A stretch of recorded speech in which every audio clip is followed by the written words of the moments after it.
podcast is intended for mature audiences. The views and opinions expressed are those of the panelists and do not reflect in any way those of the podcast partners, sponsors, or affiliates. Enjoy. Hi, this is Michael Buffer, and you're listening to the voice of the people. Let's get ready for Boxing Voice. Hi, this is Michael Buffer, and you're listening to the voice of the people. Let's get ready. Hustling. Every day I'm hustling. Every day I'm hustling. Every day I'm hustling. Every day I'm hustling. Every day I'm hustling. Every day I'm hustling. Every day I'm hustling. All that stuff you done said in the past, what you did to somebody else and what you did to them, forget that. Now it's time to get right here. Get your ass in the ring and swing, man. I'm back in the ring, American dream, just me and my team. The Florida boys, shout out to King. Another money grab with the Wu-Tang cream, raw tea with the flow, as King got mean. From a small town called Fresh, off a bitch niggas ass niggas ever think of calling out me. Okay, my lid's low, but then lid's low. You know it started out piss po. Nothing like yo kin folks, fuck Nike, I do it like this. I got all the belts, young Klitschko, if you want smoke, flame on. The only problem with that, Holmes, you got a glass jaw and I'm Roy Jones. Speak on my name, let me find out. Border wars, blow your lights out.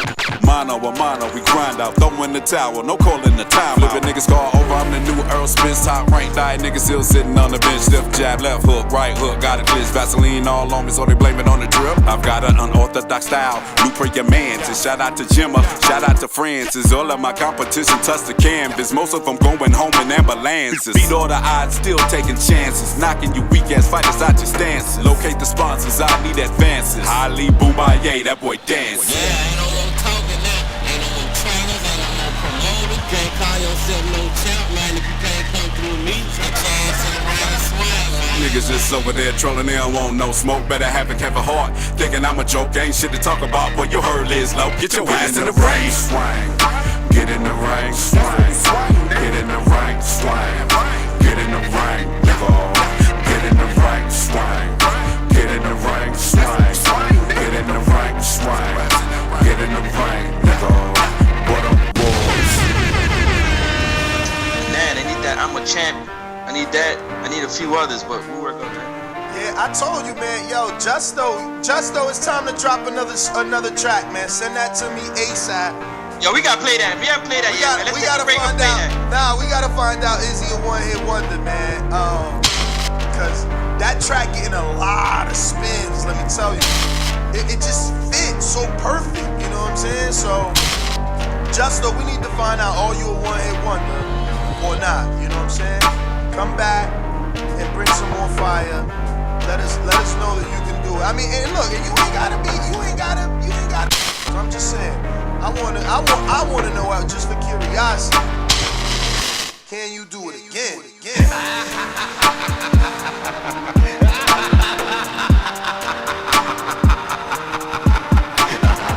Yeah, I mean, so let's not debut it as a fighter.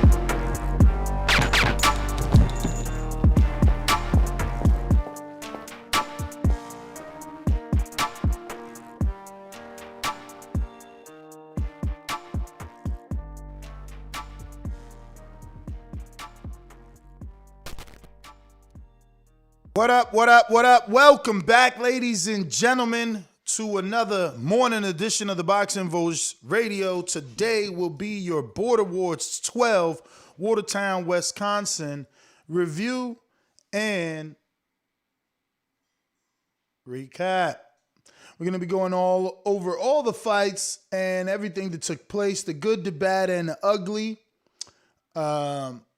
We do appreciate everybody that help spread the word, that help, get awareness to Border Wars. I want to specifically thank Mark Nash. Obviously, I heard on his live, that's not his name, but his video, his YouTube is under Mark Nash, right? So until we learn, yeah, he did an amazing immediate reaction, gave his obviously reaction, but also the good, the bad, the ugly, what he liked, what he disliked. and I'm gonna take that constructive criticism and keep working.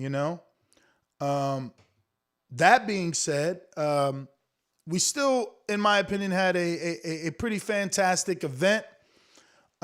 We had a total of 14 fights, and I don't have an official head count, as I'll get that from the Watertown representatives, but we had a lot of people in the building, successful weigh-in, and overall successful border wars.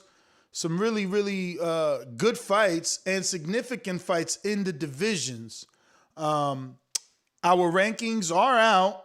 Shout out to Eddie Nevarez from Las Vegas, keeping TBV's Border Wars rankings always up to date and revised. Right now, we do have our rankings, and we will screen share those with you guys so that we could go along them together. But in the meantime, we can get into our fight card. The first fight of the night was Avery, and Avery was taking on one of our own. He was facing someone that came to me from the community of Major Keys, and his name is Roland with the Punches. Roland with the Punches decided to join Border Wars, and it was at first a bit difficult to try and find him a fight. He was only 147 pounds, novice, 38 years old. Just not an easy match to make. That being said, we did find him an opponent towards the very end of, or rather towards the last few weeks of fight week, and he got his fight.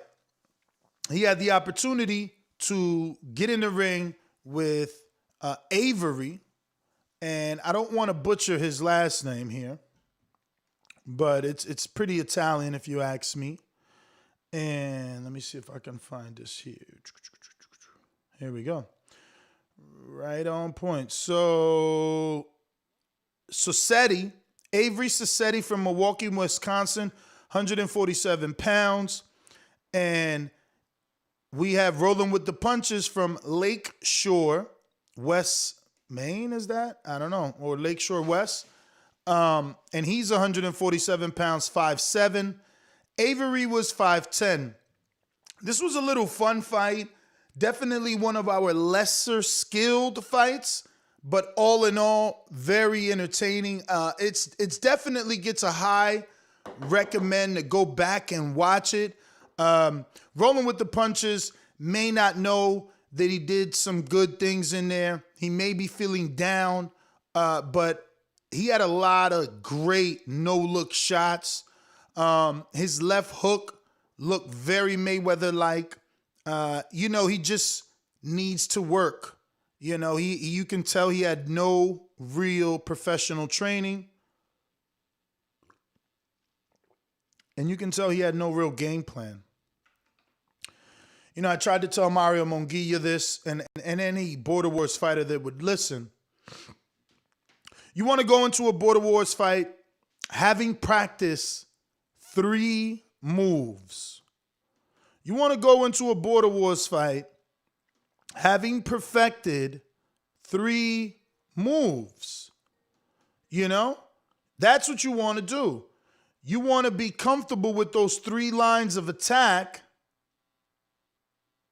so that when it's time to attack, you are comfortable.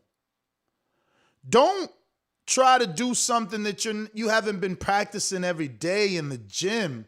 Too many guys make that mistake. Too many guys come in here without a game plan. Stop acting like you forgot you've been watching boxing for the last 20 years. Do what you've been watching. Everything that you call in, all this hoopla you talk about how fighters should let their hands go, how fighters didn't have any stamina or whatever the case may be. this is your opportunity to do it your way, as Bernard Hopkins would say. You know, forget what the naysayers are saying and do it your way. And that's what happened in this Rolling with the Punches fight. He lived up to his name. He really rolled with those shots beautifully, probably at times subconsciously. He probably didn't even know he was doing it, just his instincts in the ring. Avery, on the other hand, was a punching machine, but he didn't really have any power on those punches. If I'm being honest, you know, Avery would hit Rolling with the Punches with dozens of shots, but it would do nothing. You know, he would do absolutely nothing with those punches. He wouldn't really affect Avery in any sort of way. You know, so it was an interesting fight, to say the least, and it was also our least experienced fight. And, you know, with each fight, the level of opposition raised gradually. And it's something we were proud of. Honestly, it's something that we were proud of, that you can actually see that transition taking place. You can see, you know, the skill level starting to raise. And that's exactly what happened. Now, in the Avery and Rolling with the Punches fight, obviously Avery having more activity, you know, letting his hands go, you know, actually trying to win the fight by being physical. He got the decision win. Rolling with the Punches, he's got to lick those wounds and try to come back and do things slightly different. You know, maybe train a little bit. That'll be the best recommendation we can give you. It really didn't look like he trained much technique-wise, you know, stamina-wise. We've watched a lot of Border Wars. We're on season 12 right now. And, you know, Rolling with the Punches, he put his hands on his knees like he was playing basketball, you know? So that really surprised me. You know, that really surprised me. He got really exhausted. But all in all, he fought his heart out and he gave us a great performance. And this is the fight I'm talking about right here. This is Avery versus Rolling with the Punches.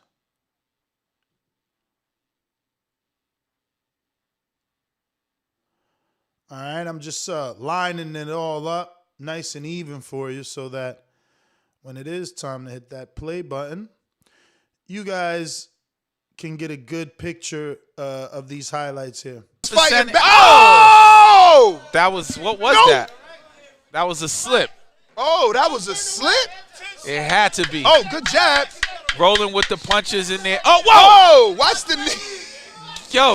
So that was a lot. That was one thing that Rolling with the Punches was doing a lot, raising his knee. We had a lot of guys that were former kickboxers or MMA fighters, and they were doing a lot of this, of a lot of raising of the knee. But this is Avery from Milwaukee, Wisconsin, 5'10", 147 pounds, taking on Roland with the Punches. Rolling with the Punches came in with the sneakers. He didn't even have boxing shoes on. And, you know, I don't think he was 100% prepared. It's just the truth. I don't know that he was 100% prepared for this. And hopefully he learned from this and he joins again and puts in the work. You know, because he could have performed better. He had power, and I feel he had the bigger punching power.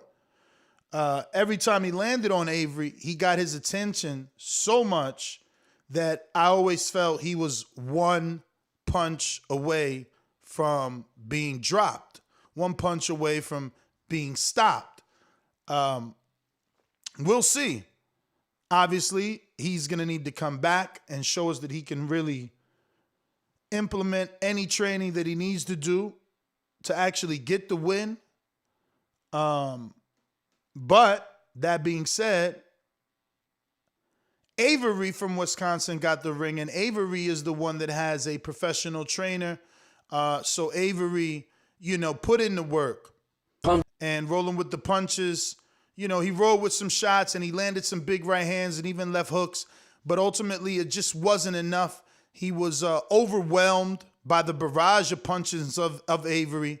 And Avery, even though by the third round, he had absolutely nothing on these punches. There were nothing at all on these punches. But he kept punching. And judges like activity. And if one guy is letting his hands go and the other is in a defensive posture, quite simple to know who's going to get the decision. That being said, we did have a bout that originated and took over kind of the bout sheet. Santiago, the silent killer, was scheduled to face another person. That person pulled out, citing or claiming COVID, and we had to find Santiago a late-minute replacement. Santiago's a warrior,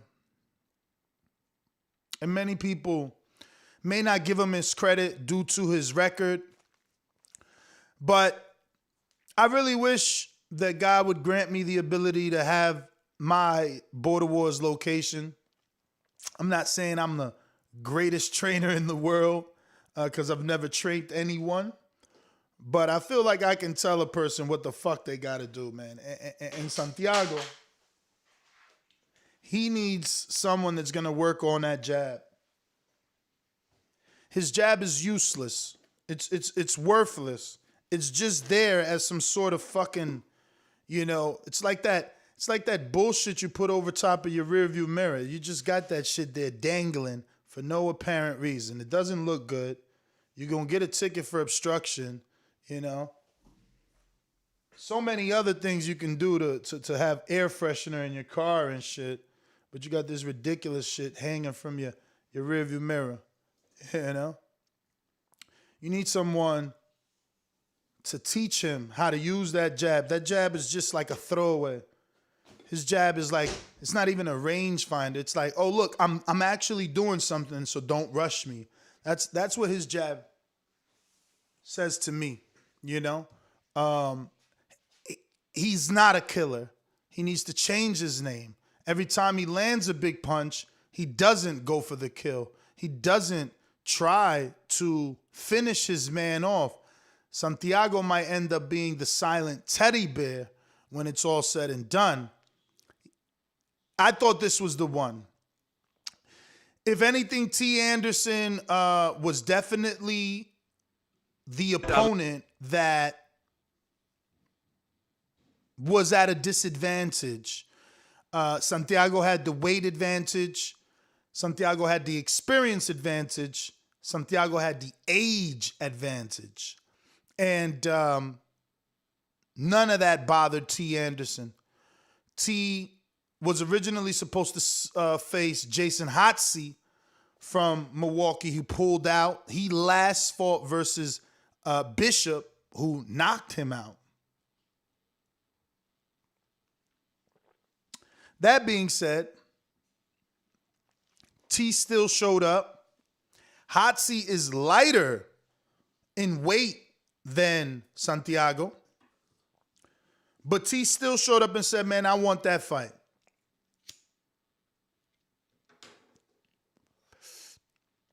"42 years old.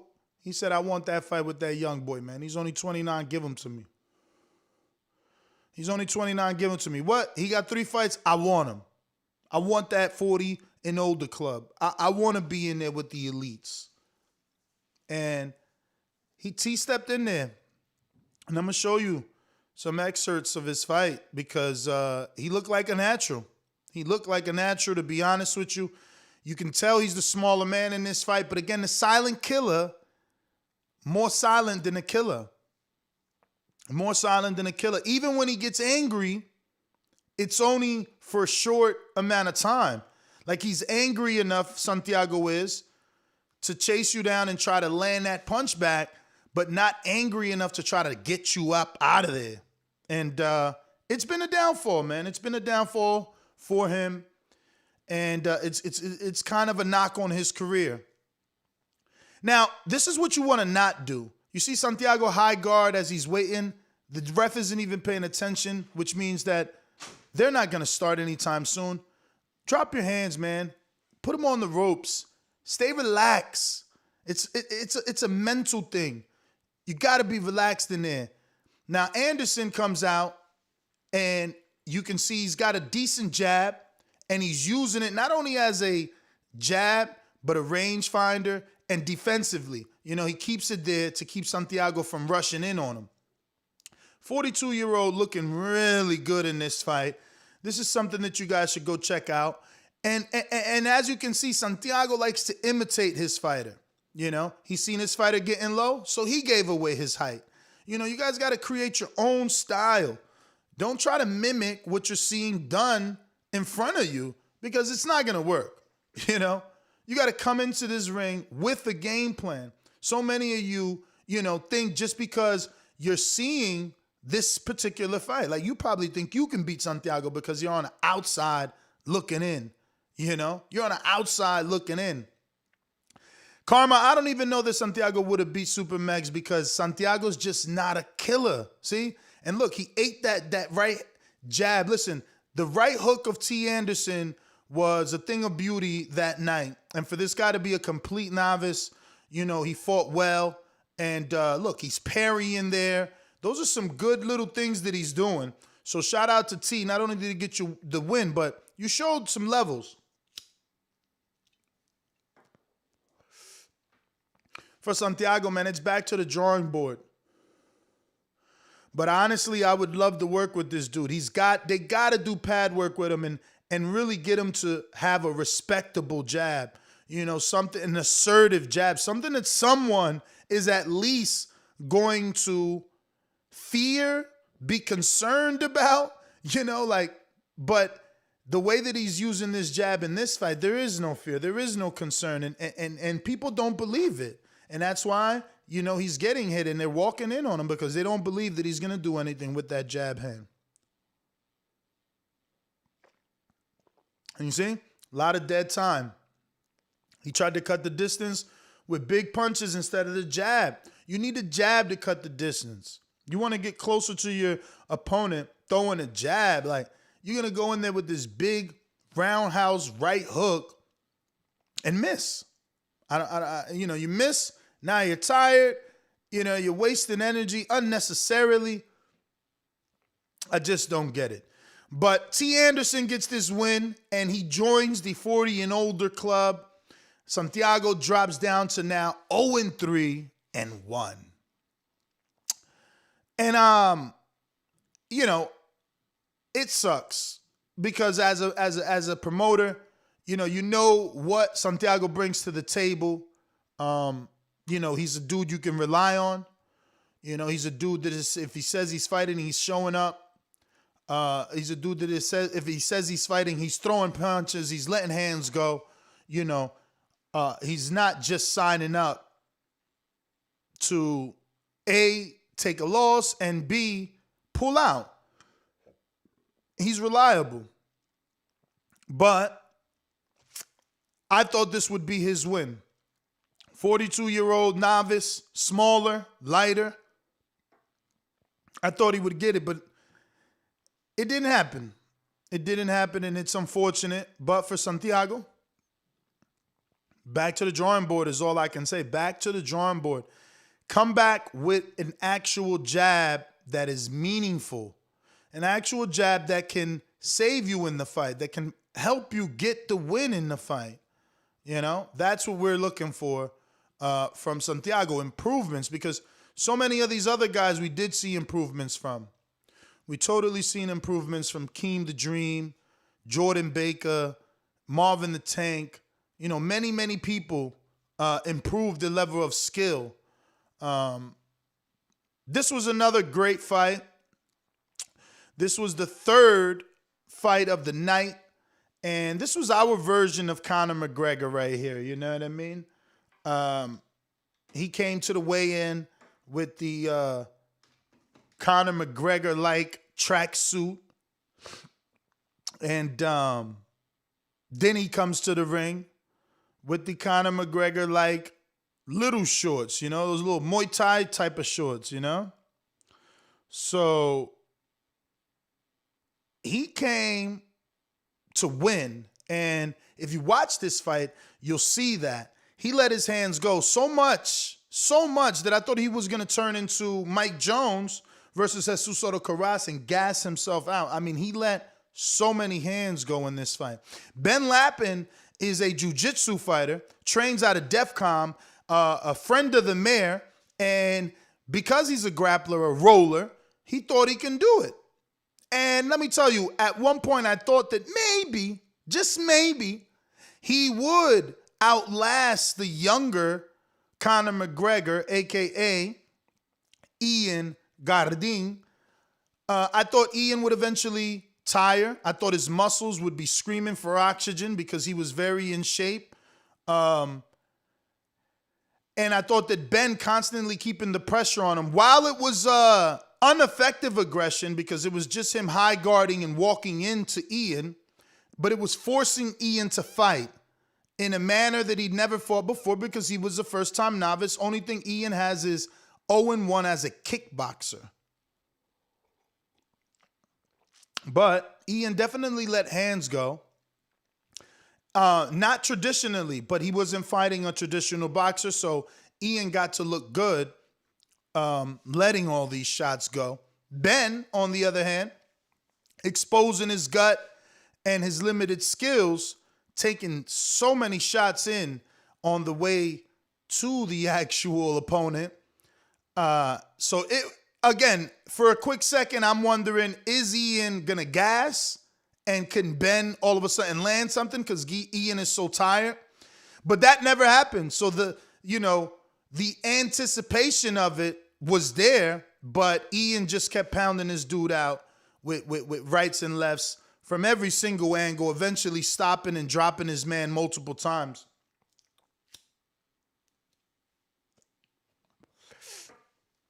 It was a good little fight, but Ben Lappin wanted sparring. Ian would not submit it. You know, he had a lot of excuses, but these were two Milwaukee guys, so we didn't get involved. We let Adrian and their coaches deal with it. Ben wanted sparring.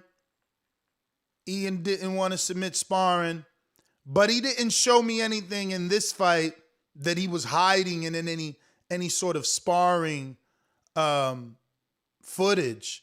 I think he was just the better prepared athlete on this night. And not that he had a game plan, but at least, if anything, the game plan was to make sure you at least throw punches, where Ben didn't even do that. Ben didn't give himself what's called a fighting chance. He just didn't. But this is the last, basically, of the lower level fights. And that was accidental, you know? It's not like we built the card or the order of the card in that way. But it worked out that way, where, you know, those that went first were less experienced and those that went last had more experience, and it worked out on television quite well for the viewing public. And I hope I'm speaking for you when I say that. That being said, don't forget to hit that thumbs up button. It's going to help with the visibility of the show. We're recapping and reviewing Border Wars 12, Unfinished Business. It went down in Watertown.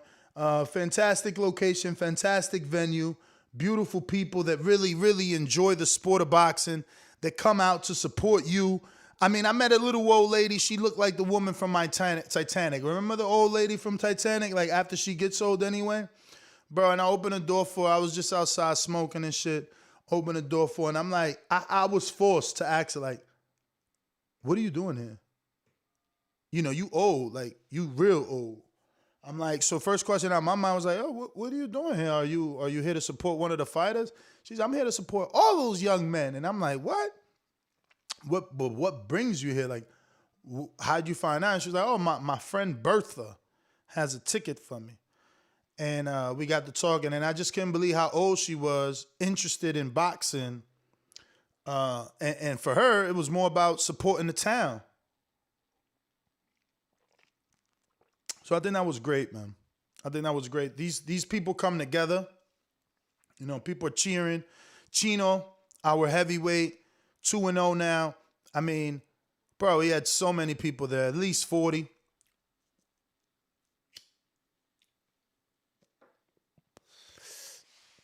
At least 40, man. His opponent, at least 24.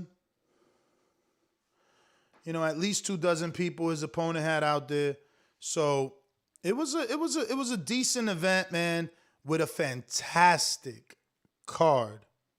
A decent event that had a fantastic card. Some really good matchmaking. Some really good fights, you know? Up next, though, what else did we have? We just finished with Ian and Ben Lappin. Coming out to the ring, Smoke Machine, walking through the Smoke Machine, was one of the newest fighters in Border Wars. This guy really impressed. Shout out to Plainview, Texas. You made a real one. Shout out to Chris Vega. You know, he's serving the country. He was scheduled to fight Keem. Couldn't make it, but definitely scouted himself a good potential Border Wars fighter that turned into, easily one of the prospects of the night, even sporting his own prospect shirt. But this fight was really special. And I hate that this is when we shut the building down. Obviously, we came with a lot of equipment, lights, cameras, chargers, just so much. Once we turned the lights on for the nighttime, that blew the fuse. We lost power. So this particular fight, I believe, got stopped. It stopped recording after the second. So I believe the world lost the third round and the outcome of this fight. And the fight I'm speaking of is Ezekiel Sorozano, a.k.a. Freak the Zeke, who took on Chris Hunter, a.k.a. the Bounty Hunter. And Chris surprised me because at the weigh-in, I really felt like he had a lot of nervous energy, like a lot. And when I asked him, he admitted it. So that didn't look well for me. But when he came out here, I mean, the boy's defense is amazing. Really, his counterpunching ability is also amazing. I mean, the biggest thing, he's kicking himself this morning because on the plane ride back, he knows he lost this fight because of Tank. And I ain't talking Furman from Irvin. Nah, I'm talking about the Tank, the one you got to stop at that gas station and fill up before the fight, because Chris's defense was Jermell Charlo-like. His movement was Keith Thurman-like. And his counterpunching ability, I mean, some of the sharpest I've ever seen. Look at this. Look at that. That was a 1-2 counterpunch. That was an uppercut counterpunch. He just gasses. He gasses. The D. Look at the D. Look at the D. He turns into the shot but blocks everything. I mean, this kid is natural. He's a natural, and he's a problem, I don't want anyone to take him lightly and think, hey, this guy lost. Let me go ahead and ask for this guy to fight me now. He's no joke. And he's going to shock the second person because he's kicking himself right now. He knows how well he did in this first round. He knows how great his defense looked. I mean, defensively, I don't think we've seen another fighter this tight. I don't know if you guys see it or not. I don't know if it translated via video. But defensively, I've never seen anyone in Border Wars block like this. Not even fucking Coach Mitty. This kid, he's nasty with it. I feel like he's Jermell Charlo and Zeke was Derevyanchenko. Obviously, Zeke got the win, But in terms of the blocking of the actual punches and how that's happening, Zeke was killing it. I mean, he was mixing in these uppercuts. And look at the movement like Keith Thurman, always keeping the distance. It's that second round, he gasses, man. Middle of the second, something like that. You know, look, Zeke can't do anything. He's at the end of all these punches, and he's always a step behind Chris. He does eventually catch up to Chris in the next round.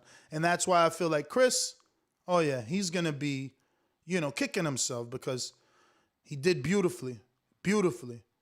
You know, the defense, I just love it. I really do. And this is no trainer. Self-trained, fellas. Training in the backyard in the Lanai in Florida.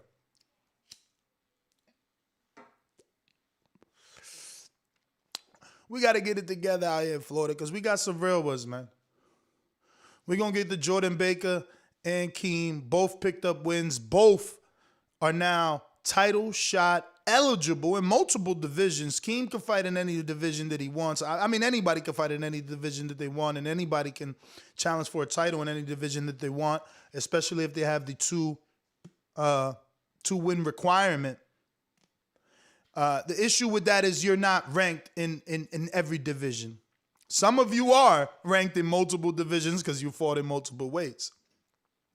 But hypothetically speaking, you know, Keem just fought at 165, so he's ranked at 168. He's got 2 wins. You know, Jordan fought at 160, but he's also fought at 168. So he's ranked in 2 different divisions, but he's got 3 wins, so he's eligible. And in no way, shape, or form am I trying to pit these 2 Florida fighters together. I'm trying to say we got a main and a co-main. You know, we got 2 title shot opportunities. You know, these dudes could get together and be like, look, you take 60, I take 68. You know what I'm saying? And easy peasy. We got ourselves a Florida hometown co-main and main event for title shots. But Florida definitely doing their thing. And then I think, and the only reason I went through all that is to say that Keem and Jordan need to bring Chris in. He's super talented. He's super talented. He just needs a gym. Look at this. I mean, I'm still screen sharing. Zeke is just reaching. But shout out to Zeke. Obviously, time to talk about highly of Zeke. Shout out to Zeke because he never quit. He never stopped coming. You know, he was like the fucking Terminator or Jason Voorhees. He just kept coming, kept coming, and kept coming. And eventually, you know, the inevitable happened. Chris did so much moving, so much pretty boy blocking that he did get exhausted. And, you know, Zeke was there to meet him with big power shots at every turn. At every turn. Eventually, Chris's movement, you know, started to help him get hit with big left hooks. He was turning into some of them. But all in all, I think I love the way that Chris fights. And I really want to see him come back. I really want to see him take it a little bit more serious. Maybe do some jump rope. If you don't like running, get a lot of jump rope in, man. I seen guys, people laughed at me, you know, especially Mario, and I'm like, bro, I do 30 minutes of jump rope. Man, I seen guys with horrible footwork this Border Wars. And I'm talking about the big boys. These big motherfuckers couldn't even balance themselves on their heavy-ass weight. Like, bruh, you can't go into a fight without knowing can you carry your heavy ass body. Like jump rope is that. It keeps you on your toes. It's showing you how to balance that weight, and it's moving that shit around every time that you jump. So it's forcing you to kind of have a center of gravity and get your balance right and work on the footwork, work on being on your toes. Yo, balance was terrible in this Border Wars for a lot of guys, but especially the big boys. That being said, back to Chris and Freak the Zeke. Look at Zeke, man. Just a machine. He knew he was going to get there, you know. But Zeke is beatable. Zeke is beatable. Yes, he's relentless. Yes, it's a tough fight. You know who I would like to see? Just because styles make fights. Think about this for a minute. Alexis Guillermo that just beat DeMarcus for Surefire D. He was a buzzsaw in Florida. Imagine him versus Freak the Zeke. Oh my God. 2 forces coming forward that are bound to explode in the center. I mean, I'm really getting a kick out of this, let me tell you. I mean, I hope God grants me the ability to do Border Wars all my life. We'll go back to talking about boxing on Thursdays and fucking Sundays. It'll be Border Wars every other day, I'm telling you. I really get a kick out of this shit. Because of things like that, because of the ability to see future matchups like a Alexis Guillermo versus his Freak the Zeke. I mean, I'm legit excited to be able to try to get those guys to fight because I just, again, hunching at what sort of a performance they would put on because of their styles. I'm just hunching, but that's the fun of it for me, man. Being able to see, you know, obviously it's a gamble and I'm playing with people's lives, but, you know, we do our best. We have a committee. But I've been doing fantastic. I feel like I've been doing fantastic on the matchmaking, man. You guys have been having, I mean, they've been perfect. I swear. Very, very few complete mismatches. In my opinion, I can be wrong. You can definitely tell me in the chat. Well, you know, I can't get them always right, but I feel like definitely some even matches. You know, like, again, even T. Anderson, 42 years old. He's in there with a 28-year-old, but he was evenly matched. You know, Santiago, as good as he is, as much as experience as he has, that lack of killer instinct that Freddie Roach talks about is what doesn't make Santiago the killer that he says he is.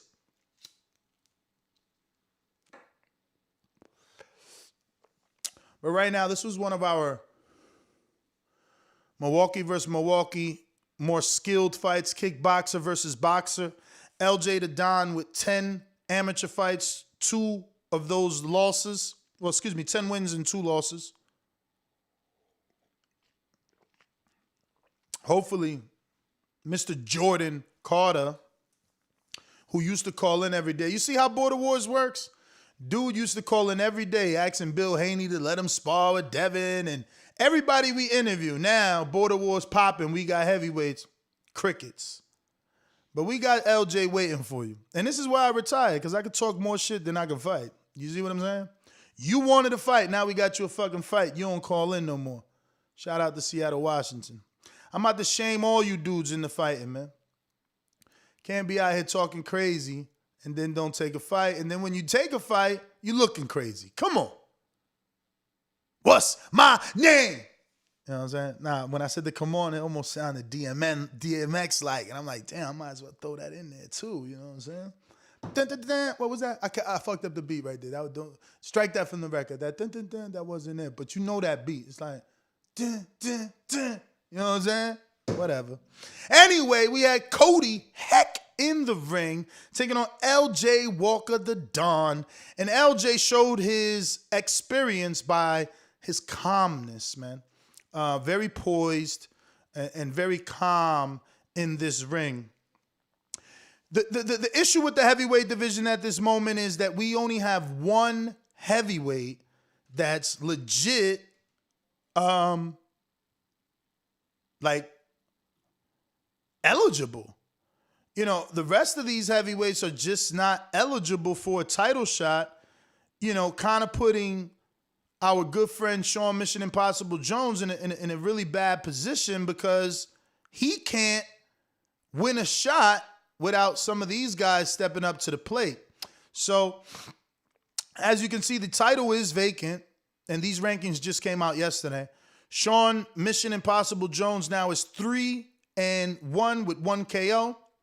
And he's the number 1 heavyweight. The natural fight to make, you would assume, is Chino Rivera, who's now 2-0 and eligible for a title shot, versus Sean. But Chino, like Marvin, who started at heavyweight, has his own weight loss goals. He wants to be like Marvin. He wants to get down as much as he can. And he's not committing to a fight with Sean just yet. He's saying if by the time Border Wars comes, he's still at heavyweight, well, then him and Sean is fighting. But if by the time Border Wars comes, he's not a heavyweight, he's going down and he's trying to get a shot at Rob or get ranked in cruiserweight. Because We now have a champion at cruiserweight. Robert the Genius will get to his fight. Shout out to Robert the Genius that upset the apple cart and shocked the world. But I told you every day he was a dog. I knew not that it would happen because I was fearful that Bishop would do exactly what he did, which is catch Rob on the way in with some super clean, accurate shots, and he even dropped Rob. It was back and forth action. Each of them felt the canvas. It was an amazing fight. Shout out to Rob and Bishop. But in that division, as you can see, if Chino decides not to fight Sean and instead continue his weight loss journey, respectfully so, then that puts Sean in a position where he has no one to fight for a title for. So, like I told Sean in the Border Wars chat, I won't let my issues with this crazy head case of a man, Rel from New Mexico, get in the way of Sean competing and winning his first world title in Border Wars. That being said, if Rel decides to come back and doesn't, want to be a nuisance and just wants to fight, he can fight Smoke 'em Out Jay or LJ Don the Walker. All three of them have a win. Tank is also eligible if he gets a second win. So hypothetically, it could be LJ Walker the Don versus Fire Flame, and it can be Tank versus Smoke 'em Out Jay. Or Smoke 'em Out Jay versus Rel and Tank versus Juan Alabarang. And LJ Walker the Don gets no fight because he's the most skilled and has amateur fights, and these other heavyweights are not even amateur fighters. So LJ probably will be shelved because no one will want to fight him because he has more experience than them, which is legit. You know what I mean? Get that man another fight. Let the Border Wars fighters get more fights and more experience till they get that confidence. They don't have to deal with LJ at this point. He's only got one win. A lot of people join Border Wars, never come back. So we might have aspirations for LJ to take over the division, but he might not even be back. That being said, Tank from DC, who's 1-1 with 1 KO, he knocked out Big Sony. I think a fight between him and Huang is a good fight. A lot of people want Huang and Smoke 'em Out, but we also got Big Brandon that always wanted Smoke 'em Out. And he didn't get his fight with Smoke 'em Out because he was fighting Sean Mission Impossible Jones. So he was supposed to fight Rel, Brandon, the producer that is, and Rel pulled out. So the heavyweight division right now kind of stagnated. The only guy staying active is 3-1 with 1 KO, Sean Mission Impossible Jones of the Jones Wealth Academy and the Gentleman's Driving Podcast. I just want to thank Sean for joining the community. Anybody like him, I love to appreciate you guys because, you're helping us grow. Sean's consistent. I think he's been to the last 3 Border Wars. He's taken over the heavyweight division one fight at a time. He's getting better at promoting. He's getting better at talking. I mean, this weigh-in clip, I must have watched this a million times, guys. Let me see. Am I still screen sharing? Yeah, so I just gave you all my messages, which is okay. We'll go to my profile. And I love this weigh-in. Look, it's at 1,500 views almost. Where's yours? I'm coming to take yours. This shit sold it. I'm going to leave tomorrow with 2 of these. I think I got yours and mine coming to me. I got to bring one back to the watch. Let's get a face-off. Let me get out of here. It's getting spicy. Ready? You better be ready. You better be ready. You're not I'm on my telling you, level, man. dog. You're not on my I ain't level. gotta be on your level. Not I on got my level. this thing I'm that's gonna called retire you. smoke. I'm gonna retire you I'ma back to lay your you down. farm. I'ma put I'm you gonna down. retire you back I'ma to that put you farm down. you are. I'm gonna I got retire that you back to smoke, that and I'ma farm put you you are. down. I'm gonna retire You your gonna ass. find out. You old, You gonna nigga. You find old. out. I'm gonna And the retire old your man ass. gonna show the You youngster old. how I You whoop old. I'm gonna retire I'ma show your you. ass. You ain't gonna retire, and I'ma show you, boy. Show up. You better be. That's the part right there, bro. He like, you old nigga, I'm gonna retire your ass. He said, this old man gonna show the youngster something. He said, ooh, that sold it for me. It sold it for me, man. Tank, the main event, and Ant, they surpassed in views, but theirs wasn't as spicy though. It wasn't as spicy, but they looked the part. You know, and that's what's wrong with boxing.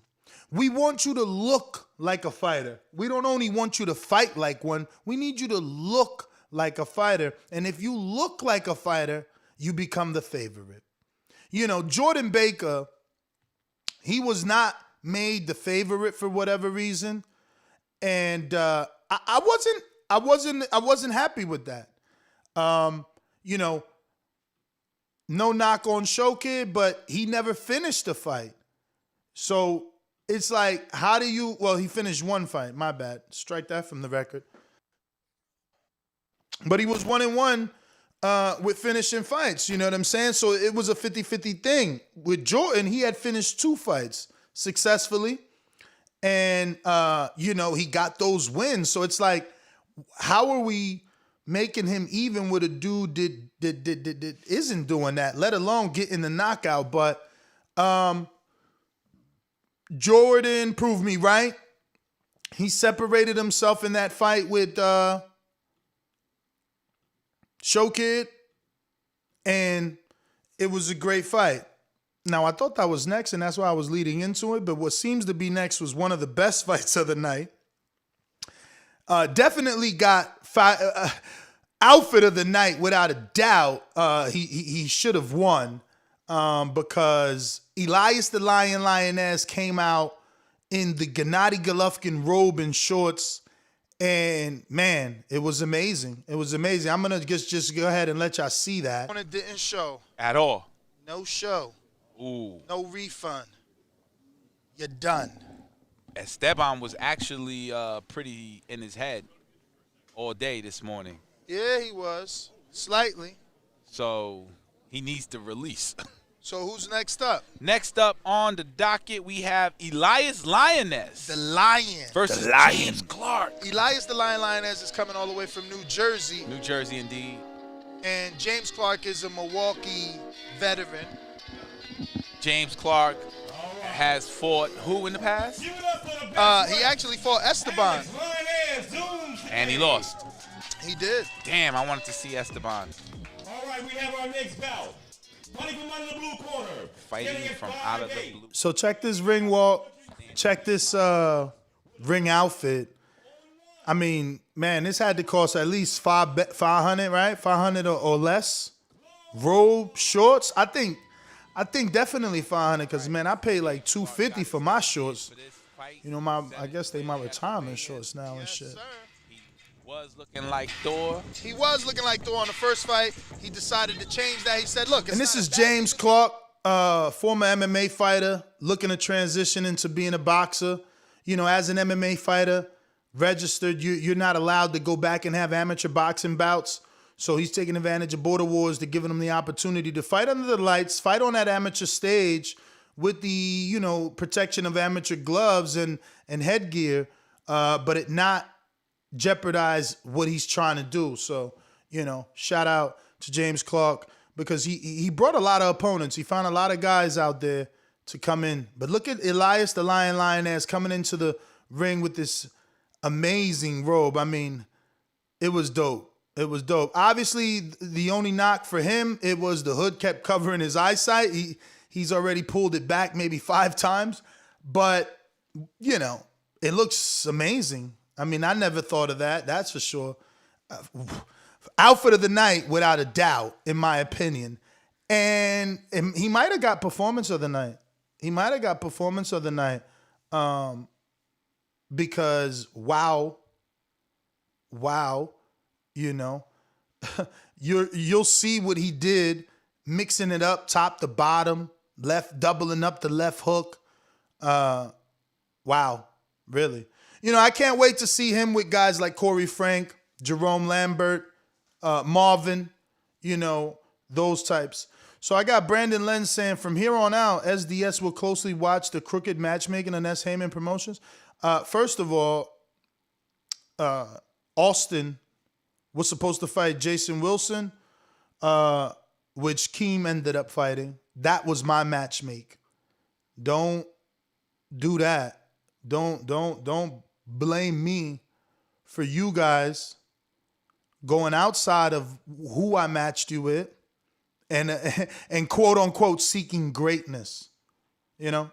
Should I play his weigh-in video? Do you want to? Because I thought Jerome asked him or said he made a mistake, right? Didn't you Think A, he made a mistake, and B, he might be too small for you? I know for sure he made a mistake. Austin. I ain't making no mistake. And why?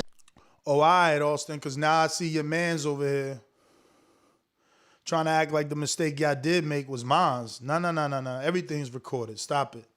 Everything's recorded, Brandon. You see, SDS promotes. This is what happens. When everybody on your promotional company loses before you can even get the license, you got to scramble and make shit up so that you don't look bad. But everybody lost. The whole promotional company is lost, and the license ain't even get approved yet.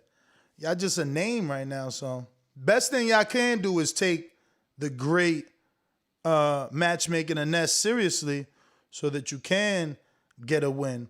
For instance, since we're talking matchmaking, we'll segue into our iPhone-only Border Wars chat, where I did drop a few potential matchups that I'm already liking. So, I don't mind Show Kid versus Vega. If Chris Vega was supposed to fight Keem, I still want that fight with Keem and Vega. But for Show Kid, the Chris Vega fight might be a good fight. Now, it's dangerous.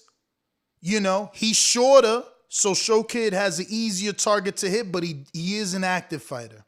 And by active, I mean he lets his hands go. Where Show Kid hasn't really learned how to attack yet. He's just throwing punches. He definitely needs to take this seriously and get in there with a trainer. Look, you're too close to Alexander not to drive or catch the bus 2 times a month. That's not an issue. You a grown man. You should be able to get there 2 times a month. You can spar Doomy. He could go light. You can learn how to attack. You do not know how to attack. But if you do learn, if you do listen to Ness, and before you come into your actual fight, you have worked on 3 different types of attack, I think the fight with you and Chris Vega would be an amazing fight. That being said, Jerome Lambert versus Corey Frank, I think is a fantastic fight. Corey Frank and Jerome Lambert are both 2-0. They can easily fight at 160 or 168 and take the title. Vacant title strap. And probably defend it until Mitty comes a-calling. If Mitty's as good as he believes. Because Mitty's already saying, save Jerome Lambert, and I quote, that bum for me. Yeah, he said it. Mitty did. From the UK. That being said, what other match? I said I like Show Kid versus James Clark. Both coming off of 2 losses back-to-back. James Clark is who Elias just beat. I didn't show you the footage, but if you watch the footage, you know he beat him. And Esteban also beat. But those are 2 very skilled fighters. No one's going to say Show Kid's Esteban or on his level, and no one's ever going to say he is Elias or on his level. But Show Kid could show that he's on their level if he gets the same win that they did. You get what I'm saying? You get what I'm saying? Another good fight. Machine Gun Matt versus Show Kid. Machine Gun versus Show Kid. What? I think they're both. I mean, Show Kid has 1 win, so he's 1-2. Matt is 0-3. Matt was in Fight of the Night versus Chris Vega, where they threw almost 1,000 punches in a 3-round fight. So, great matchups on the horizon. I'm telling you. Great matchups on the horizon. Things are really shaking now. You know, the lines have changed. The results are in, you know, and the rankings are out. and you know, it's gonna get really interesting from here on out. I mean, we've already had some interesting phone conversations and just talks. So we just never know. Obviously, Eric Cruz is number 1 in the cruiserweight division, so he's looking at Rob. But keep in mind how this works. There's 2 things that can happen with these vacant title lists, right? Legit boxing rules for the WBC are as followed. If you win a vacant title, you have automatically 2 mandatories. I think because the rankings are so small, it's unfair for us to force 2 mandatories on any fighter. So I feel like 1 mandatory, 1 voluntary is all that is needed at this point. Maybe in the future, if another vacant title goes out and we have a lot of people ranked in a division, then maybe we can enforce that 2 mandatory rule. But right now, I believe if you won a vacant title, we're going to allow you to just be a champion. A, take your voluntary fight next, or B, call your mandatory challenger next and save your voluntary so that you can be free and clear, kind of like Keller Plant did by taking out Feisenbutts to be able to negotiate with Canelo. So right now, Eric Cruz must know, like Dillian White, number 1 does not make you the mandatory. Number 1 does not make you the mandatory. You know, it's about who you fought. And Eric Cruz, the truth is, you know, he has a fantastic resume, but it's an old resume. His latest and only win since his biggest losses to both the lineal current champ Jose El Loco Sands and the now retired Anthony Edwards. Then after those 2 back-to-back losses, he came back and got a win over Abraham. And I don't even remember Abraham's name. So that's one of the reasons why maybe the committee won't grant him automatic mandatory status, because who is Abraham? He was an 0-0 fighter, and, you know, we didn't know him, so he isn't eliminator worthy.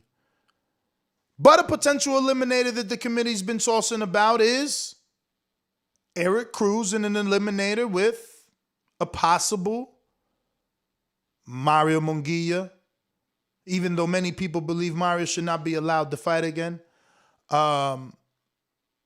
Another possible elimination bout could be Eric Cruz versus T. Anderson, who now has 1 win, you know, just beat Santiago.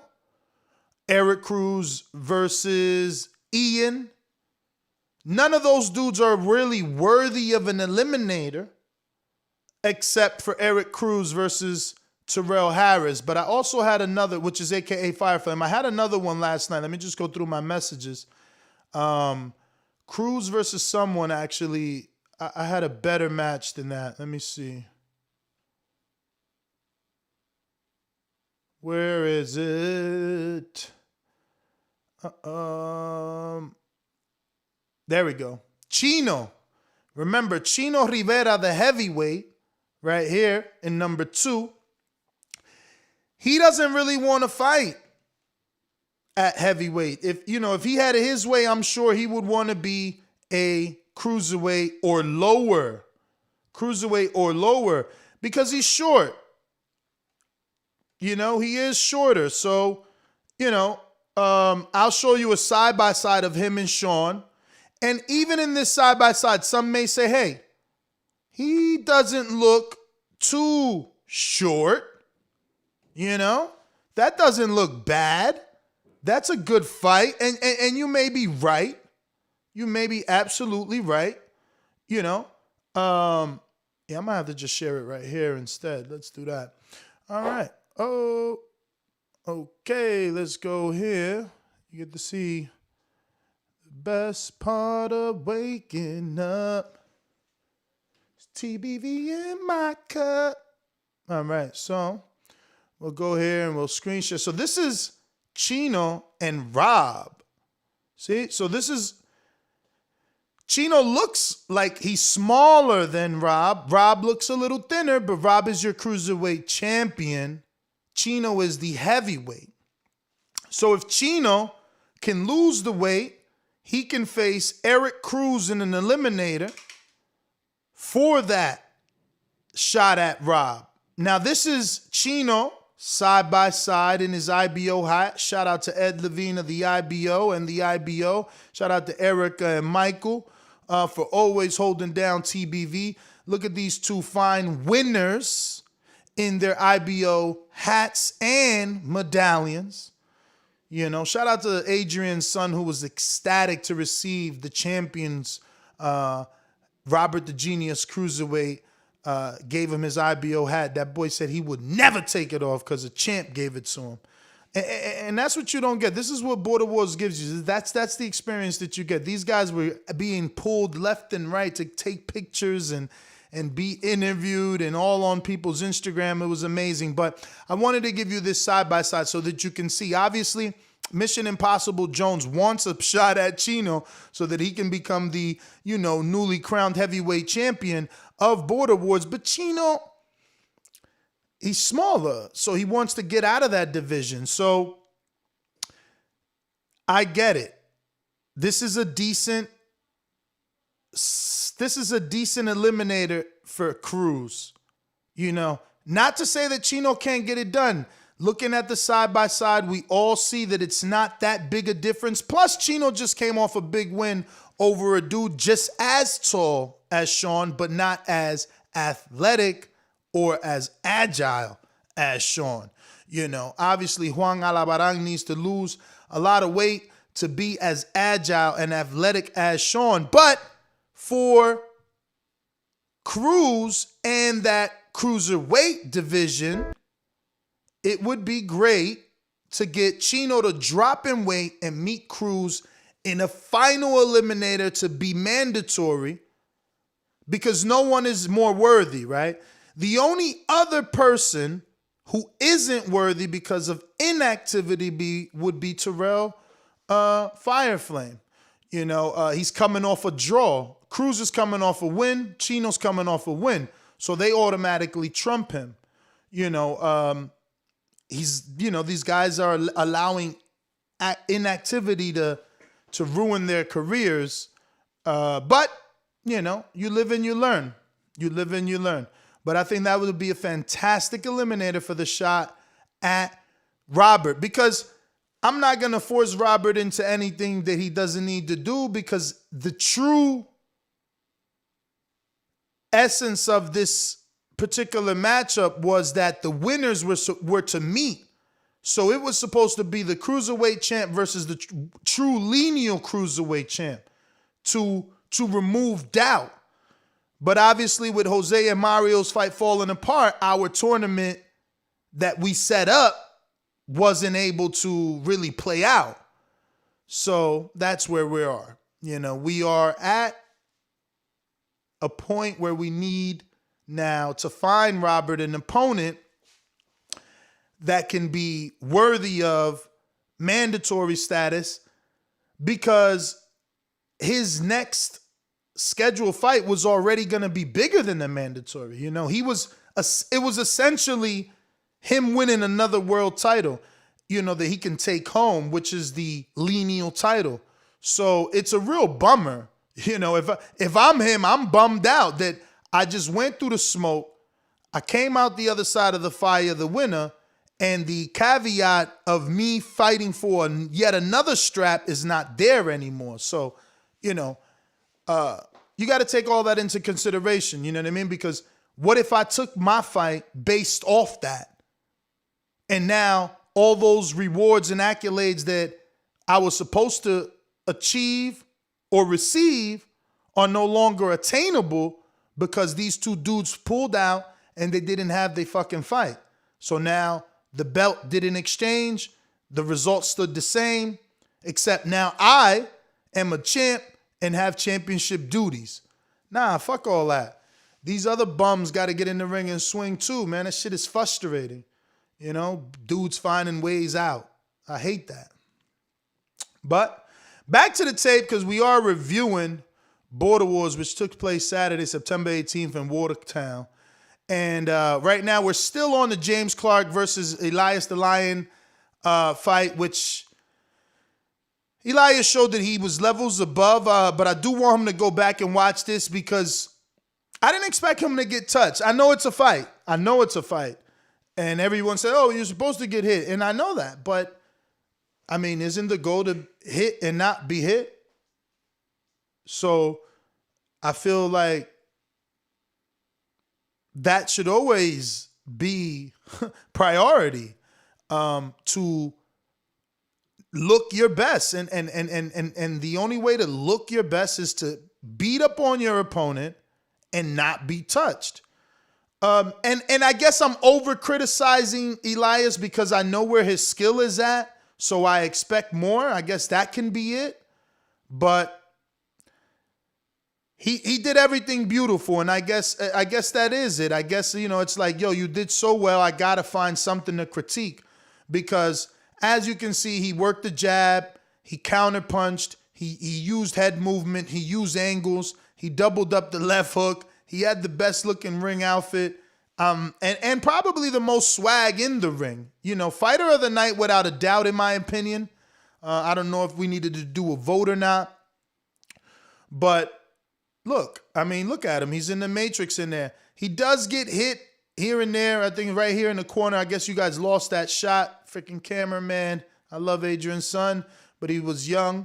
But you know, we're growing. We're growing. This is TBV putting on this production the best they can, you know, out of pocket, until the big leagues come picking us up. Dazn, where you at? Showtime. You need this series on your ear. So much backstory that I could be giving, man. You guys, you just don't know. But, you know, he looks good here. He looks very good. He barely gets touched, but he gets touched. He entertains. You see that? He puts his hands out. You know, he's edging on the crowd. He did everything right. But obviously, it would be better for him to do everything right and not get touched. Now, he gets the win, and for him, you know, there's a lot on the table, but there's nothing on the table, if that makes any sense. So we'll go to the rankings here. And, you know, Elias fought this fight at let me double check my cards here because we did get actually, he fought this fight at 168, I think, or 160. I'm going to have to get the official. Oh, yeah, wait. I got James, maybe. But that being said, so that we don't get any dead air here, he has some decent fights in the division that he can do. Obviously, the 6'8" title is vacant. He's not eligible for a title because he's 1-1 with 1 KO. And obviously, his one loss is to Coach Mitty. So you can tell where his level's at. Soon as he comes back, he gets a stoppage. But he still needs that second win because there's so many people eligible for a title. Keem is eligible for a title in that division, but he would have to face a Jerome Lambert or a Corey Frank if he wanted a title shot in that division right now. Keem is number 1 in that division. Jerome number 2. Corey number 3. Elias number 4. Guillermo drops to number 5. Damn, they don't even got my man for Surefire. I think he never fought at 68. That's what happened. He didn't make 68 versus White Boy. That being said, Elias versus Freak the Zeke. That could be next. Freak the Zeke versus Esteban. That could be next. Elias versus Alexis Guillermo. That could be next. And that makes everybody that wins eligible for a title. You know, we could get, let's say Keem goes down to 60 because he fought at 65. So he's number one at 68, but he fought at 65. And Keem, by the way, you look thin. It's time to put some muscle on. You're going to have to start doing push-ups, pull-ups, start building muscle. You might be losing too much weight. You know what I mean? You look great yesterday, but you heard my commentary. I still want you to sit down. Like at times you would hit my man with solid, accurate right hands, and then that'll slow him down and get his attention. But, you know, he was motivated. So he kept coming forward sometimes, and you had to move a lot.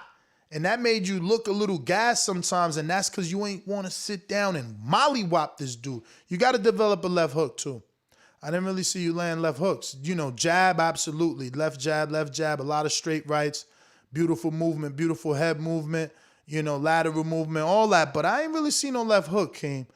And you need a left hook when you become a champ, because you're going to need every tool in your tool belt to keep that belt. That being said, that 68 division could get real sexy. Keem could get out that division because he's already light, right? Jerome and Frank could fight.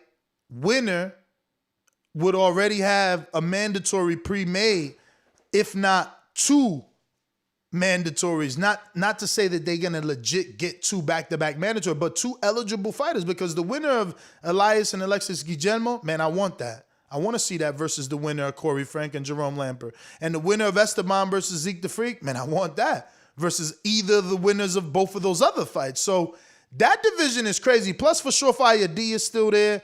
Adrian is still there. You know, a lot is going to be cooking in that 6'8". A lot's going to be cooking. And Mitty's there. Mitty talking crazy, calling Jerome Lambert a bum. But, you know, he got this fucking, you know, I hate that he's stuck over there, because we know Mitty's the real deal. We know that he's not just a talker, but he is a good talker, you know. But he's in the UK. But Mitty's there. He's been dropped from the rankings for inactivity, but he's there. You know, he's there. And earlier we were saying who did Cruz fight. I see it on the rankings. His name is Abraham Herrera. So, but as you can see, he's 0-1. You know, so that's that. But a lot can happen in that 68-pound division, man. So I'm excited. I'm excited to see what comes and what's next for Elias. You know, if he takes one more fight, he's eligible. And again, ain't that what it's all about? Getting that title shot, you know, becoming a champ, defending that strap. But right now we're going to move on to a fight we've already been kind of talking about, and that's Keem the Dream versus Jason Wilson, you know, a.k.a. Mr. Wilson. So see for Keem here, you know, he just looks thin to me. Look at what Wilson rehydrated to. Like, Wilson looking like a whole big beast right now. I think Keem got to start doing push-ups, start getting them pull-ups in, build them shoulders a little bit, and just slow down just a little bit. Like, look, you look great. I'm not saying you didn't look great at all. You did exactly what needed to be done. But I feel like you could also tweak this performance and get an even better performance. But like, if you look at Wilson's shoulders and biceps, you see the striations, you see the form of the muscle. You're not really seeing that in Keem. I think you focused on losing too much weight. I could be wrong, because obviously you still had pop when you would land them straight rights. He would know he was in the fight. But, you know, I'm so happy that I chose the name Keemachenko for you. Because you continue to prove that you are the Lomachenko of Border Wars. I mean, punches from angles, head movement, you know, footwork. You keep the jab on them. But I don't really see no left hook. I haven't seen one yet. There goes your right. There goes another right. Still no left hook. You did mix up the uppercut. A lot of bravado. Your first round's your best round. You know, maybe you got to pace yourself. You know, you got that knockdown. Maybe you should have just took that as a win for that round, because I feel like you started to lose a little bit of energy. You know, he started to come on. He got his confidence late. Wilson did. He finally realized, I think, in the third round, like, man, I got to let these right hands go or it's never going to happen. But, yeah, I guess it's the movement, man. And the thing is this. That's what we love about you. That's why we call you Kimachenko. But that same movement makes you tired, bro. So you might have to start running if you're going to be moving that much, because you did gas a little bit. This round is where you look the best. You look super duper dominant. But then, you know, y'all get the clinching in the next couple rounds. And, okay, there goes the left hook that you missed, though.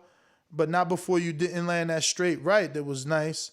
You know, you did your thing in this fight. And, again, this was supposed to be Austin V's opponent. Keem stepped in last minute, took this as Vega stepped out. And you performed really, really good, man. You sized him up. You kept the jab on him. Again, my only knock is I never really felt like you went for it in terms of like, I'm going to take him out. And maybe you felt you never hurt him. You know, who am I to force you to get the knockout? If you don't see it, if it ain't there, it ain't there. Win is a win is a win. But again, you already knew people was saying you move too much. So the alleged, I mean, you yourself said you wanted a knockout. You wanted a knockout. So obviously we need to hear from you to know what affected you from getting the knockout, if you're available anyway. I know it is Monday morning. We back at work. Reality sets in. You know, the weekend warrior has to go and be put away now. So maybe Keem can't talk, which sucks, because I do want to know, like, where's the knockout? What happened? Because I guess the thickness of Wilson, maybe he's too strong. You thought he was gonna be weaker than he looked. I don't know. If you on lunch, come on, champ. All right, so I'm gonna give you the intro. Or you say you on lunch, you can't talk because you got to get this food in. See, right there, you landed a beautiful uppercut too. Punches from angles, but that's what I'm saying. It's like you getting his attention. He hit you with that one right there. But again, your head movement is amazing. But like you get his attention, but you won't hurt him to the point where the next one could knock him down. You know what I'm saying? You just get his attention. I don't know. We might have to start with some calisthenics, champ. We might have to start doing calisthenics.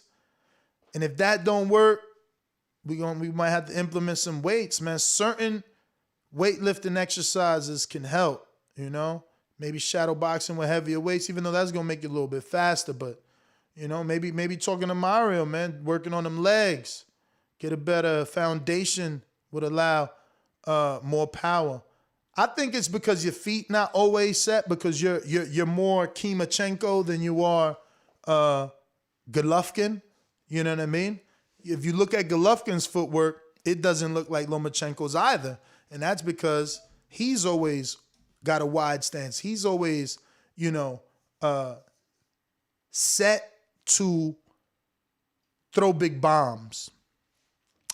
But yeah, this is Keem, and he had a fantastic performance. And, it got a little sloppy at the end, but he still separated himself every single round. He showed, in my opinion, that he was clearly in control. The third round was obviously the best round for Wilson, but very ineffective aggression. None of these punches really landing, just constantly being in front of Keem and probably putting that mental pressure on him that tired him out. You know, every time you hit a guy, he's still right there. That shit could fuck with your noggin, man. You know what I mean? It could fuck with your noggin. I don't know. I think Blog Talk is having some freaking maintenance issues. I'm sure of it. If you want to call in on Skype, you can totally do so. Right now, I believe Blog Talk is not really working the way that it should. But we are reviewing and recapping Border Wars, Wisconsin, Watertown. It went down September 18th, Saturday. The team put it in.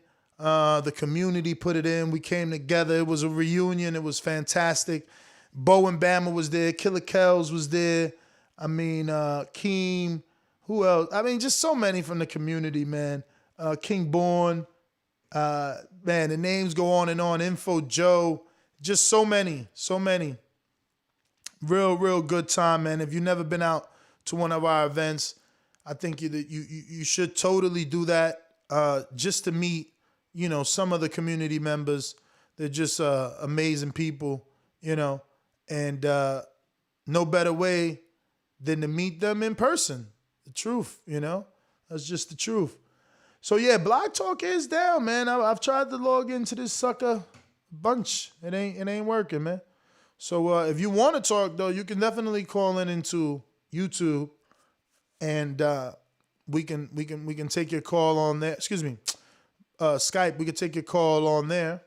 Earl Zimmerman says, amazing commentary, even more amazing fights. TBV for life. Well, shout out to you, man. Appreciate the love and support.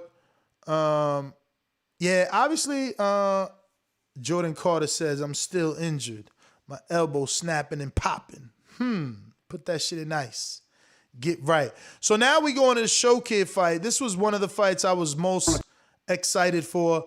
I felt, Jordan would get the win just because he's technically straighter.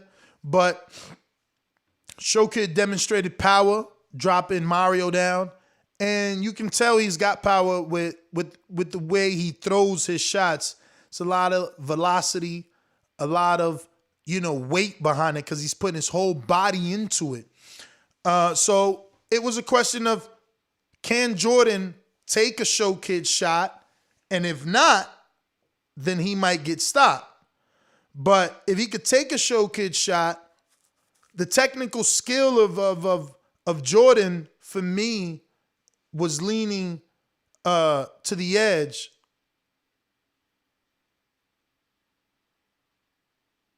Nah, Jerome, I'm not discrediting your win against Austin. I don't know.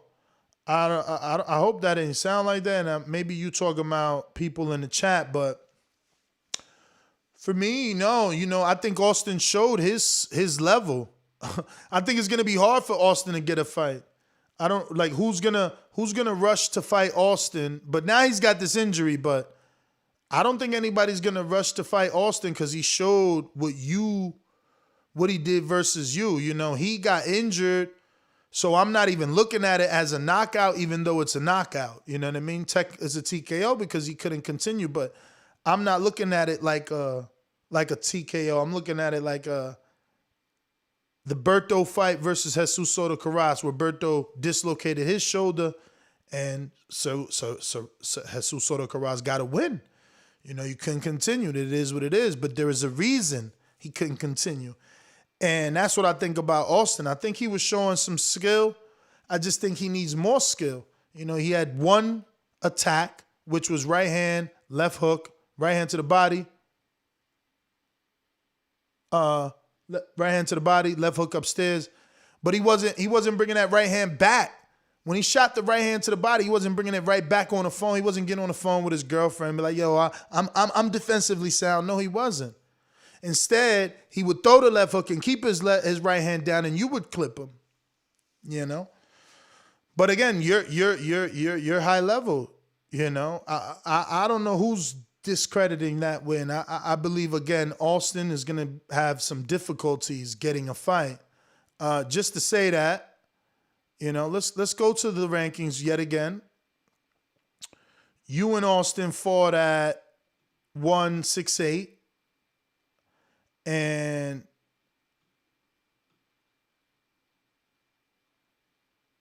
wow, that division's deep. Where is Austin, though? Why you ain't got Austin ranked in there? Where'd he put Austin at? Let me see. You put Austin in middleweight or below.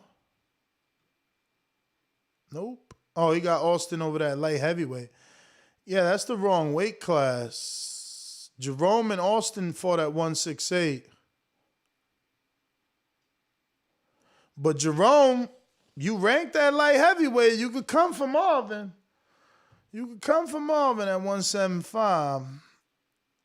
I mean, damn, you're not the number one. How is Keem number one at light heavyweight and at 6'8"? Keem, you the man, bro. They ain't got you ranked at 60 yet because you ain't dropped them 5 pounds. But you could be ranked in 3 different divisions, man. That's crazy. Well, again, for Austin, he fought at 6'8". So that's where I'm looking at him. And Joshua Lang ain't taking that fight. Stainless ain't taking that fight. Mr. Wilson may take that fight. Chris Hunter, he may take that fight. Matt Garces, I won't even offer him that fight. James Clark, I won't even offer him that fight. Maybe. I keep giving James decent opponents because of his MMA background. You know what I mean? I don't consider him a novice like a regular novice, but maybe he doesn't take that fight. Chris Vega, he probably pulls the whole, oh, we from Texas thing. Show Kid, they promoted under the same promotion. Does Adrian fight? Oh, they was talking shit to each other. Adrian will fight Austin. For sure, Fire D, he'll fight Austin. Esteban, I'm sure he'll fight Austin now. I'm sure Esteban might fight Austin now. Maybe not, because Austin is the one stepped up to the plate for Esteban. Esteban was supposed to fight Jerome Lambert. Freak the Zeke, I think he'll fight Esteban. I think he'll fight Austin, but again, he might pull some Texas shit. They all in Texas. Guillermo, I think he'll fight Esteban, except I don't know if he is from Texas or not. Elias, he'll fight Esteban. Corey, he'll fight Esteban. I kept saying Esteban, and I may not say Austin. I think Austin was talking slick to Keem. I don't know about them. But again, for Keem, he's so highly ranked. Why give a dude who's 0-1 a shot and he's a tough fight? You know, Keem got 3 divisions he could pick a title shot in. You know, he could go for a rematch. Like, you legit about to be eligible for a rematch with Marvin as a mandatory if you just keep winning. Because obviously Jerome, you 1-2. He ain't got no mandatory yet, but you 1-2. Y'all right there. That's crazy. Shout out to the rankings committee, man. But going back to the tape and continuing to review the Jordan and Show Kid fight, which we had queued up. Jordan, like I said, man, he's got options. It's all about where he wants to fight. He continues to show power. This is his 2nd stoppage now, so he's 3-2. Nobody ever been 3-2. You know, Jose was 3-0, no KOs. Marvin at one point was 3-0, no KOs. You know, so. And Jordan technically looked better. He kept his hands up slightly more. You know, he worked off the jab a little better. And he showed different punches in his arsenal. You know, he scored knockdowns with the right hand as a straight and with the right hand as an uppercut. But Jordan is a little novice, you know, compared to some of these other 168-pound fighters. So, again, he's also light.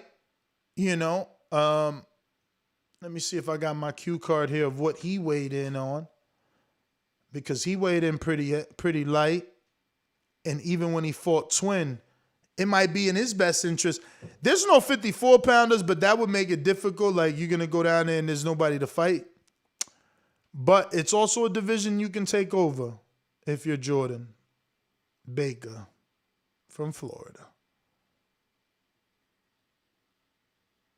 And I'm just looking here for the cue card. In the meantime, let me give you some audio from Fight Night. His tooth fell out and he was like, no mas? Nah, I mean, No? he's hanging in there with a dude 20 years younger than him with one knockout, 2 big wins. Oh, another right hand lands. He keeps doing like overhand. He keeps doing like Jamel Charles, Erickson Lubin. Showkid's bending over right into the right hand of Jordan Baker. So Yeah, so they both weighed in at 160, and I know that Jordan weighed 157 when he fought Twin. So, you know, maybe that 160-pound division is where Jordan feels comfortable. There you see him getting the knockout, or rather the knockdown with the uppercut. So at 160, which would be middleweight, he's number 1. The title is vacant. He could face Corey Frank for the belt. He could face... No one else is eligible. No one else is eligible unless, and I don't want that, but Keem can make the weight and challenge him for that vacant belt. But they're sparring partners. They've sparred together. Other than that, you know, he's gonna have to suck someone down. Like, someone would have to be like, all right, I'll fight for the belt, like a Jerome Lambert, which is too skilled for Jordan. You know, who else you got that could probably drop and eligible? That's it, man. Only Keem, Jerome. That's it. No one else is eligible for a title that I see. So, I mean, Jordan keeps racking up the wins is how I look at it. But you're eligible, man. You keep working on your craft, so when it is time for a title shot, not only do you win it, but you're ready to defend it, you know. Jordan is hailing from Broward County here in Florida. He came into this fight 2-0 with a 1 knockout on his record, and he improved that to 3-0, 2 knockouts on the record. He faced Showkid from Money Earned in Mount Vernon, New York City. Showkid always an entertaining fighter, entertaining, you know, personality on the show. And we look forward to him coming back. You know, I think the right fight is definitely important at this point. Showkid and Matt is a good fight, but again, Matt throws punches. You know, Showkid really needs to get with Doomy and get himself some training so he could get himself back in the win column. He did great. He did great versus Michael from Kid Kelly's gym, but it's been a minute. It's been a minute since that win, and he needs to get a good win.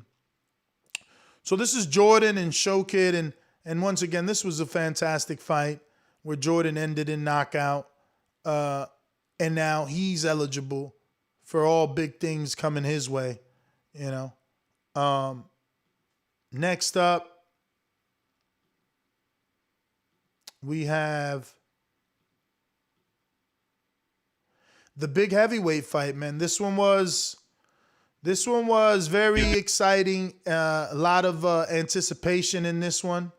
You know, you had Chino, who became 2-0 versus Juan Alabarán, who we all thought was just one punch away from stopping Chino. You know, Chino looks vulnerable, but that's from the outside looking in, my friend, because when you get in there, he just lets that leather go. He punches in combinations. You know, he already fought Tank, and it was a fantastic fight. And now he fights someone taller than him and turns that into a fantastic fight. Chino, he's got a lot of options. Cruiserweight, heavyweight, even lower if he keeps taking off the weight. Even lower because, you know, he's just as tall, if not shorter, than a Marvin. So it's this was a great heavyweight fight. I'm telling you, this guy versus Eric Cruz, I like it. I like it. You know, can he lose the weight to face an Eric Cruz? Or does Eric Cruz face him at heavyweight, you know, to take Chino's eligibility to face Sean? Now, Sean offered Cruz the fight because Cruz has fought at heavyweight and cruiserweight. I think Cruz said no. I'm pretty sure he said no. Now, did he say no for personal reasons at the time, or did he say no because he doesn't feel like he can beat Sean, or did he say no because he doesn't want Texas on Texas crime? I don't know. But I don't know. Would he take an eliminator? Or would he take a vacant title shot versus Sean, being as though he is eligible for a shot, even though, once again, he's coming off of a tune-up style win. And by tune-up, I say that respectfully to Abraham Herrera, who we just didn't know, and he hasn't been back. But Anthony also came, well, Adrian was no tune-up, so, it isn't the same. I thought it was going to, I was about to say he came off a tune-up, but Adrian was no tune-up. He did this thing versus Dan the Man, but Eric Cruz says, shout out to Rob for the huge win. Yeah, man, shout out to Rob. He fought like a dog. Shout out to Bishop.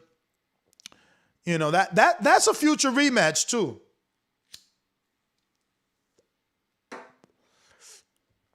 Hopefully Bishop doesn't disappear.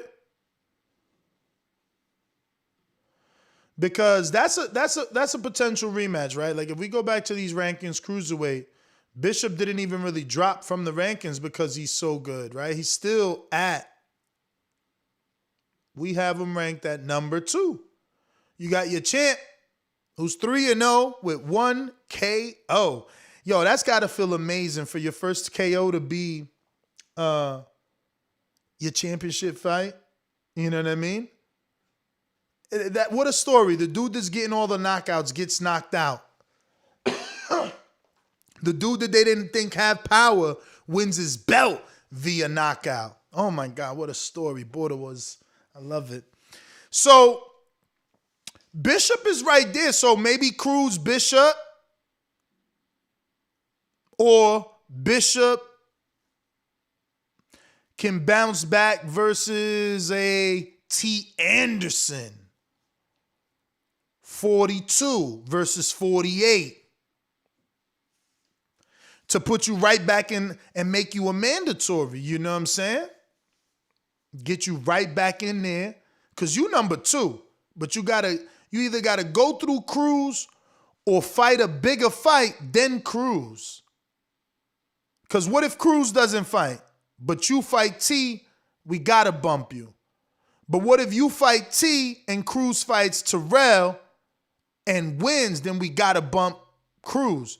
So it's about who you fight and who you win, who you beat. Who you fight and who you beat. But yeah, man, that is Chino versus Huang. And obviously Chino, is now eligible for that heavyweight shot if he wants it versus Sean Mission Impossible Jones. We could have a vacant title fight. Maybe Milwaukee got a venue for us, but I hear it's real cold in Milwaukee, especially in the winter.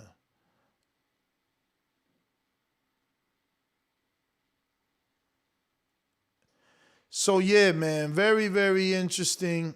We got Robert the Genius with a super chat that says, shout out to Bishop and everyone else that competed. Flexing emoji, 100 emoji. Shout out to you, my friend. Shout out to you. We appreciate you and that fantastic fight you put on. We got Show Kid 2005 says, stop mentioning Show Kid with the other old guys. We know I will smoke them. That's too easy. Show Kid need a coach and he will be back stronger. You do need a coach, okay? You can't keep playing like that, man. You bullshitting, man. That shit looked like a street fight. Like, you ain't had no answer, man. Like, you need to, you barely landed a punch, so you got to take it more serious than that. You got to. You got to, man. You can do better, too, if you just apply a little bit. Damn, Sir Isaac, I'm sorry to hear your flight got delayed, man. Would have loved to see you there. Yeah, Brandon, I believe rolling with the punches. Karma, I told Keem he got to sit down on his punches, so I don't think I'm too nice to tell him. But the truth is, you just be talking. I know you signed up 3 times. I know you paid 3 times, but you with Jose, my friend. You have not fought, and people want collateral from you because you pull out. And I get it. You'll get mad at me. You'll say you wanted Keem and all these people and this and that. But Keem is what? 4 fights in? 3 fights in? How many we got with Keem? Let me show his resume. Keem is 3 fights he fought. You missed 3. He fought 3. So you wanted Keem to do extra shit that he didn't need to do because he's a trustworthy person in the community. He's traveled already around the world to fight in border wars. He went to Pittsburgh, he went to Florida, and now he went all the way to Watertown, Wisconsin. I want you to fight in our community. I am the one that always defends you because I do know that you paid 3 times. I do know that circumstances happen and your opponents were at fault for why you didn't fight. But still, the bottom line still is you didn't fight. Nothing changes that. Because if it changes it for you, then it changes it for Jose. And it doesn't change it for Jose, so it doesn't change it for you. You know what I mean? Keem is a fighter that fights. If you want to fight him, and you want to prove that he's pillow-fisted, sign up. But he's going to require collateral from you. Because, you've just had so many. And there's nothing against you. Again, I want you in our series, I've been trying to match you for some time now. I just want you to fight. Sir Isaac says, I'm supposed to be number 3 in the division. Yeah, I like Jerome versus Elias, but, if you do Jerome versus Elias, then you got nobody to fight for the belt. Like, you got to do Elias versus someone else so that he's eligible for a belt. You just got to. So that you can make a main event. With a dude that goes all out like that, DeMarcus versus Austin, I don't know. Keem. Right now, Austin has got an injury. We got to see how serious that injury is. When he came to say what's up to me, he had that shit in a sling. So, I don't know. Jerome says Jerome versus whoever for the middleweight title. That's what I'm talking about, champ. Let's go, champ. Let me go back to that middleweight. There's not very many people you can fight at middleweight, he says. So he don't even want it at, Keem. Keem, you're gonna have to stay at 185. My man said he want that middleweight belt. So let me see. At middleweight, the only person he could fight is Jordan. That's the only person he could fight. And that's not a good fight. I can't let Jordan fight you, champ. You two. Oh, you could fight Corey ass, man. I reached out to Corey yesterday. He didn't even text me back, man. And I asked him, did he win? He had a fight. I'm texting him again. Champ, good morning. He had a fight on September 11th. I'm just trying to see what's up. But Corey versus Jerome could happen at 160. They forcing Jordan to go down to 54. Or you're going to have to strap up and fight with the big boys, man. Can you take a Jerome Lambert? Look, Jerome at the end of the day, he's wide with his punches. Not wide, or not bad wide, but styles make fights. Jordan comes down the middle. But Jerome has demonstrated more Punching power. He's got more experience. Jordan needs more experience. I wouldn't make that fight. The fight to make is Corey Frank versus Jerome Lambert at 160 or Elias versus Jerome Lambert at 160 or,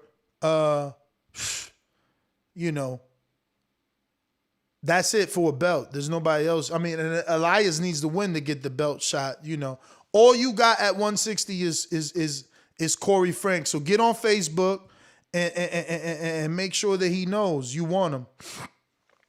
Yeah, Jerome, I don't know what's wrong with the phone lines. It ain't working today. Something's wrong, but you could call in on Skype if you want. Austin versus James Clark, done deal. That ain't a done deal, champ, because we don't know what James Clark is going to do. You know what I'm saying? We don't know, does he want that fight? You know what I mean? And again, so is Austin's injury fake? Like, why are you matchmaking Austin? Like, I thought he had a fucked up shoulder. What's going on here? Now I need to know what's going on, man. Now I need to know what's going on. Is he injured or is he not injured? He already matchmaking him and shit. Is he injured or is he not injured? Let me know. What's really going on? What am I missing here? Am I missing something? Is he injured or not? Because I don't care if he's not injured. Like, if he only got injured for that fight, amen. If he's available and he's not hurt, we will match him. Very simple. Very simple, man. But time to get to the main event, right?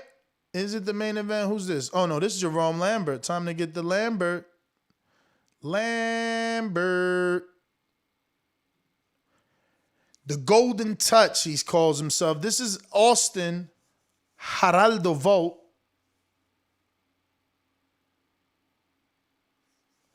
All right, J-Mac, you want to come on? I'll bring you on. I would love you to give that take.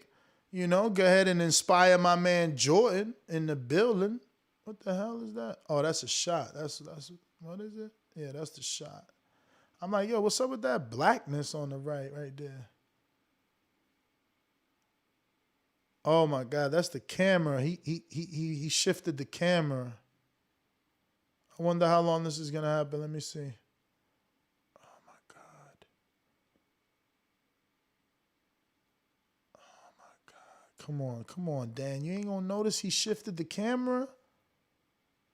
This is what I'm saying, yo. Y'all don't understand how much it takes to get this shit done. Look, that black right here, that's the camera. He shifted the camera. That has me depressed, man. Look, you blocking Jerome out, bro. How do you not see that, man? And no, look, he's a kid too, man. He's only like 12, man. That's what we dealing with, man. We on the ground waiting for the spot. Damn, bro. Damn, his whole fight's gonna have that black shit. At least he's recording you in frame, Jerome. I do apologize, man. I fucking apologize. I just wish I was Michael Keaton in Multiplicity, man. I need 100 of me, man. This shit is crazy. Like when the power went out, I had to get up out the desk. You know what I'm saying? When the night shifted from day to night, I had to get up and get my own camera, my own light for the desk. It's just like fucking bullshit. I need a million fucking interns is what we need to take it to the next level. But I'm depressed. I mean, we're already, past a minute in the first and no one adjusted this camera. This is so sad. This is why I like being a switcher. You know what I'm saying? I blame Dan, man. I said it over breakfast. Motherfucker, you out here hitting on girls, dog. I need you to be focused. Trying to talk to the ring card girl. Nah, man. So look, now they fixed it. Let me rewind that to see when did they fix it. I just noticed it. Fucking, but look. So right there, it's still here. When does this get fixed? Fucking hell.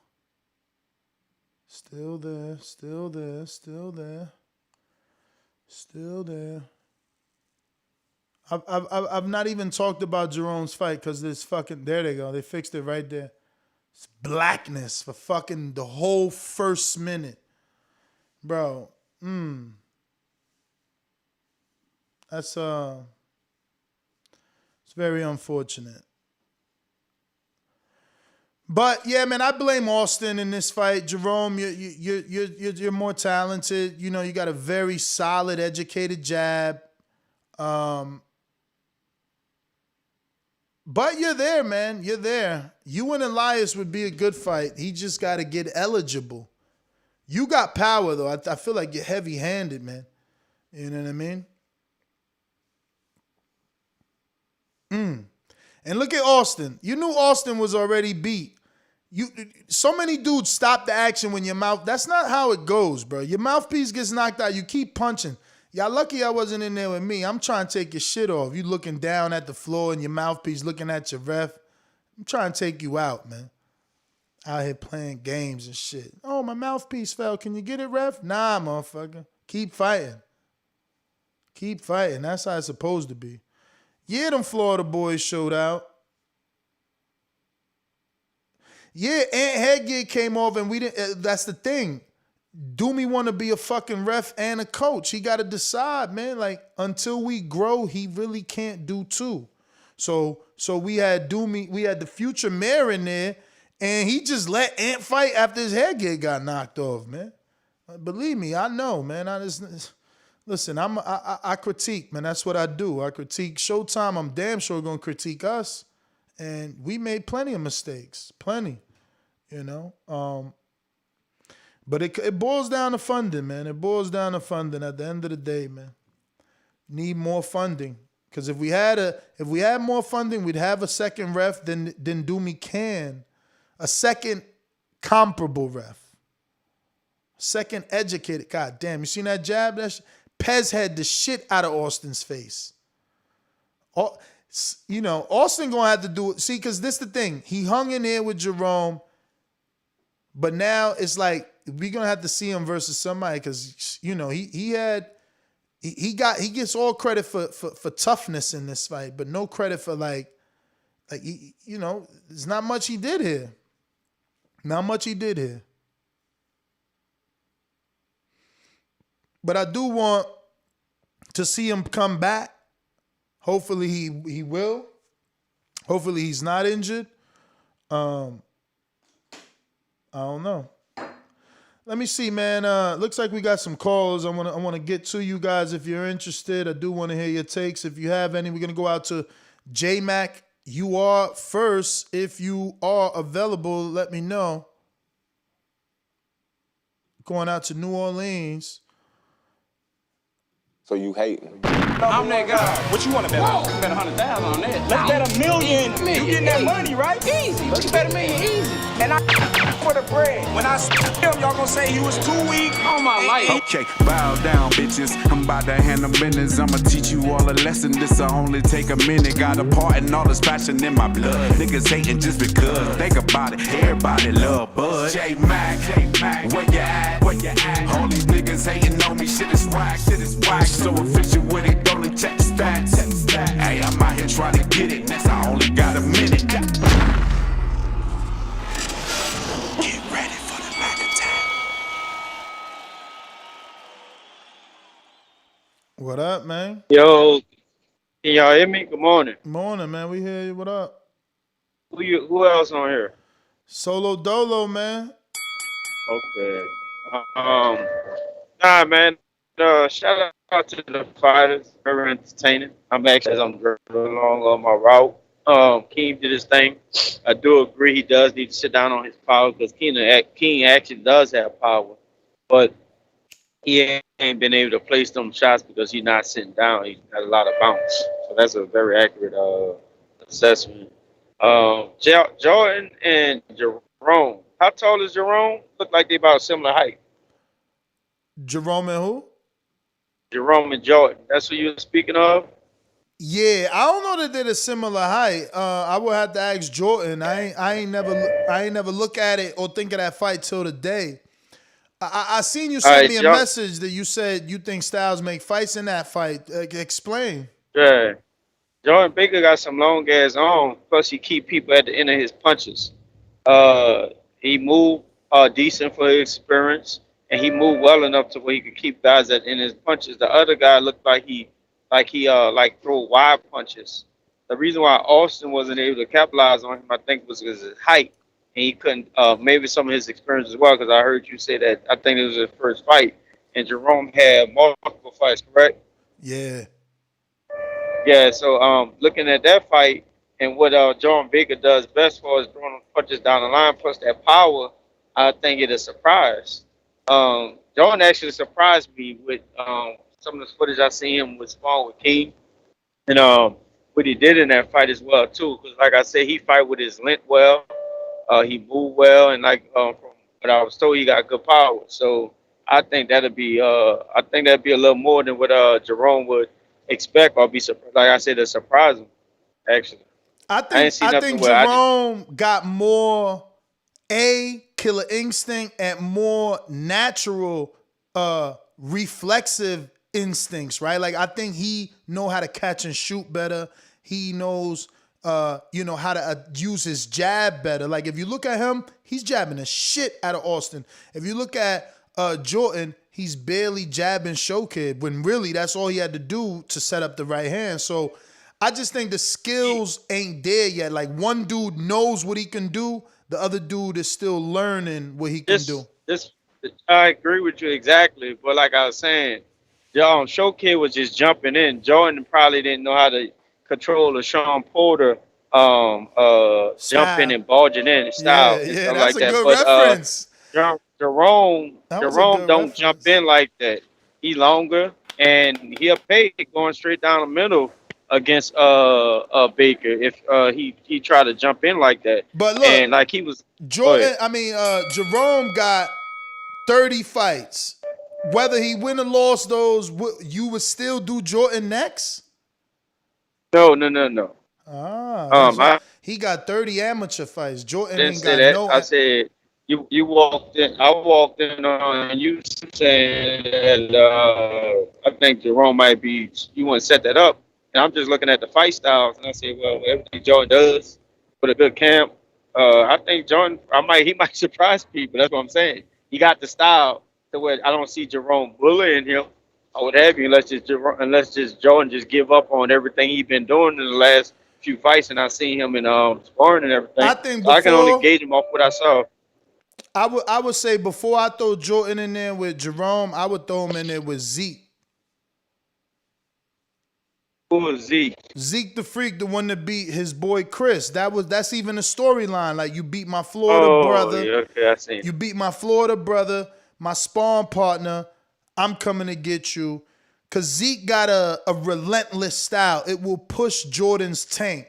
And Jordan needs a tank to get in there with Jerome, man. You can't be playing with Jerome Lambert. He a real fighter. He cutting weight. He got a real trainer. He's serious. You know what I'm saying? He got 30 amateur fights. Jordan trained himself for this fight. Him and Chris trained themselves. They sparred, obviously, and he sparred with King, but he trained himself. Like, I take all those things into consideration when matchmaking. That's all. I feel like, right now Jordan is 3-2. That looks sexy. We could keep getting him the right fights until the right time, and then let the leash off him. You said Jordan 3-2? Yeah, he got 3 wins and 2 knockouts, man. Oh, okay. I didn't think Jordan had lost. I said this, well, with the right trainer, I think Jordan could take that. I think he could take Jerome, honestly. And it just sucks that I stay in Texas, he stay in Florida. With his style and everything Jordan do, what have you, I can see him having a lot of success against Jerome. And also King as well too. We gotta get together and start tightening up more. Wait a minute. You think Keem could beat Jordan? Because let me tell you, Jerome, because Keem is eligible. Both of the Florida boys eligible for a shot, and so is Jerome. So if one of them really thought they could beat Jerome, they could fight Jerome next for a world title. The issue is, can they beat Jerome, man? They neither one of them got the experience of Jerome. I personally look, I put Keem in there with Marvin, who don't got 30 fights, and that was tight. And now people respect that more because they see Ant versus Marvin.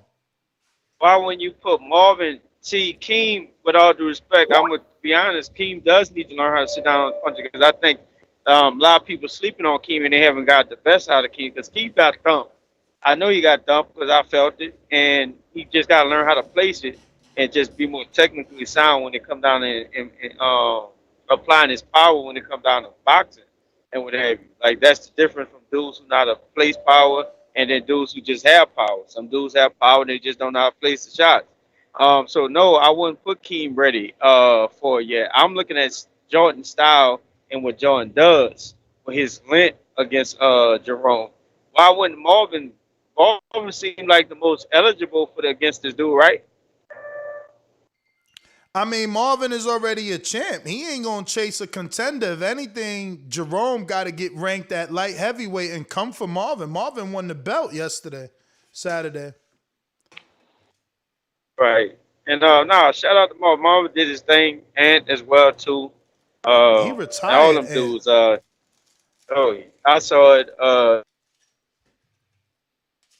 Like literally, like Ant said, he done with this shit. He said it's too much on the body. You know what I'm saying? I almost want to criticize him because he only 34. It's like, nigga, I'm 42. What's up with you, man? You know what I mean? Like, but everybody life different. Everybody got different stuff going on. So I understand. Yeah, we hear you. I know you dropped off. Oh yeah, I had a call come through. Ant did his thing. Sean did his thing too. I don't remember some of the dudes I didn't even know. I was surprised with what's the name? The dude from New Jersey. He Elias, the one that lost to Mitty. No, Elias got that work. I've been seeing Elias at that work. I wasn't surprised with Elias. Elias should keep doing what he's doing and just getting better and better. The one that beat the dude that knocked out Mafungo. You talking about Robert the Genius from D Boys Boxing. Yeah. Shout out to Dylan Price. Yeah. He actually did a good job of getting between range. He couldn't dictate that range in that fight. And that's how he came away with that. He did what he needed to do to get up in there and stuff. So Bishop surprised me though. With that. Bishop not surprised me, but like he gave us confirmation that his skill was real because he did the same shit he did to the last three opponents to Rob. He hit Rob with that straight left, bro, on the way in. That shit, his feet just kicked from under. That shit was crazy, man. Boxing is so crazy. That shit is so crazy. Rob was coming in with all his aggression and it's just like, boop, one little shot. One little straight left. It played, and shout out to Bishop. No disrespect, but now I say it played in Rob's favor though. Rob was able to after he got knocked down, he didn't lose his confidence. He did though. Coming forward. He did though. He told me, bro. He said, bro, after I got dropped, I was like nervous. He got more anxious. Yeah. So hold on, listen. You say he did. Yes, you can lose your confidence, but it's about your action. And if he lost his confidence, he wouldn't have been able to do what he did in the second round. That's what I was saying. Because after he got knocked down, he could have just easily been sitting at the end of those punches, and Bishop would have been picking them apart. The fight would have been a lot easier. Bishop would have been that'd have been his third. I don't know if he'd have stopped him, but third. Yeah, that'd have been his third win. That'd have been his third win. But let me get to some people, man. Let me get to some other people, but I do want to shout out Keem, man. Keem was one of the dudes with me that was saying Rob is a dog, and we seen that, man. We seen that. You know, I would also want to matchmake Rob properly. You know, give him an opportunity to do his thing in his division. I think fights with him and Chino, him and even Cruz, those are safe fights. Cruz ain't never really been hit. He's got good movement himself. Well, like he leans back well, and then he's got this nice little sneaky counter left hook, but he never really been punched. And obviously Rob could punch, man. He dropped my man dos veces. That second one was the worst, and I hope, I'm hoping that Bishop understands that. I hope he's seen that, or that his girl can translate that to him, because his head hit that canvas. That shit was no joke. You know what I'm saying? But I'm going to keep the lines moving real quick. I got a cash app from Big Supermax that says, Show Kid looking like food on my brother's plate. Damn, Show Kid. This is a rap. Now they trying to use you as a name. Yo, that's a good fight though. I like you and Matt, but you gotta train. Matt lets hands go, man. Matt lets hands go, and honestly, J Mac, you fixed his right hand. His right hand looked so much better in that Vega fight. He gotta get popped, man. This motherfucker ain't landing with no He need that You know what I'm saying?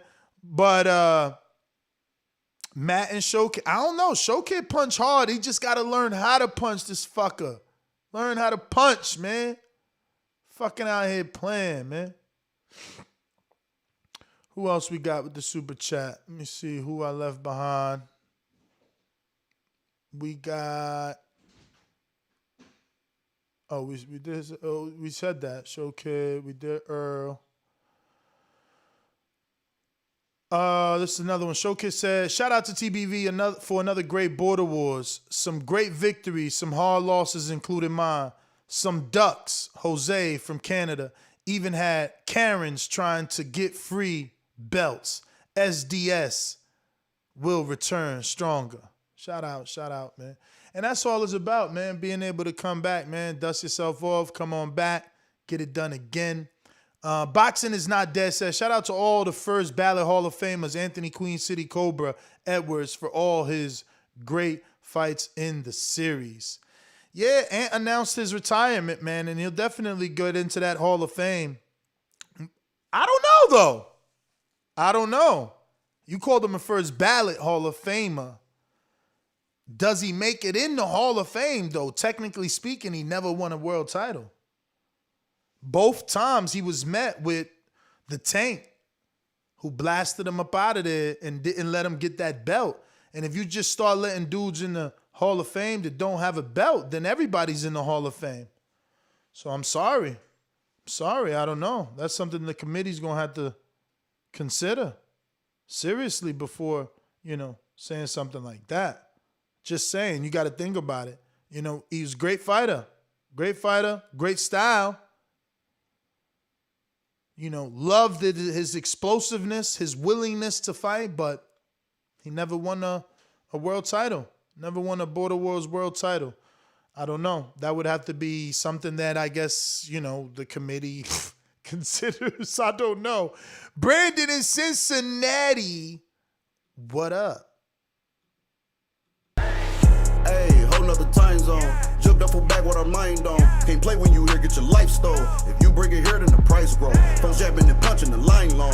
I drop a pigeon, let 9 go. We slap with the thick glass and white though. This only happens in Ohio. Yo, Ness, how's my audio? You straight.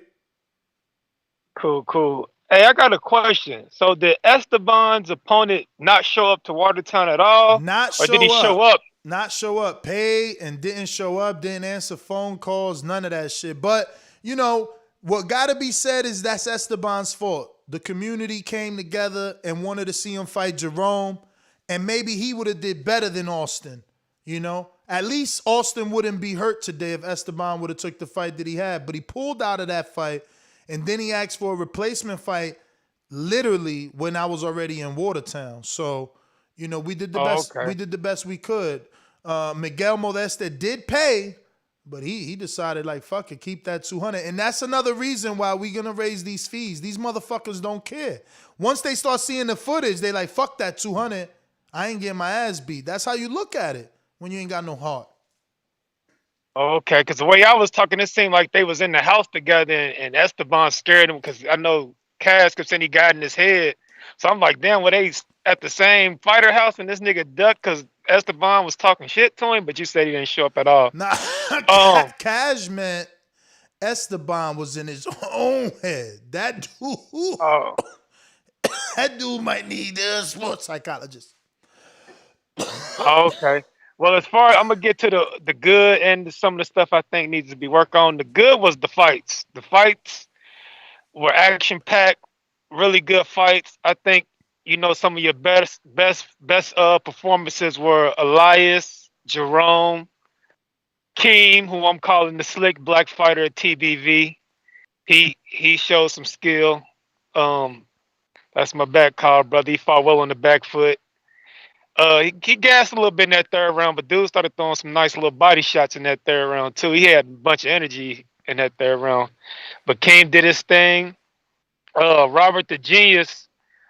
I don't know why I was drinking the Smoke 'em Out J Kool-Aid, man. He was on this Darmani Rock shit. I mean, people kept saying the size. I mean, let's just be real. Told y'all, man. And no disrespect to him, but boxing is about skill, not just size. That shit, size matters until it don't matter. I mean, let's just call it what it is. We keep saying size like he's swole. He's fat. Yeah, but he's big though. He's still 6'4". He legit 6'4". He legit 6'4". And he was 315. He weighed in at 304 as a weigh-in, but with clothes on, he 315. B. Okay.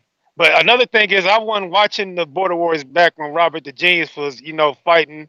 So this is my first time actually seeing him. So that might have played a part in it. And Jordan Baker, he did his thing too. Jordan, I'm calling him the Tank Davis, man. He just out here sleeping shit. Him and King, Florida, Border Wars in like December, Christmas time. I go down there and check that out. That's and maybe if they don't fight each other, just put them both on the card together. Who? But you just put them on the card together like a Florida, Kim and Jordan, like as a Florida card. Oh yeah. I seen you said that yesterday. I'm already on that, but I don't want to fight them against each other. Even though they could fight for a belt, I don't. They should be champions together, not versus each other, or be champions together, then go up again. Like after they take the same way Milwaukee thinking. Milwaukee talking about, I'm gonna get this division, you get that division. They should do the same, and then if they take out everybody else, fight each other. But I don't want to see them fight each other. They already sparred too. It's not good. You gave away the secrets.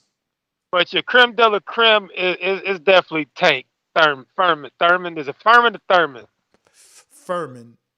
Yeah, he's your creme de la creme. He's got the skills, the power, he got the look, the physique. He's your star. He's your AJ of Border Wars, man. So if you ain't gonna cater to Keem and the Florida boys, you gotta keep it revolved around him because he's looking unbeatable right now. Maybe Keem can work his way up to that rematch. I'd definitely be rooting for my boy. Well, Keem is in such a fantastic position, that he can actually face Marvin, man. There's not really anybody that is worthy of a Marvin shot. Let me double check the rankings, but I'm pretty sure I'm right on that. Marvin is now the new light heavyweight champ. Which means that Keem is number 1, Jerome is number 2, and then you got Elias at number 3 for Surefire D, Showkid, Vega, Austin, and Matt Machine Gun Lids Low. So, if Keem wanted to, a fight from now, maybe even Tank gives him, because Tank loves rematches, and he knows Keem, and I've already said that Keem beat him. He might give Keem the rematch right away without even waiting to be the mandatory. But he's number 1 in the division, Keem is at 175. But the thing is that he weighed in at 165. Like, does he really? I mean, he can put on weight. I do think he looks thin. He could eat a little bit, pump some iron, and fight Tank again. But Tank has to say yeah. Or become the mandatory. I just sent you a counterpunch too for some extra time. But yeah, man, Marvin does it. Like I said, them probably the biggest winners. You got probably Marvin, King, Jordan, Jerome, and Elias. I was Robert the Genius too. The letdowns with Showkid. Showkid's like the Hank Lundy. He talks a good game. That's a good reference. And he's gonna keep getting in the fights because he's gonna talk shit, win, lose, or draw. And then Smoke 'em out, Jay. Like I said, maybe that's my fault. I felt drunk the Kool-Aid with the big uppercut against Super Mex. And then the Queen City Cobra. Hey man, I ain't gonna lie, I'm starting to get the itch. So if he don't want to fight no more, maybe I can reach out and he get me ready for a Border Wars debut. Oh shit! I know the fans. I'm getting the itch. I ain't gonna lie, man. That'd be good for him to become a trainer, yo. That's right. That's good. Pass that skill on. But you guys in Cincinnati, man, you got to change up that style, that wide stance, pretty boy slick shit from the waist, man. You meet that Mexican, and in his case, Salvadorian, they just bring the fight to you, man. You can't throw punches a lot. You can't throw punches in bunches at that AB wide stand style. That shit, that's pretty shit. But the thing the things I think you need to work on, the production seemed a little rushed because you had so many fights. It's like one fight over, the next fight in. We don't get to know the fighters, no post fight, shit talking for the winners. I think that's something you should work on. I understand you want to get it ready. I want to answer these. So the production was rushed because A, we started an hour late because of the bar. B, we wanted to keep it rushed because of the darkness. We didn't want to have the issue from the first time. Even though we had more outdoor lighting, no one wanted to rely on outdoor lighting. Looking at it now live, obviously the lighting was enough, and we know for the second time, even though there's some shaded spots, but that was the issue. Trying to finish within time of darkness and starting an hour late because of the bar. Like, they just were not ready. I wanted to start at 5 o'clock, and I was on Adrian every minute. We starting at 5? Yo, we supposed to, but it ain't looking that way. All right, what, 5:15? What, 5:30? Yo, 5:45? Like, I was on it. It wasn't me at all. They had their issue. Just like the production, that is on me. That is on me in terms of the shaky camera. I hired Adrian's son, Well, I ain't hire him. He volunteered. I did pay him, though, or bless him, because I don't want it to be sound like I paid him and then go to jail. But yeah, look, we growing. I'm not rich. I wish I could have flew James Payne in, but he had to fight. That was like the thing. He was gonna come with Matt, but he fought the Friday before. Shout out to Bo and Bama, who went to James fight over there in Nashville and then came to see us all the way in Watertown. But I mean, we growing, man. We growing, and I am listening to all the grievances, and little by little, it'll get there. Honestly, this is like my Rocky Balboa story. I got to do it all out of pocket on my own until someone finally helps. And then the last thing, Ness, before I get off, I think it's time to move on for Watertown, man. I don't think the crowd was there. I seen a lot of empty black seats, man. Yeah. I don't think the city came out like they did. He did. So he did squeeze a lot. Like, I remember having a conversation like, damn, with the mayor, like, bruh, you need at least 18 inches in between each seat. Like, he had less, bro. I wear 13 Yeezy. That shit did not fit in between the seats. Like, he wanted to get so many seats in to get so many people that maybe we had the same amount as last time, because I don't have a final count. I'm supposed to in the next few days, but maybe we had the same amount as last time or a little less, and it looked worse because he expected so much more that he slid in so many seats. But again, we talked about that briefly, and I think that a way to do that is to allow Keem and other fighters, let's say 30, 50% of ticket sales. So if a ticket is $40, you get $20 or you get $15 back off of every ticket you sell. That incentivizes a fighter to sell tickets. Then now his flight, his hotel, his post-fight dinner is free because he sold 20-something tickets. You know what I mean? So we're growing, man. This is the biggest one we got. And we will move from Watertown. Obviously, Watertown is about to become the movie Frozen right now. It's a wrap. Like, it was legit 52 degrees out there. Yeah, they get some of the worst weather. That Wisconsin, Minnesota, they get some of the worst weather. But I'm going to let you go, man. All in all, great show. Like I said, I wouldn't mind seeing it back in Florida somewhere in Queen City, Cobra, man. I'm going to be reaching out to you, brother. That's my call. For sure, man.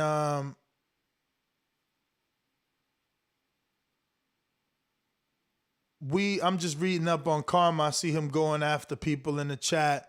He's 4-0 now in street beefs. But yeah, we need to see you fight over here, champ. We need to see you fight over here on Border Wars where the skill is real. But let me keep these lines moving, man. Who else we got? On the line. It looking like Jonathan Sims. What up? Damn, I got the wrong one up. What's up? Can you hear me? We hear you. Nice. Thanks for another show, man. You, like I always say, man, you do such a fantastic job. And just speaking for myself, I'm glad that I met you and found the show. So just keep up the good work, man. You're a good person. You do good work. Appreciate it. First, for sure. Got to give you your flowers now. I want to say shout out to Info Joe.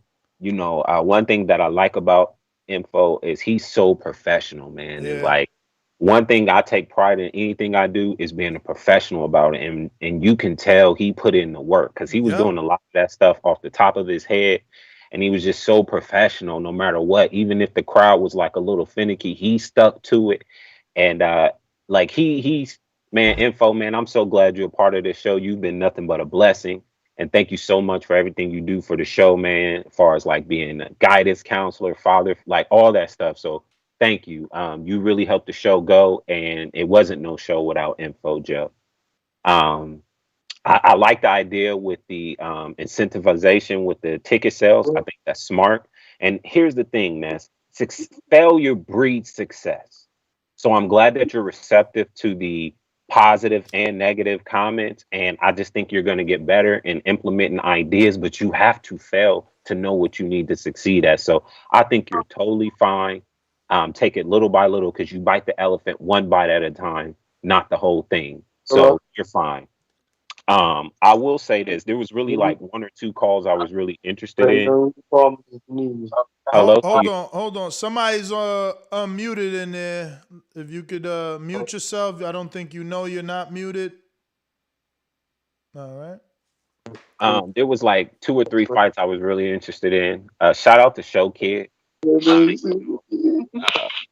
I'm not sure what's going on, but you know, hey dog, at this I don't care about the wins or losses, man. I just respect the fact that you keep getting back up. So, you know, shouts out to you.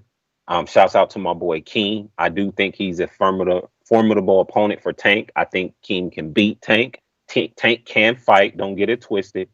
And I don't mean no disrespect when I say this, but to my fellow Ohioan, I'm glad that he retired because it looked like the same fighter from the first time they fought.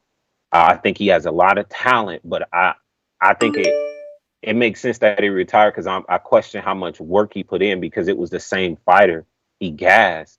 And I thought there was a lot of things he could have capitalized on with his talent, even with the style. But, you know, his Tank didn't allow him to keep his hands up, his feet work. He was hunching over. He did a lot of hugging, especially towards the end. You could just tell he was gassed. And, you know, I'm just glad, I guess, that he retired because I expected more. I mean, I saw some improvement from Tank, but it was more about what I didn't see from Queen City.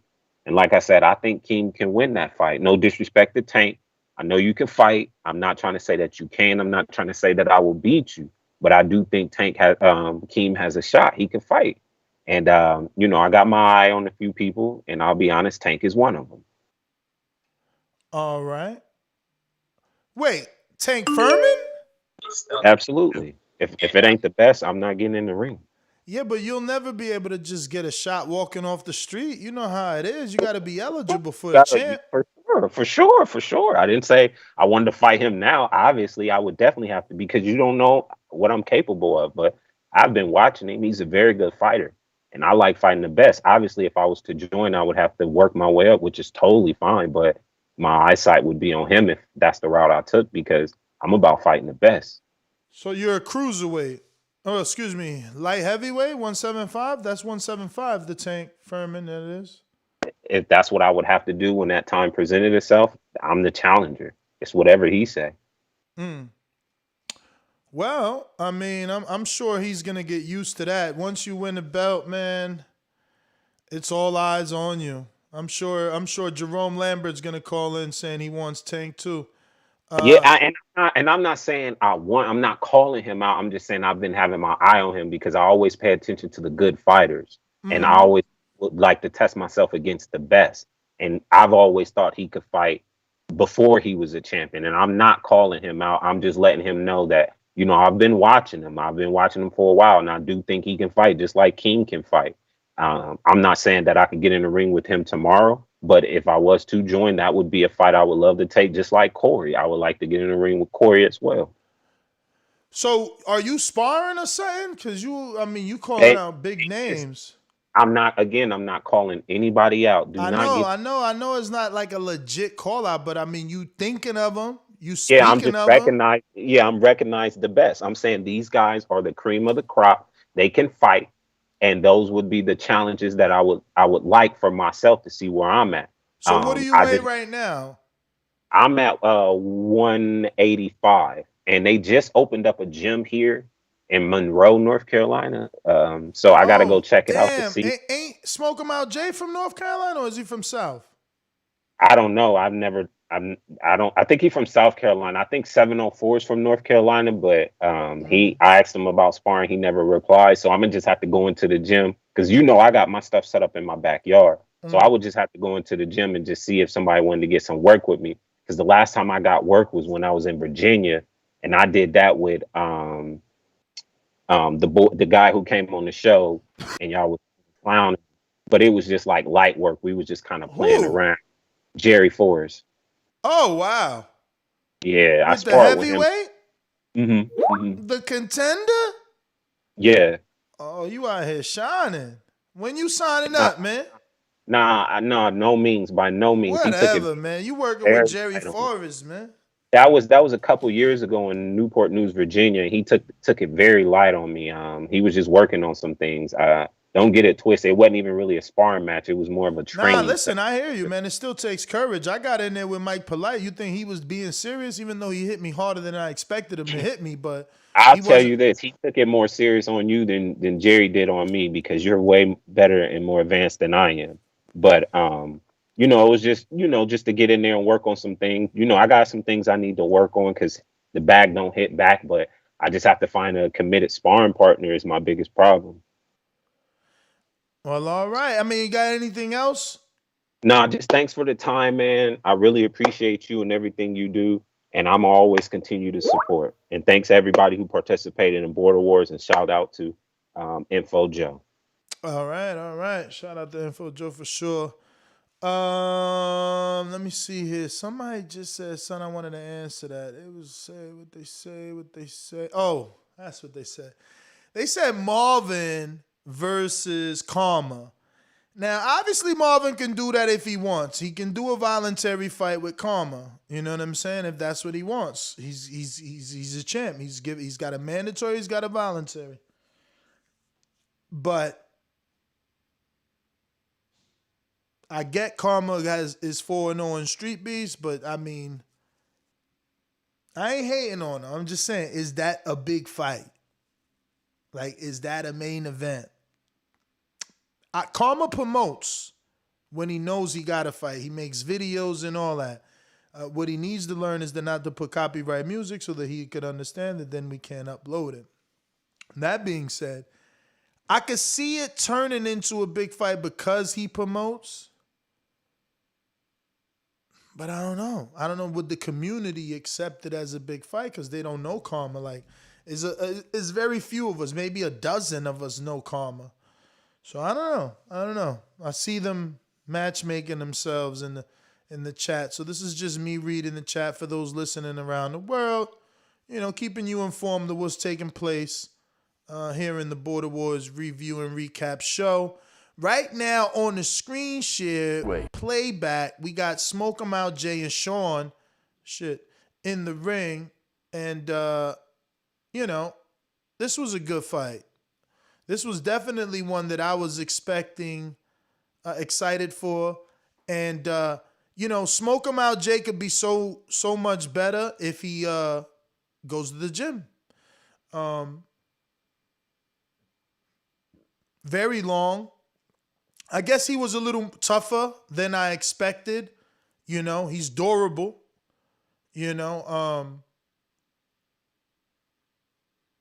But Sean showed that skill does matter. Jay showed that, look, sometimes size is all you need because he did tire Sean out, but I don't think it was necessarily Sean being tired more than Sean being smart.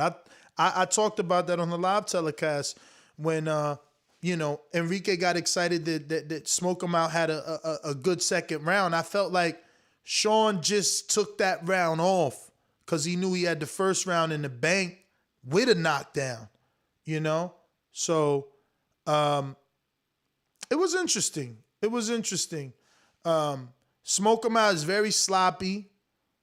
Needs to work on definitely losing some of the weight. Like, he had such difficulty getting off the ground. First knockdown, he had to be helped. Second knockdown, he used the ropes. He slipped and fell a bunch of times, which again makes you tired. Now you're getting 315 pounds off the ground. A lot of lunging in. And look, that's going to work. That's going to work on different levels. Sometimes you're going to be stronger than your man, That'll work on Eddie. That'll work. He will overwhelm and be too big for Eddie. He would be too big, maybe even for a Tank. But don't count Tank out.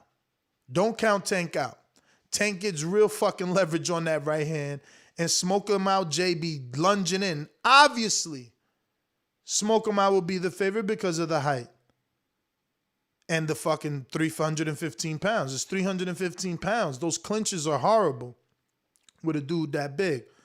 But Tank, that right hand might sleep somebody. You know what I mean? That right hand might sleep somebody. So, there's a bunch of fights for Smoke 'Em Out. He's still in the race because there's not a lot of heavyweights, eligible anyway. But if he fights, again, I'm not going to hold anyone back. I'm not going to hold anyone back for personal grievances. So if he fights Arel, the winner is eligible for a title shot versus Sean. If he fights Tank, the winner is eligible for a title shot versus Sean. If he fights, who else? That's it, I think. I need to pull up these rankings. Hold on. I think that's the only people he can fight for a title shot at the moment. Where the fuck is it? All right, let me go here.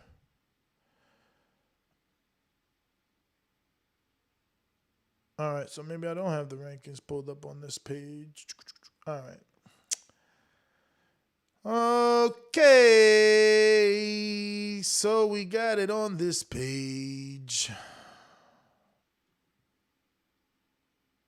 Right? And that's also not here. Where the fuck did it go? All right, let's just re-upload it. And we're talking heavyweight. So Smoke 'Em Out could fight Rel and Tank. And that's it.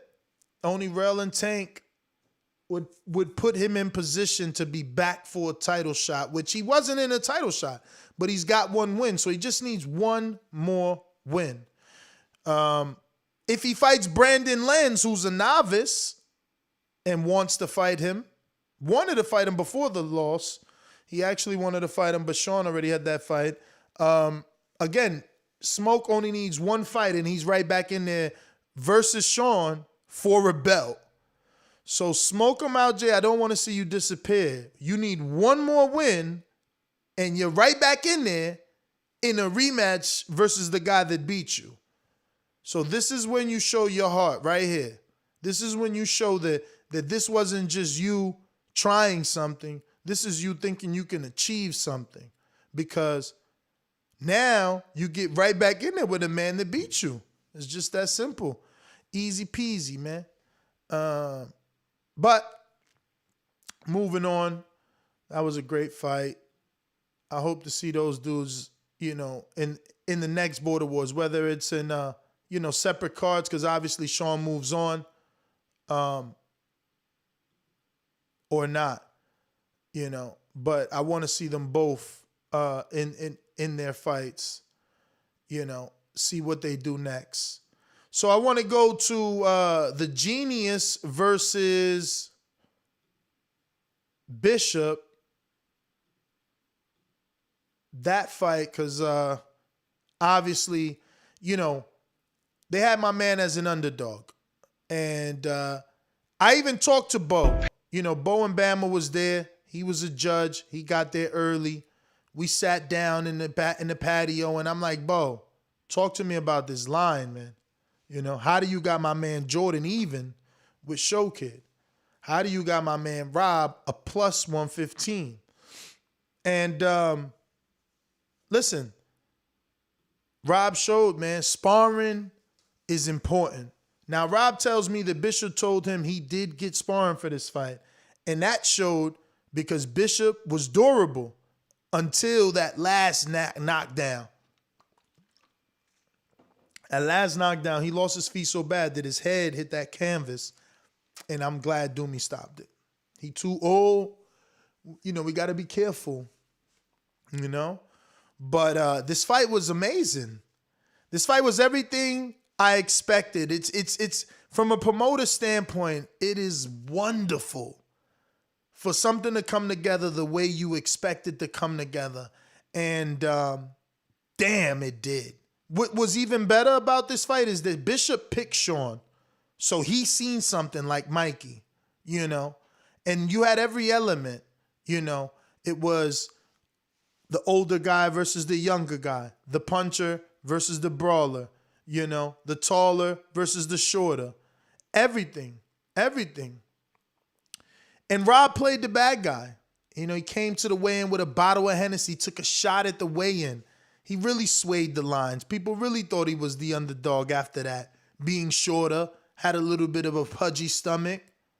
They expected him to not be the dog that he was. And, you know, Rob shows that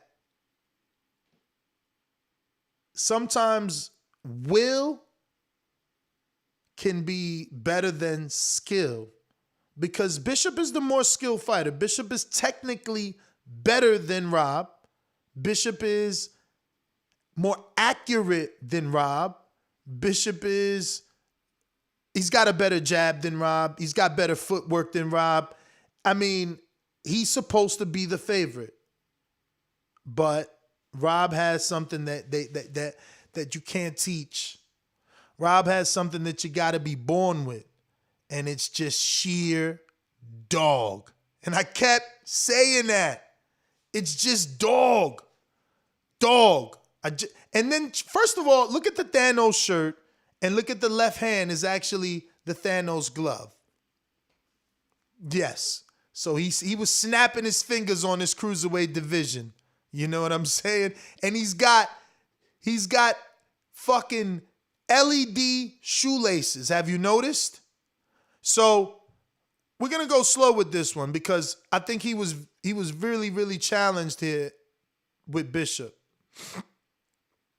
So watch how he starts to change levels. And again, this is, damn, I went too fast. Fucking hell. Because it's right from the beginning. He starts to change levels on Bishop so that Bishop can't time him, because Bishop is very good at using his southpaw right hand to find the range and then shoot the straight left to the body by coming right back at you with the southpaw right hook. So, you know, Rob does real good by bending at the knees and giving Bishop a different look every single time from the opening bell. I'm going to have to stop. I'm going to only be able to use pause because the rewind is horrible here. This is not as accurate. I fucking rewinded like 30 minutes. But yeah, just watch. As soon as the bell opens, watch how Rob uses his knees to change levels. And also, you know, Santa Cruz has this tick where he shakes his glove. Well, Bishop has a tick where he shakes his head. Watch his head. It's like he's an MC and he shakes his head. You know, like when you're listening to the beat, shit is crazy. Watch. RD says Bishop looked like he boxed back in the day. I mean, according to him, he's never boxed, but he still does look good, as you can see, you know. And he's doing the right thing by moving, but right away got caught with a right hand right there. And he tried his same combination. Right hook, left hand. Again, caught with another right hand. See? Rob changed his levels again, goes under the big shot. So the levels was important, but Rob got caught right there. And again, the height. Look, he's getting hit now. Because he wants to be a dog. He got hit. He wants to fight back. And Bishop clipped him with a short inside left. When, honestly speaking, Rob had so much going for him in the first round. He landed like 3 right hands on Bishop. Sometimes patience is good. So there Bishop does a spin and, it was crazy, right? You're not supposed to do 360s in the ring. But, Bishop showing, even with a younger guy, look, straight left he landed. He tried the right hook and he got hit with a 2-piece, sent him into the ropes. But everything he did to everybody else, he's still doing it here to a guy 11 years younger, except the youth of this guy is allowing shots to land in between Bishop's shots. That's what Rob is doing. He's always punching. So when Bishop finishes combination, see, a right hand is always there. So every time he throws, Rob is still throwing. The problem is Rob is getting hit sometimes. And he's selling out, but he started going to the body. You see that? Because the body doesn't move. He invested a lot into the body, big right hands into the body. But he's a dog. Look, you see how he clipped? Look, did you see that? Man, I wish I could fucking go back. I hope you've seen it. You see how he grabbed Bishop's arm with his armpit? With Rob's own armpit, like he pinned it. I'm telling you, man, this is that everyday sparring, bro. And he spars young guys. He may not look the part, but he's sparring out there. And Bishop is a killer, bro. You see these right hooks of Bishop? Oh my God, they were all over the place. This is worth a rematch, let me tell you. Not immediate because it was a vacant title strap. Nobody's entitled to a rematch. Oh my God, did you see that right hand Rob landed up top? Bruh, this shit was crazy, bruh. But this is look at my excitement on my face. Oh my God, look at me. Bruh, this is worth a rematch. I want to see you work your way back. Let me pause this. We got to bring up this damn. We got it right here actually. No need to bring it up. Cancel. Let's fucking pull up cuz Rob what Bishop got to do to get a shot, Bishop? Cuz I don't want you disappearing, man. You can't go into sad mode. This shit happens. There's a winner, there's a loser. Okay, so you can fight Cruz. You ain't, honestly, again, I think I talked about this already. Bishop, you just got to fight someone better than Cruz, meaning if Cruz turns around and fight Ian and you turn around and fight T, that's a toss-up. Those dudes are on the same level, T. Anderson and Ian. You know what I'm saying? Even though Anderson looks technically better than Ian. I ain't gonna lie about that. That being said, like if Cruz beats Rel, then obviously, he's more deserving of the shot. If you beat Mario and he beats Rel, Cruz is still more deserving of the shot. You know what I mean? So that's how it works. But staying active gets you back up there. Right now, Cruz is number 1. You need to do something to take his number 1 spot so that you could ensure yourself of a mandatory position. But you're right there. Don't let yourself fall off the rankings. You're right there. Even if you stayed busy, right? Again, let's say, cool, Cruz fights Rel, he becomes the mandatory. Now he got to fight Rob. Cool. You fought T, and after that mandatory, you're the next mandatory.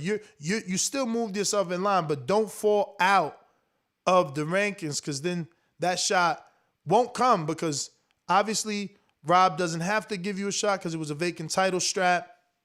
He gets to move on and do what he wants. He can have a voluntary, he can have a mandatory, or rather call for his mandatory, but he can do what he wants. Keem, let me know. Send me a message if you are available as I continue to review this Bishop fight. This was a barn burner. We had Adrian in the corner for Rob, and Adrian gets this win under his belt, which means now he's 4-0 in Border Wars. And as you can see, Adrian went all out for Border Wars with the outfit and custom Border Wars dunks. So shout out to Adrian Rowan of Watertown, Wisconsin. Well, actually, not from Watertown. He's from Milwaukee or Michigan. Yeah, Milwaukee. But anyway, you see Rob changing levels, keeping the legs pumping. But see his unorthodox status. You see how he went from southpaw. Excuse me, he went from orthodox to southpaw. I'm gonna try and rewind this. I know it's not. I'm not gonna be able to, but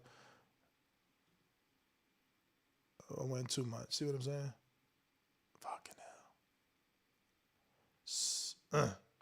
Fuck it. All right, so you'll see. He starts off at orthodox, right? But to cut the distance, he changes. He takes that right foot back forward. See, boom. And he lands the right hook from the southpaw position 3 straight times. The third one drops him. So, you know, Rob is awkward, man. He's awkward. And he's got power, you know. Beautiful way to win the belt, I'm telling you, by knockout. Bishop, it's hard to get, see, his style is overwhelming. He's like Margarito, but he's white.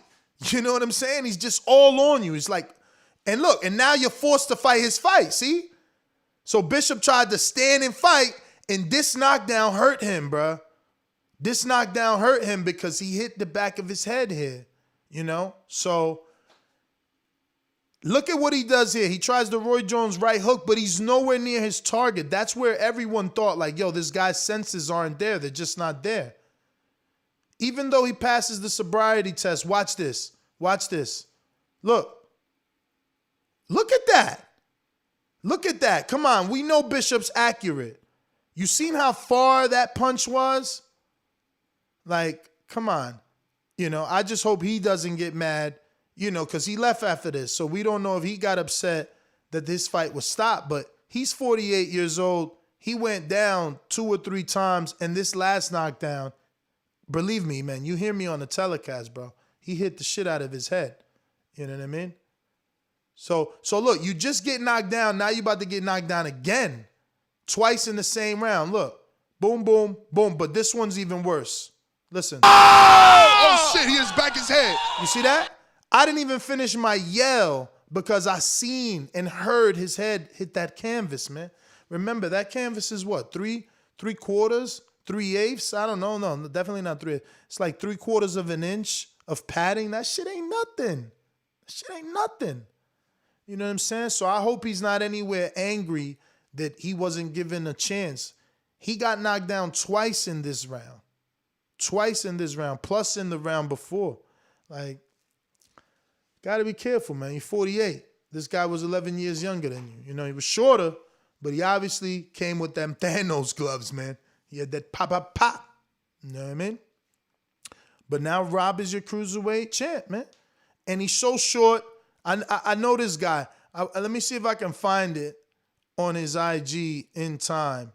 You know, this guy legit could be like 165 if he wanted to. He was already. He got his 6-pack and everything because he doesn't have the height to stay at cruiserweight and be your cruiserweight champ. You know what I mean? Can he take the right fights and get a couple defenses? Hell yeah. You know what I mean? Hell yeah, he can. But is it the right thing to do? I don't know. At that height, why do you want to be up there with those big boys? You know, cruiserweights are what? You got F.A. Pucci like 5'10". You know, those dudes are like 5'10", something like that. 6'1". You got a Cody at like a 6'1". You know what I mean? Look at him right here. Look at my boy right here, man. I found it, Rob. I got you. You know what I'm saying? Look at this dude right here. Yeah, it's a long time ago. It says 2015, but you know, this is what he really should be weighing.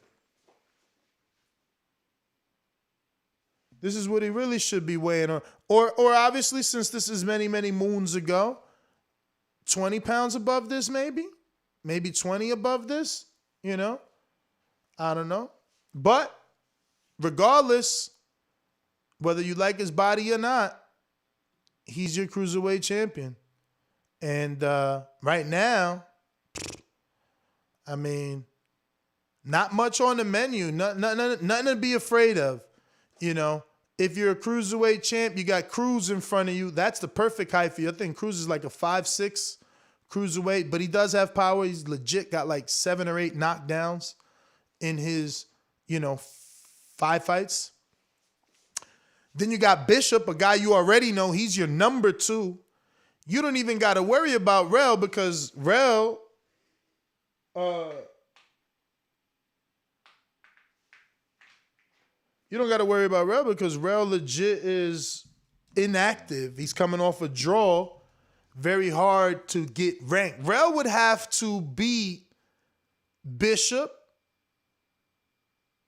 or Cruz in order to trump and be a mandatory sooner, than Bishop and Cruz, and Mario would have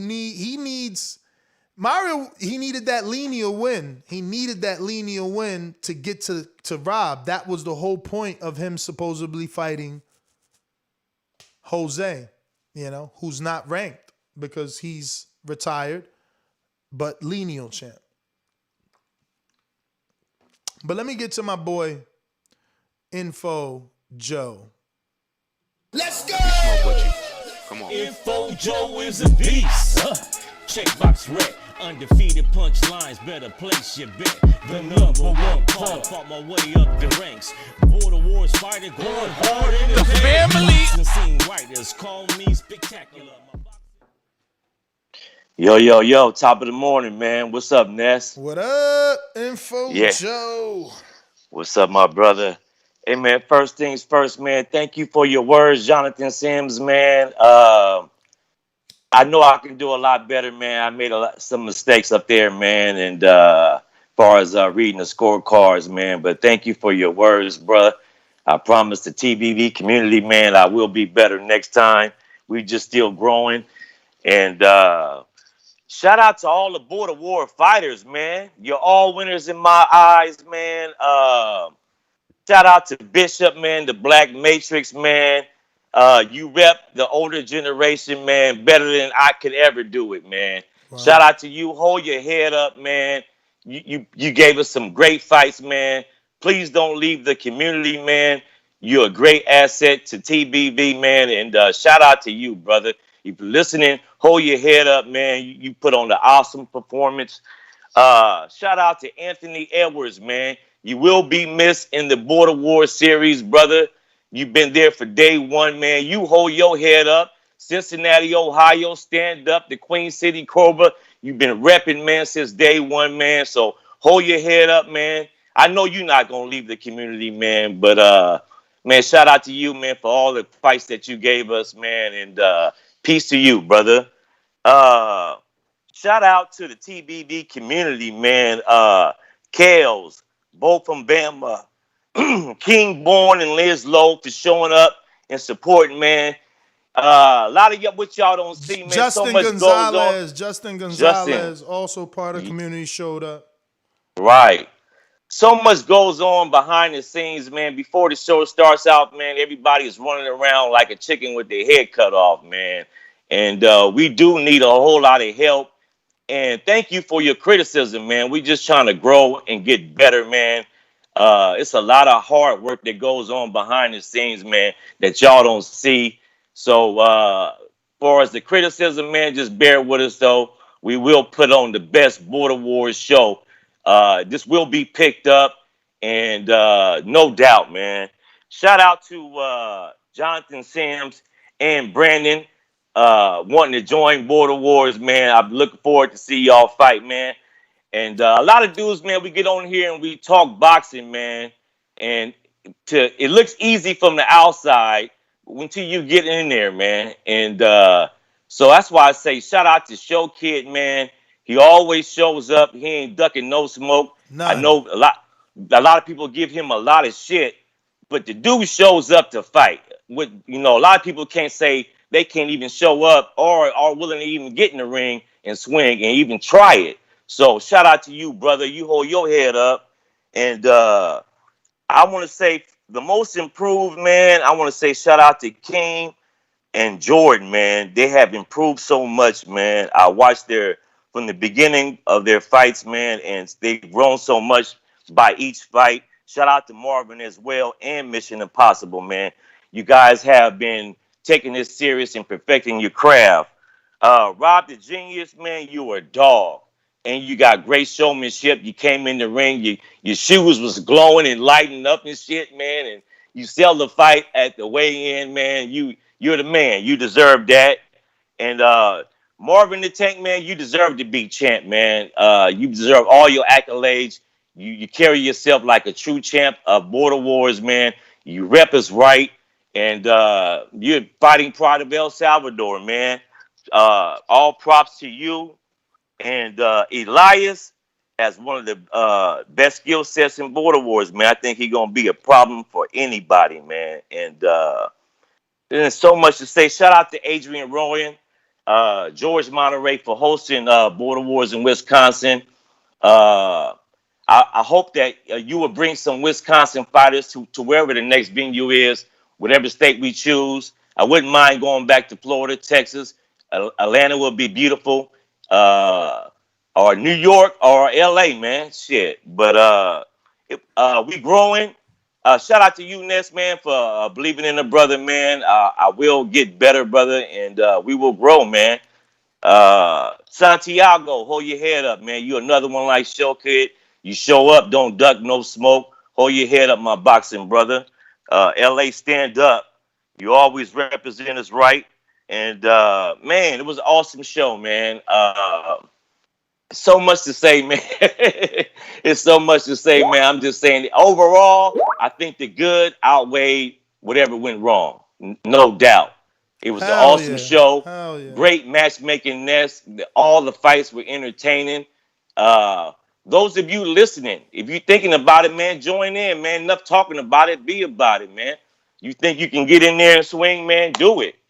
You know what I'm saying? That's about all I got, man. Shout out to the boxing gods. Shout out to Doomy. You did a great job reffing, man, this time. I do believe that was a great call to stop the Bishop fight.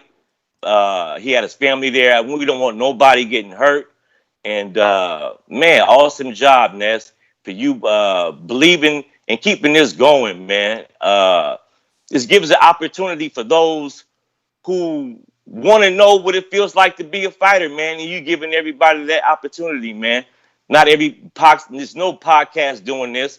And salute to you, man. You still, I'm not just saying it because I know you and I've been on TBV, man, but this is the #1 pound for pound boxing podcast on the planet, man. No doubt.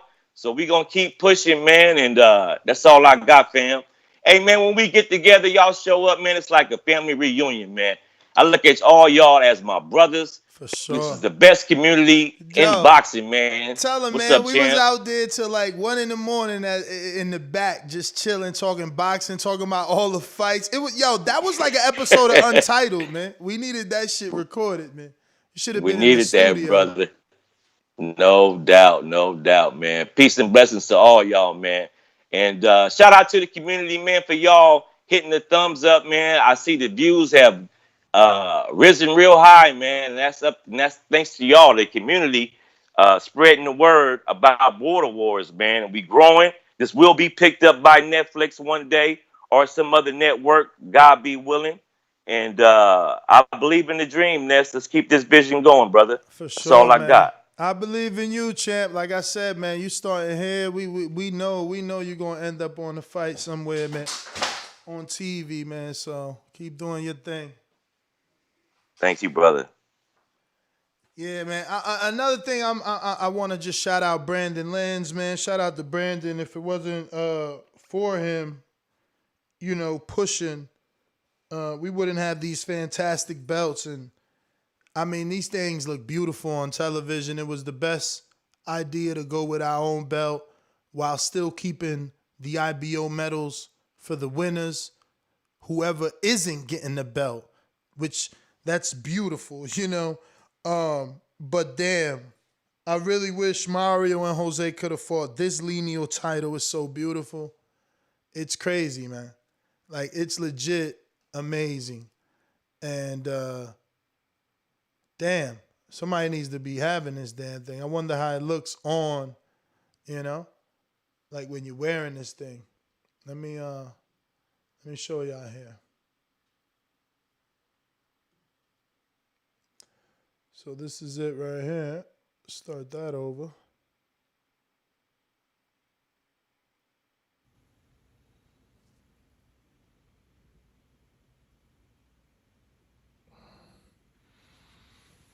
That thing looks dope. Black and red, TBV colors. Border Wars in the middle. Most decorated fighters. Country flags. Shit is fire. You know, here it is in person. Obviously, we, you know, keeping the same Ring magazine theme, and that's why we went with the satin instead of red, white, and blue. Obviously, we red and black over here. You know what I'm saying? But damn, this thing, man, this shit makes you want to fight. How could you not want to fight for this? And it's heavy. Oh, it's heavy. This is something that you'll be proud of. Look. It looks better. I ain't gonna fry. I know the UK about to hate on us, but you all know it looks better than that Lionsdale belt or whatever y'all call that shit. Come on, look at this damn thing. Huh? Border Wars. Who wanna be a fucking champ, man? Who wanna be a champ, man? Look. Sheesh. I don't know where's Mario. We haven't ejected Mario from any chats.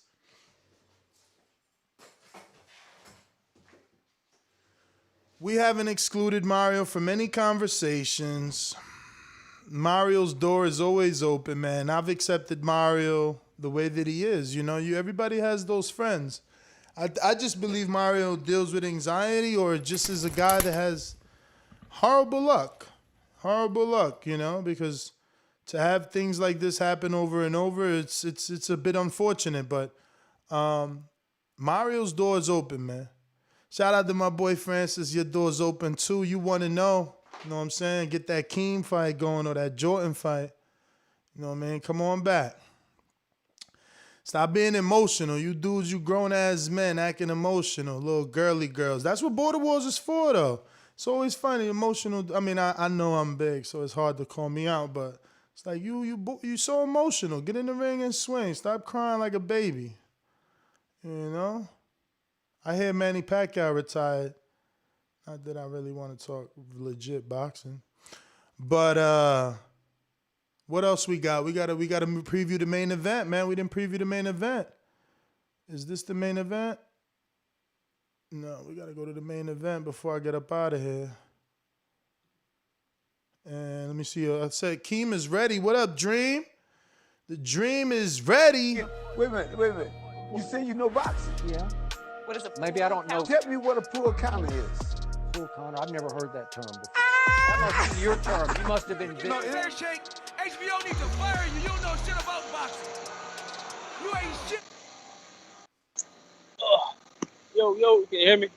I hear you. All right. Just let me know if I cut out. I don't think I got the best service up here.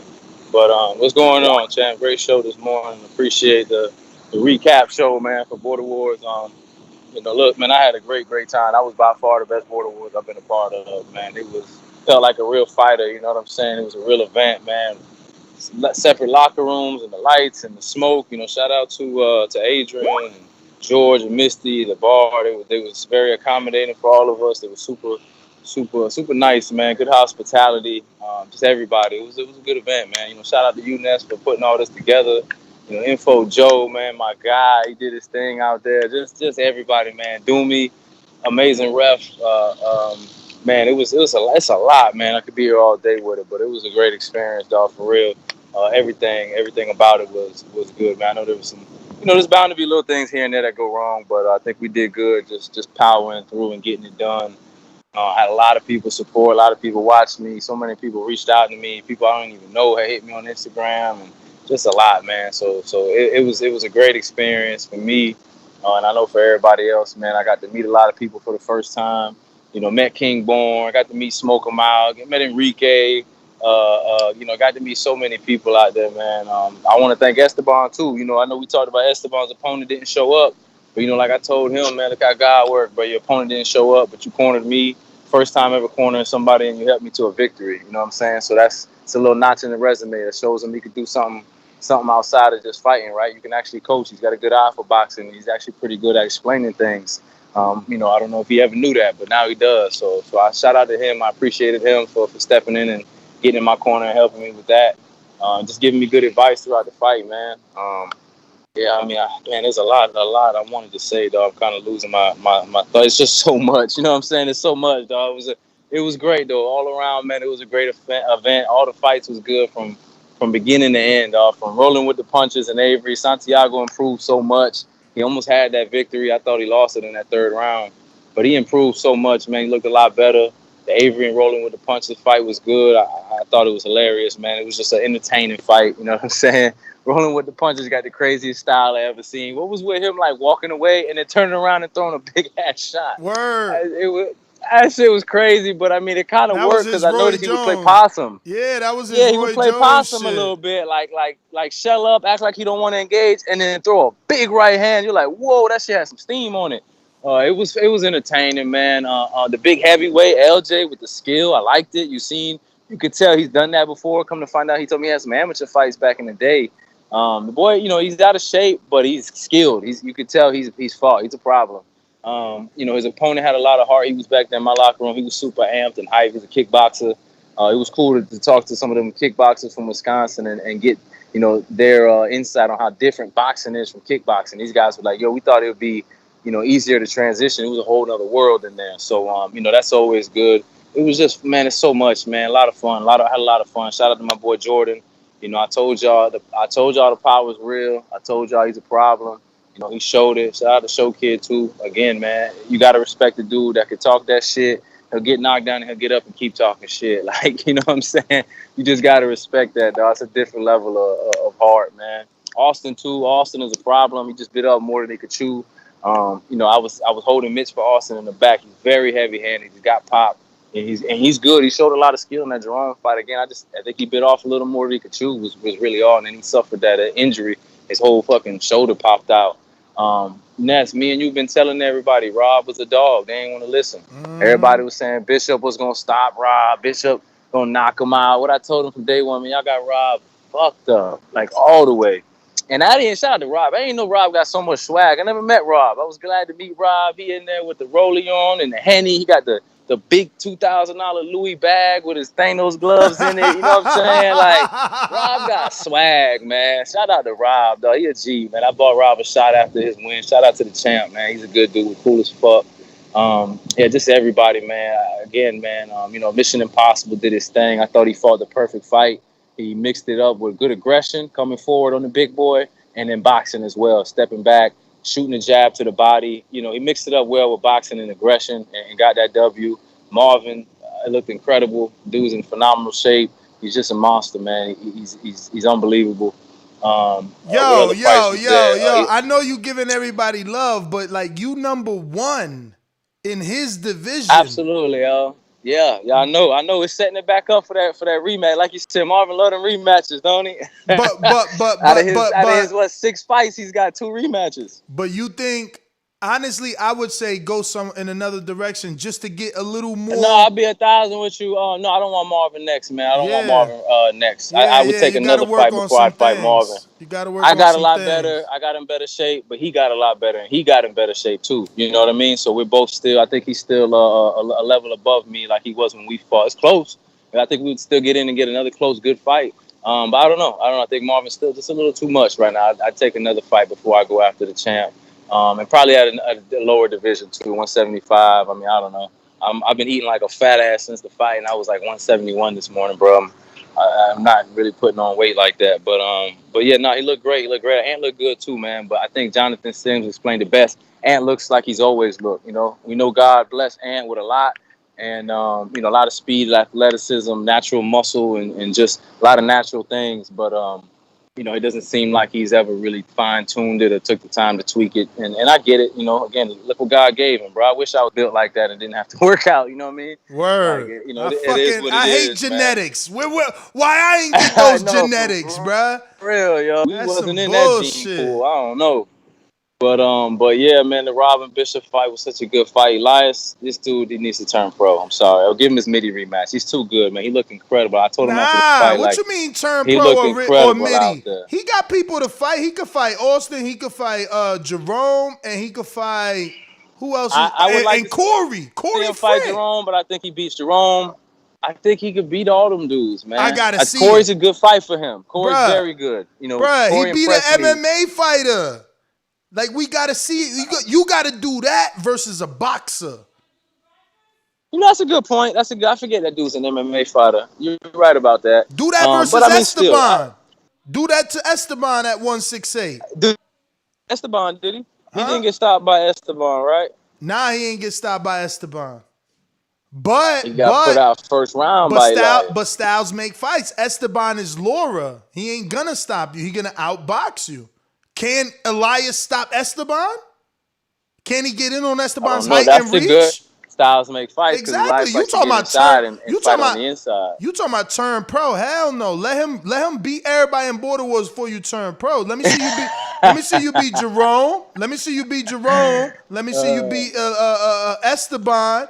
Let me see you beat Miguel Modeste. Then I'm like, damn, Elias ready for that. You know what I mean?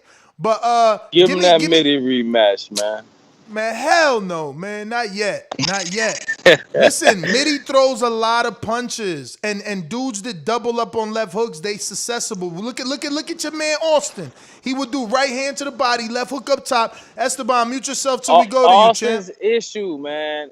I told him before the fight when I was holding mitts for him, he waits too long to throw his combinations. He's like, he pauses in between punches. He's too slow. When I was getting him to let him go fast on the mitts, and it was looking nice. And again, he's heavy-handed, bro. I felt the power on those mitts. That boy can hit, and he's a big boy, and he's in pretty good shape. But in the fight, he was doing what he was doing originally on the mitts, which is jab.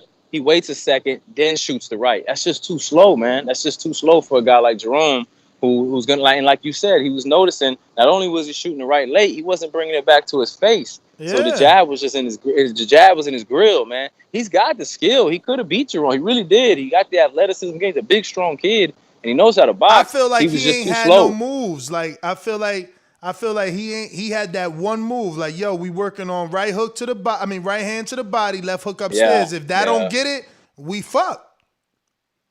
Hey, what you said, you need 3 good moves, At right? least I mean, I won my Wars, fight off the 1-2, man. In Border Wars, yeah, and that's what I said. You ain't show me no left hook in that fight. I just rewatched that's it a lie. live. I got a clip with a nasty left hook. I'm going to send it to you. Send it to me, because I just seen it live. Hit him with a double jab. And I only seen one left hook you miss. Stepped on the angle, and I caught him with the left. Nice. He ate that bitch, though, but I caught him.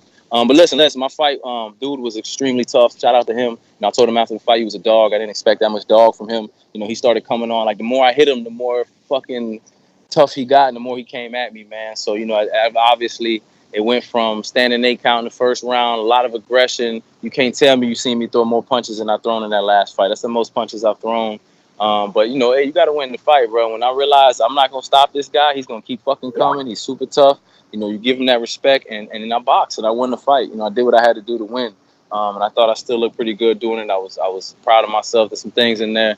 I didn't keep my hands up enough. Felt like I was trying to get a little too showboaty, trying to keep my hands down and land punches from, whatnot. But, it is what it is, man. I got the win. I'm proud of myself and how much I've improved. I know I got a lot of improvement to do. I knew in the fight, I talked to Coach J-Mac. Shout out to J-Mac. He called me right after the fight with his assessment. And I knew in the fight I wasn't sitting down on my punches. I felt it. I was standing straight up. But again, it's one thing to look when you get in there, man, and you fighting. It's you got to do what you got to do to win. So it's like, am I gonna sit here and try to get down and load up on my punches, or am I just gonna get these off and get them when I can get them and win this fight? You know what I mean? So that's more of how it was. Because he was just a lot of pressure. This is all in your chest. Sometimes it's hard to sit down and get the shot off when I'm still I move a lot, man. It's just hard. Not saying it's impossible, obviously, and I need to work on it, and I will, and I'll get better with that. I'll get better with making it more of second nature to sit down in that punch and and get everything I can out of it. But yeah, I think overall, man, I was really excited with my performance. I was really happy with the opponent I had. That's what I Bruh, needed. I needed a tough guy that was in shape, man. me and my girl watched the Instagram twice together because I'm like, babe, look at his face when they announce your win and you throw your hands up. That shit, I'm like, yo,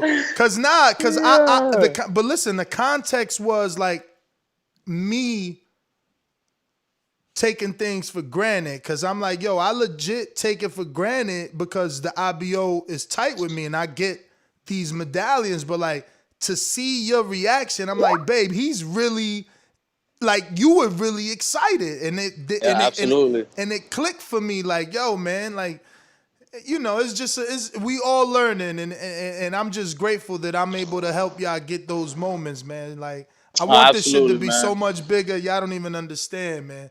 I was super excited, bro. I worked so hard, man. You know what I mean? I cut a lot of weight, bro. I'm in the gym a lot, man. I work out a lot, 6-7 days a week. Apple Watch gang. Anybody who was with me on the Apple Watch, and they that's see, your man, first I ain't lose no medallion, competitions. right?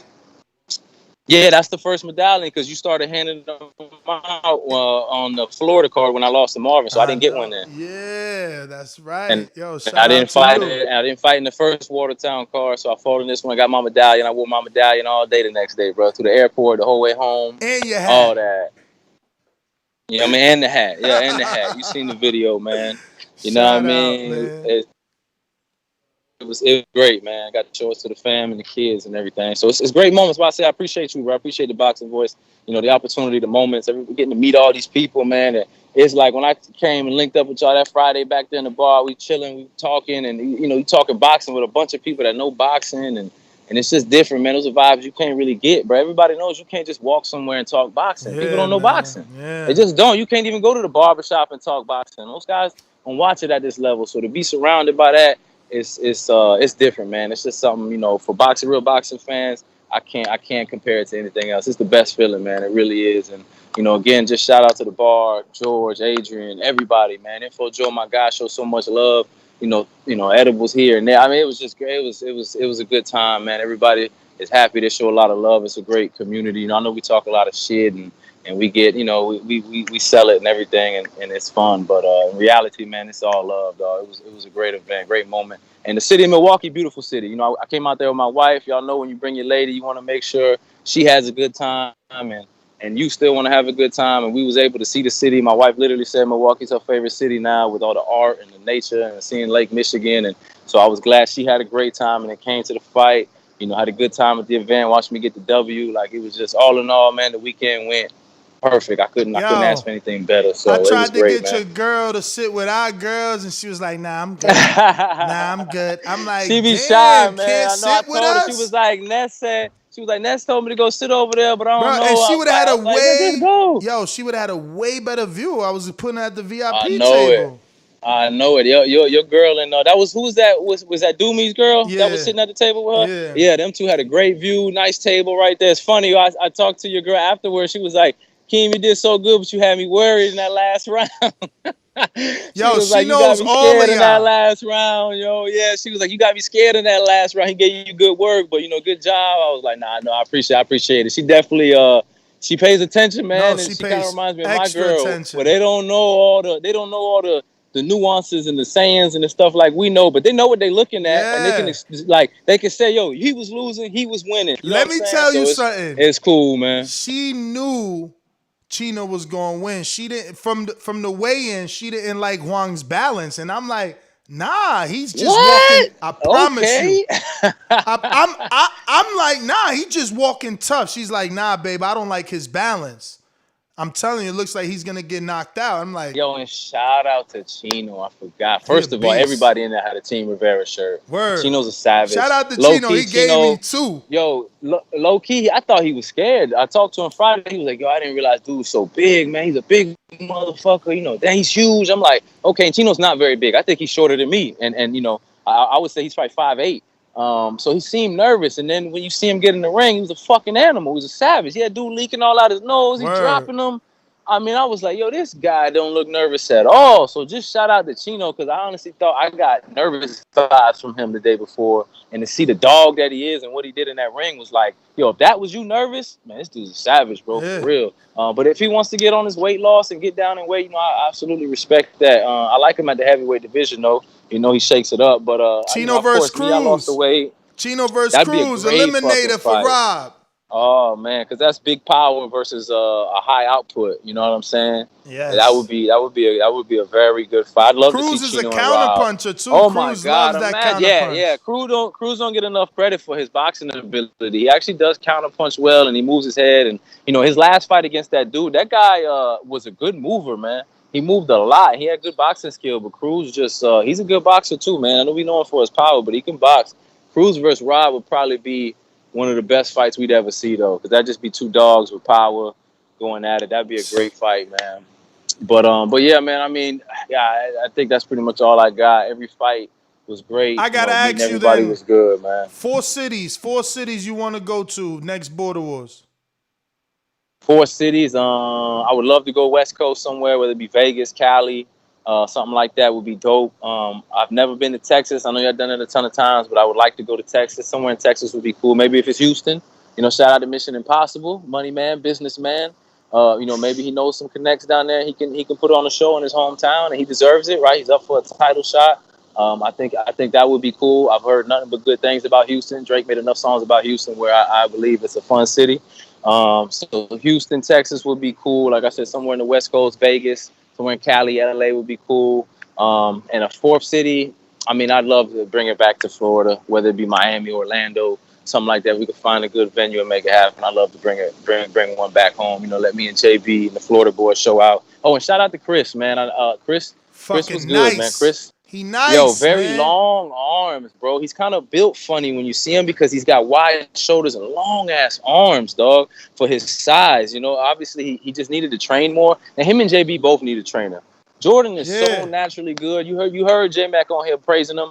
I've heard Mitty praise Jordan, and both of them are on the money when they say all he needs is a trainer.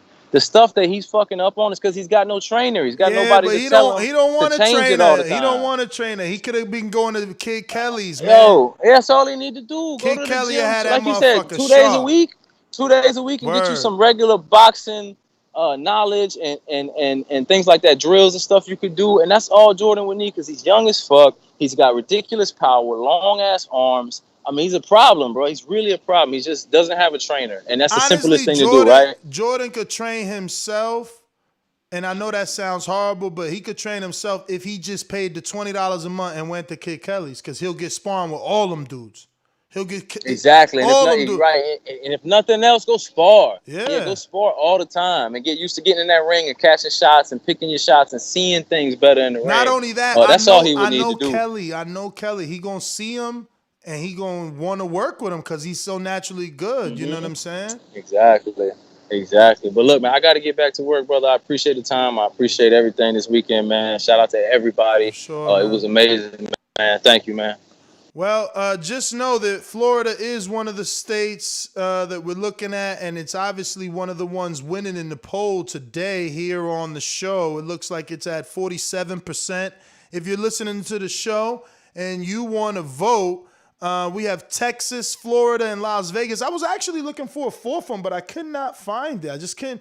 Nothing came to my mind. I wanted to say New Jersey, but I've been in New Jersey all my life, so I don't know any venues in New Jersey that I can do it at. So I just didn't put that.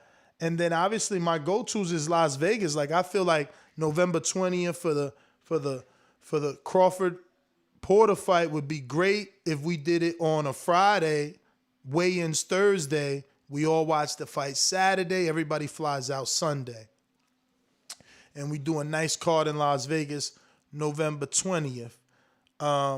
Now, if that doesn't work for most of the community, you got the 4th and the 8th, right? I think that's the dates. Let me double check my calendar. The 4th of December and the 11th of December. Because I feel like the 18th and the 25th, obviously the 25th being off limits because it's Christmas. 18th is too close because I feel like I'll hear a lot of people like, yo, that's a week before Christmas. So, my uncle's birthday on the 4th or December 11th. Those are normal boxing days. Boxers, Khan used to fight on December 4th. A couple people like to fight on December first week or second week. Those are decent dates. Now checking those dates, right? So if we go to my little Border Wars calendar here, if we were to do, I think, it sounds close, but it's actually not, because if you were to do November 20th, which is again, I think that's a great date. But we got to put 19th because it would be fight day 19th. I think that's a great day because of that fight. I would love to be around all y'all to watch that fight. So potential date.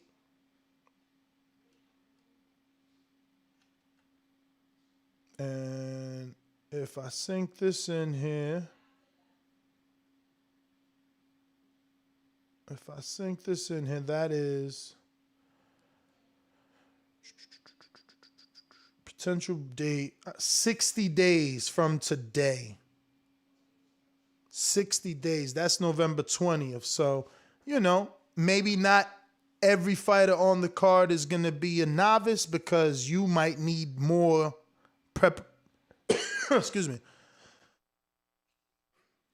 You might need more preparation than hypothetically Akeem. Not to say that Akeem could do 2 Border Wars back to back, because financially it's not the easiest. But if we bring this new idea into play, which is the incentive of tickets, and we price tickets at hypothetically 40, and you get 50% of ticket sales, that's 20/20. Now your 20 goes towards your expenses. You do your math. Every 5 tickets is $100.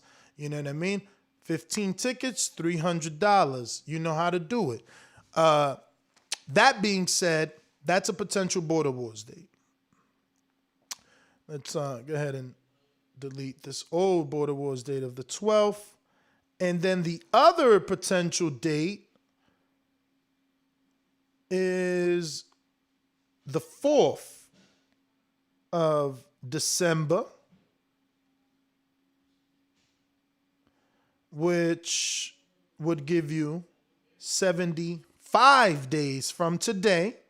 And the last and probably best date for those worried about being physically in the best condition for a potential fight would be December 11th, which is final cutoff, obviously, because of so very close to Christmas and we all got families and stuff. But I desperately want to do 4 quarters. That has always been my goal. You've been hearing it for a long time.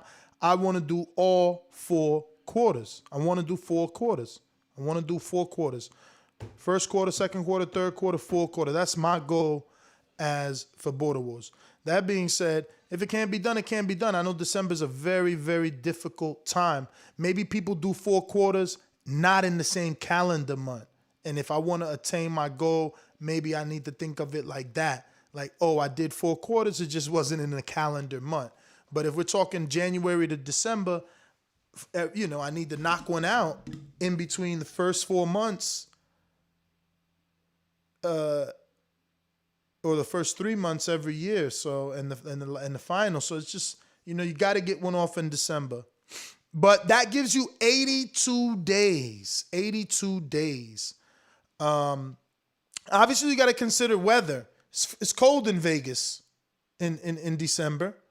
But you're going to be in an indoor venue. It's beautiful in Florida in December, so you can make it a vacation with your family. Vegas is legal. Florida is medical. Texas is beautiful. I don't know. The weather is crazy in Texas. It can be very cold in Texas during that time, and they're not legal. So, yeah. That being said, those are the 3 states I'm considering, and those are the 3 dates I'm considering. And yeah, man, let me see if Blog Talk got their shit together. I could pull an all-nighter. I missed y'all. Y'all missed me? Well, how many days we had? Thursday? No Thursday show. Even though we went live from Border Wars, I should have uploaded those as MP3s for my MP3 audience. They the ones out there like, yo, where the hell you at? Where you at? They haven't heard. They won't hear this till I upload it. You know what I mean? It's two different audiences too. It's always crazy when you like Justin. Justin found us on Beautiful Story. No, I'm fucking. It's dope. This community, you guys don't get it. That's what I'm saying. Like I love what I do, I really do. Justin was homeless, bro, and found us, and somehow I fucking inspired him, you know. And he's got it all legit now. He's back on his feet. He's working. He's got a girl, you know, and he showed up to Border Wars, man. And we smoked one and we talked, and, you know, he's one of our youngest and most casual listeners. And yeah, it's just crazy. It's just fucking crazy, this community, man. But right now we got Florida in the lead with 42%, Vegas at 34%. Let me get out to Esteban Anguano. How do I say it? I'm gonna learn it because I was saying Angolino for too long that I can't even get it right. It's Esteban Angiano. Angiano, shit. Esteban Antonio Angiano. And good morning to everybody, TBV. Good morning to you. I thought the show Border Wars is amazing.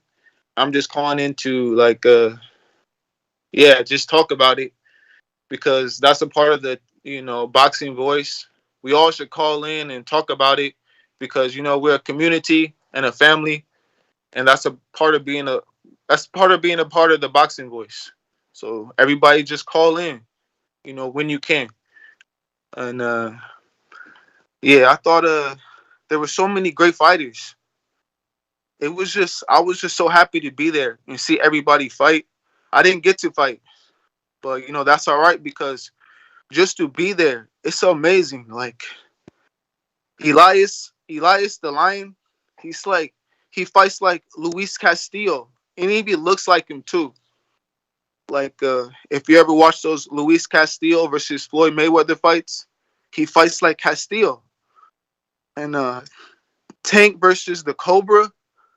That was a professional level fight. Like they should have been paid at least $1,000, like something. We got to get a fundraiser to pay the best, performance because they really laid it on the line in that fight. Tank versus I the thought Cobra. Elias had the best performance of the night. So you saying fight of the night or fighter of the night? It was the Tank versus the Cobra. Tank. I mean, he put some damage on him, but so did the Cobra. He got some good punches in, and that level was such a high level of boxing that they should have been paid because it takes a lot of damage on us as people. But Elias, yeah, man, he was Luis Castillo versus Floyd Mayweather. The way he had the robe, the way he boxed, he's amazing. But Tank versus the Cobra was to me the most high level fight. It was really dangerous in there. Esteban, is your goal to win a Border Wars title? No, my goal. I like boxing before I ever knew anything about the boxing voice, and I just like boxing. That's my goal, to just box. And it's so amazing to be there. And I just want to be a part of the Border Wars. The next one, I want to be helped more about the production to help make it good. Because how I was in Keem's corner, and Keem did amazing. Keem gave me credit after the fight, and to me, it was all him. He did his thing in there. He really did. He said you were a good trainer, man. Is that something you ever consider? I know you've been working with guys in your garage. Do you think you can give them the confidence and encourage them to train and you be their trainer and get them to a Border Wars fight? Yeah, and there's other things I could do when I go to the Border Wars. I've been to 2 Border Wars now, and I advise everybody to just come and be a part of the team to make the Border Wars go better because you're going to have a good time too. And the next one, I'll be there, and I'll commit to it more and better. To help out. And just everybody, if you want to be, You got to call in too. That's the first step of part Yeah, of we being. could have used you as a cameraman. These cameras were pretty big for Adrian's son, and I didn't want to ask you to do that because I didn't know when Miguel was going to walk through the door because my man never canceled. He never said no. So, I didn't want to bother you. I just let you be you because I was hoping he was going to walk through the door. The dude paid. These dudes that pay, this is why we got to raise the fees, man, because when you're not afraid to walk away from $200, something's wrong with you. Like, at least call and be like, yo, I'm about to lose this 200. Here's my excuse. Like, dudes is like, you walking away from 200 like it's nada. Well, let him still fight, though. To him out there, Ness, you talk about it, and yes, he didn't come, but I was going to fight for Sonder, and that means to fight for everybody's problems, and we all have stuff going on in our lives, so I'm not mad at that guy. Hopefully, he still wants to fight. Good for you, man. But Better man than me. when you had the rankings, you put those rankings up, and man, I just wanted to say that you got like so many guys on there that are incredible boxers. Alexis Guillermo. Yeah, he's good. What is his name? The guy under him under the rankings. Let me see. Let me go to him, champ. Let me help you out. Throw the rankings with everybody's name on them. Got you. Because Guillermo, I never seen him in person, but I seen this fight in Florida, and he's a good fighter. Zeke the Freak, but his name is Zeke Soriano. Yeah, man. All right, so we're talking super middleweight. We're talking everybody. You got so many great people on that list. I thought the rankings, when I seen all those people and I thought about all the fights, I was like, wow. Yeah. All these people can fight. Yeah. Yeah, you in a serious division. You got Keem at the top. It's vacant, no champion. Jerome Lambert, number 2. Corey Frank, number 3. Elias the Lioness, número 4. Alexis Guillermo, número 5. Zeke the Freak Sorelzano, number 6. Esteban Anguiano, he said. Angiano. Yeah. Esteban Angiano, number 7. For Surefire D, number 8. Adrian Rowan, number 9. And Show Kid, number 10. Even Chris Vega, 11. Yo, you're right. That is a sick-ass list. Wow. That might be the division. Showtime, Show Kid, hey, I just want to say thank you so much for helping me. He is the man. He fight the younger people, but you should have Showtime, Show Kid fight the guy who beat Santiago. Because I don't know, man. That dude, listen, T. Anderson got his shit together, bro. Go listen to my commentary. He got a legit right hook, and he's more composed than Show Kid. Show Kid needs a trainer, man. Show Kid needs a trainer. They're the same age. Yeah, that's cool, but that don't mean nothing. Remember, Bishop was older than a lot of people and beating a lot of people. I know Show Kid would beat Santiago. So I don't know, man. Show Kid only weighs he weighed in at 160 for this fight, bro. He can't beat Santiago. Santiago was 230. That's what I'm trying to tell you. Austin and Jerome, that was an incredible fight. To me, Austin Azteca, that's his nickname for me. When I seen him, he looks like Mikey Garcia. He fights like Mikey Garcia. He looks like an Aztec warrior from a long time ago. And he fought well. But Jerome, he's like modern day Sonny Liston. He's too strong. But he's so strong in there. But with the right fights leading up to Jerome, man, I want to fight him so much. But honestly, yeah. It's just like boxing is real. But you just need a trainer, man. You just need a trainer and a real trainer, not one that's going to put you in there with heavyweights, one that's going to love you and give you the proper nurturing. And you need confidence, man. I said you need a sports psychologist, but really you just need a trainer, man. Somebody, because you're good, bro. You just don't want to believe in yourself. So it's. I'm going to keep to Border Wars, and I will. Honestly, this is what I believe in. I believe in nature. And so when you step in the ring, nature's going to take its course. And I'm willing to take that sacrifice But everybody. I just want to fight so many people.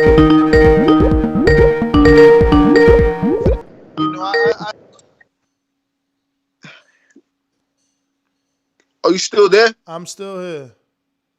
The next Border Wars, I would want it to be in Las Vegas. I wanted to say that. And I just want to say thank you, Ness. I mean, man. Is that closer for you?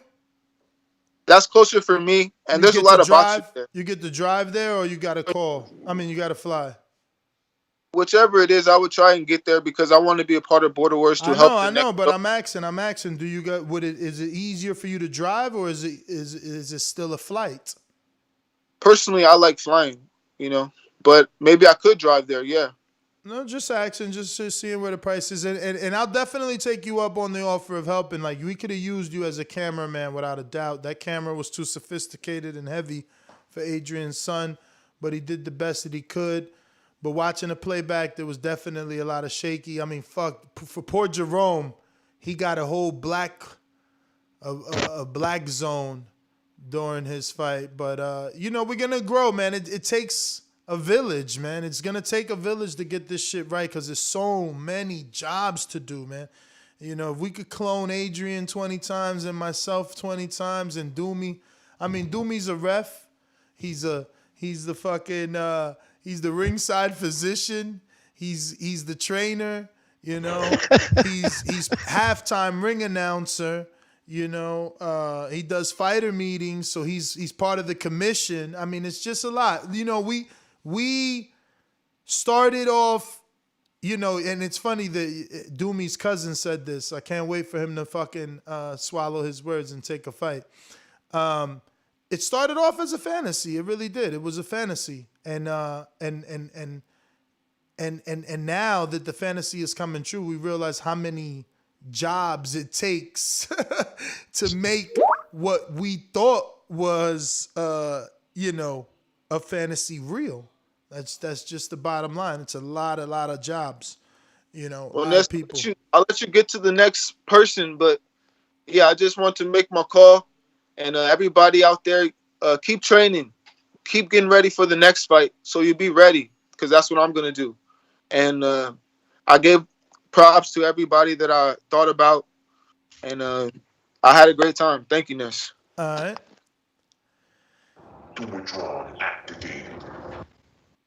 We activated out here. What up? Rob the Genius always calls into the wrong one. But if you at your office table and you got the belt, I mean, we would happily want you to show it here. But Doom, what up, man? Man, sorry for joining you so late, brother. I had a long ass flight. I know you landed after like midnight or some shit. Yeah, man, I didn't get home till like maybe That's 2:30. crazy. I thought you was gonna be there sooner. Leaving. I thought your flight was like 4, you said?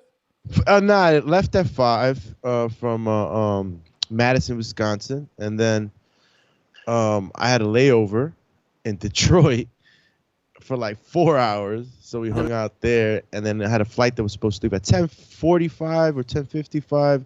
They got pushed to like 11:20, 11:30. And then it was just, a long night. Air trains were running slow at Newark Airport. They go to reduced service after a certain time. I should have known since I worked there back in the day. So yeah, man, it was a long night, man. But I definitely gotta say, bro, like this one, even though we always have our little hiccups and bumps in the road, it's show business, Yeah. This was very, very, very well put together, man. From the way into the event, and it's just I love it. Border Wars never fails, man. Guys come here to really fight, Guys left it all on that canvas on Saturday night. There were some good fights, man, from heavyweight to the lighter weights.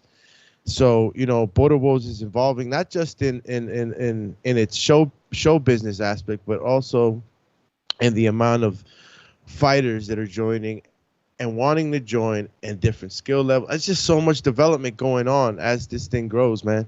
And congratulations again to all the winners last night and also all the ones that didn't win. They were fighting. Our motto here, man. There's no losers because as soon as you stepped into that ring, you were already a winner, man. Not everybody can do this.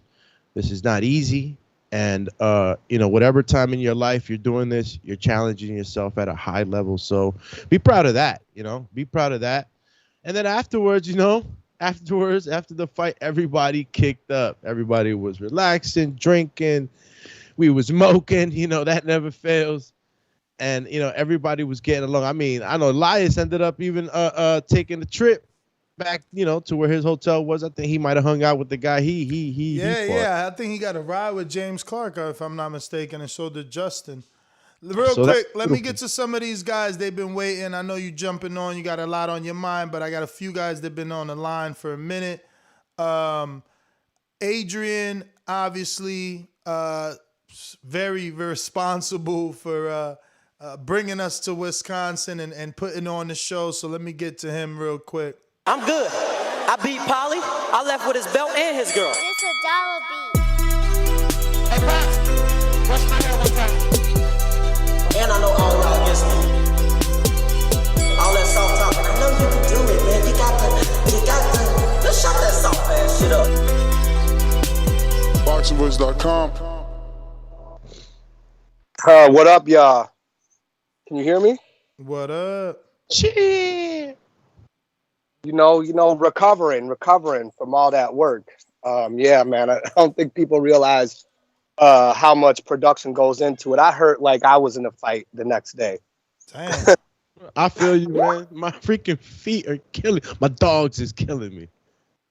Right, listen, little Adrian from trying to hold that camera, man, shit, he was down and out. He went right to bed. Well, right to bed. He woke up in the morning feeling like a 35-year-old man. I told him, welcome to the show. But yeah, no, shout outs to all the people who fought in Border Wars and made an event. It was overall a good event, but there's a lot of stuff that obviously needs to change. And there are for a lot of that, y'all know, a lot of last minute changes. When you have something set up one way and then all of a sudden it goes another way, you got to make those last minute changes. But all in all, it was a great event. I'm actually going to find out the numbers now. I'm excited that it's going to go somewhere else. I got the itch to fight again, just watching everybody fight, especially my boy Chino. Man, that was inspiring to get back to it and get back in the ring and want to give it another go. Plus, obviously, as a team, being a coach yourself, it's hard to coach yourself for a fight. But I'm going to get with the rest of Chino's team, and we're all going to train together and come out to the next one. So look forward to seeing if it's the right date for all of us. Me, Jerome, Oscar, Chino, we're going to be back in action. And we're going to bring Team Wisconsin wherever you guys go. But otherwise, yeah, man, it was great. I want to thank all you guys for coming out, especially you, Ness. Cash Weezy came out. Everybody was cool. Even my pops came out, and he said, the one thing that was the best and makes the community look good is he said through all that he watched, it was nothing but positivity. Even though it was a fight, like just the energy, everything was positive about what was going on, which means a lot coming from my pops. He's pretty critical of the things I do and supports the things I do when they're right. So, yeah, just shout out to all you guys who showed up, all you guys who fought. Everybody did well. Everybody did what they were supposed to do. I'd like to go to Las Vegas, Ness. I didn't vote in on the poll, but I'm definitely with Vegas, maybe even Texas, somewhere warm, as long as it's the right date. Them December dates, man, close to Christmas, I don't know. I got like 4 kids, man. That would be tough for me to afford Christmas and all that. So I would definitely be looking forward to a date a little bit after. Come on, man. The king of sponsorships can't get his fight sponsor? Get out of here, man. DEFCON, for one, can at least partially sponsor you, if not fully. But yo, you kidding me? And Chino selling fucking 40 shirts, he can't get it travel. Get out of here. You guys, all you got to do is make 40 shirts each and sell them at $25 a pop. That's your money. I'm just telling you, around Christmas time, Thanksgiving's big for me and my family. You know what I mean? It's just holiday season. it's cool. Like I said, if it's the right date, you know, you're gonna see all 4 of us come wherever. You know what I mean? Just to show Those are the only possible dates, man. November 20th, December 4th, or December 11th. Like, nothing else makes sense. I gotta give guys ample training time. You gotta have the right training time for this. I'm with you on it. I'm with you on it. But I'm gonna tell you, from my point of view, Border Wars, when you host it, consumes you for the months going ahead. And I can tell you right now, my old lady, she ain't having anything consume all that time. You know what I mean? Maybe you don't have to get back time with your wife, but some of us do.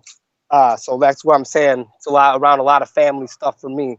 But I'm ready to come back. I would like to go to Las Vegas, maybe Texas, maybe especially Texas. I mean, if Marvin's the champ, that's where he's from. We should definitely go over there.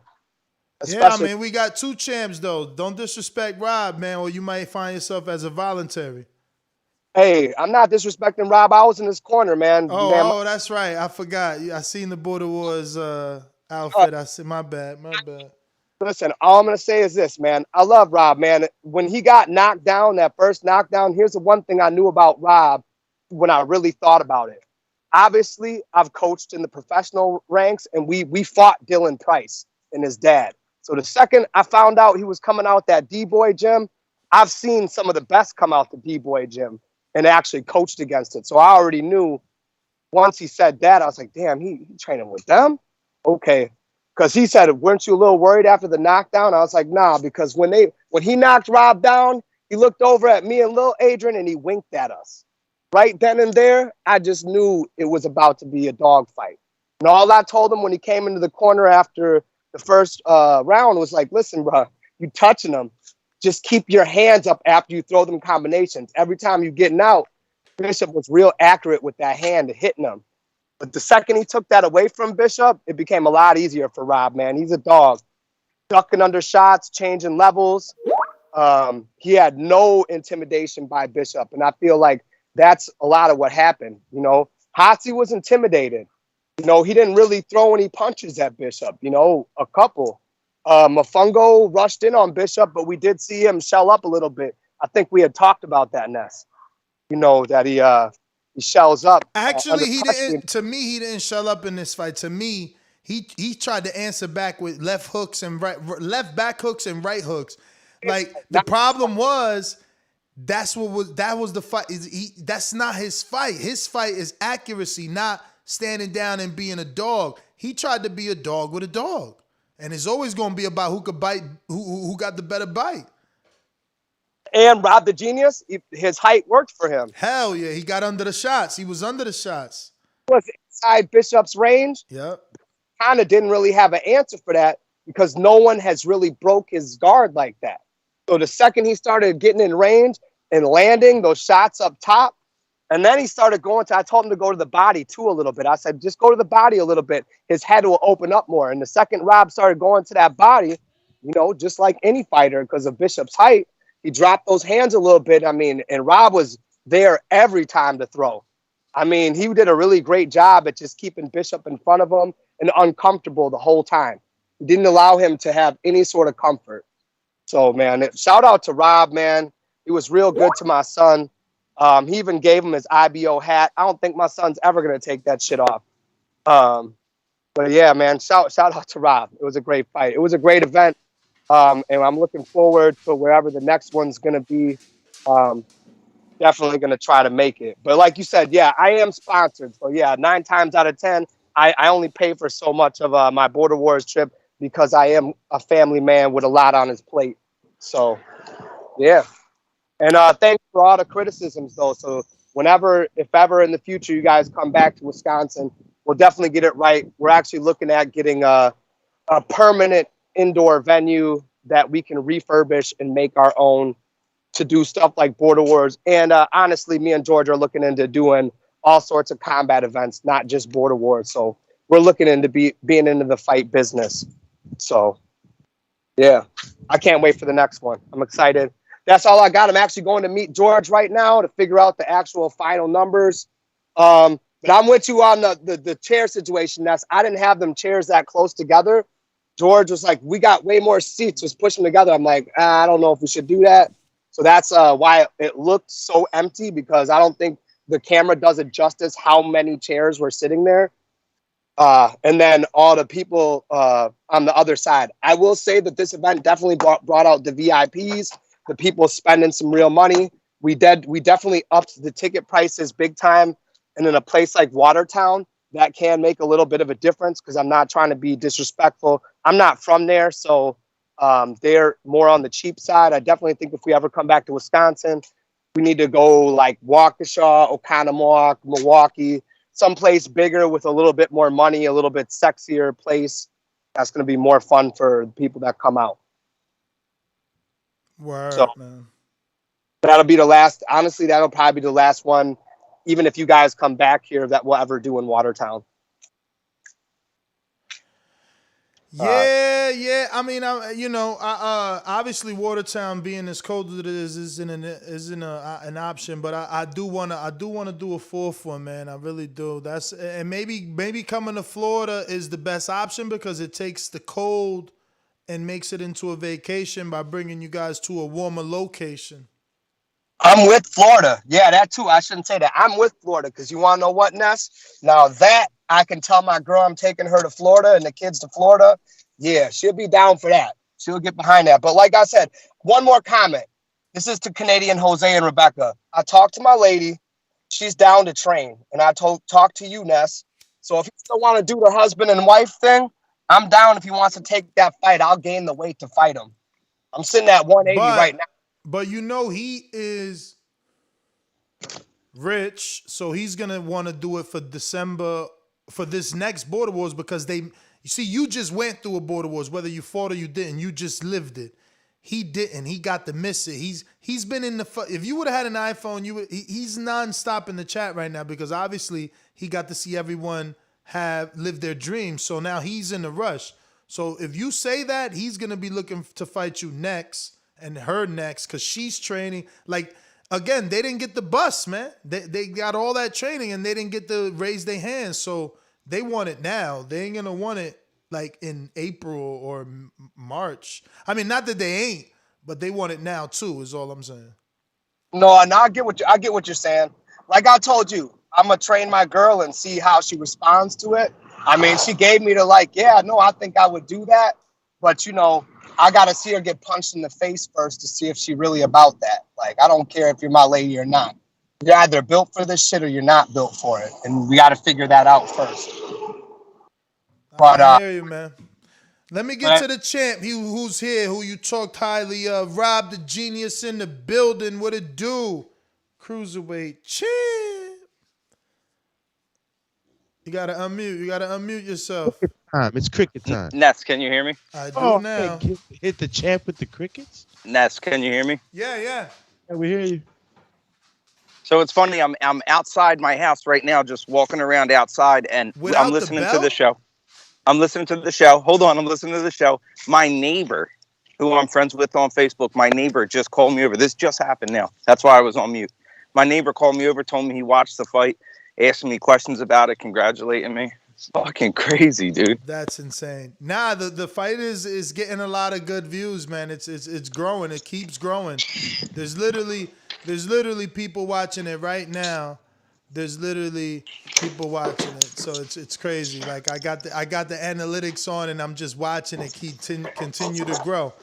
But speaking of growth, man, you I can't say that you look like a different fighter from when I first saw you, but I can say that you have grown in your will and determination to continue to implement your style on your opponent.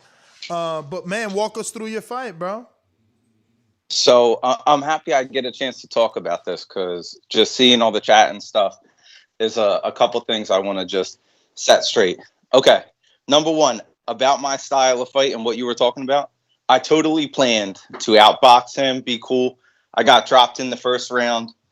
That made me have to just revert back to brawling, because I was just bugged out that I was down on the cards at that point, and it's the first round. I mean, a 3-round fight, getting knocked down, that's very bad, That could be the whole fight. So Yeah, There's because you that. could win the next 2 rounds and still get a draw. Like, Right.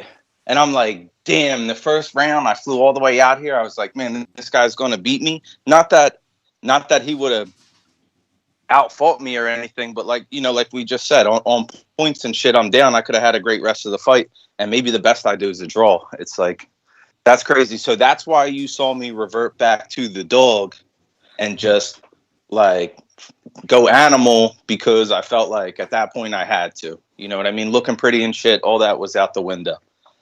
Okay. Did he hurt my confidence when he dropped me? No. Like I said, I panicked and I started thinking all crazy and worried because I thought I lost.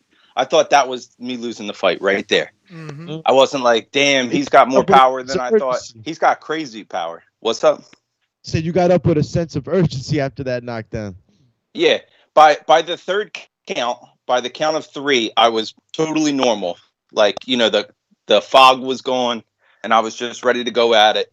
And I told myself, okay, go right for him. Bring it right to him because you need a knockdown.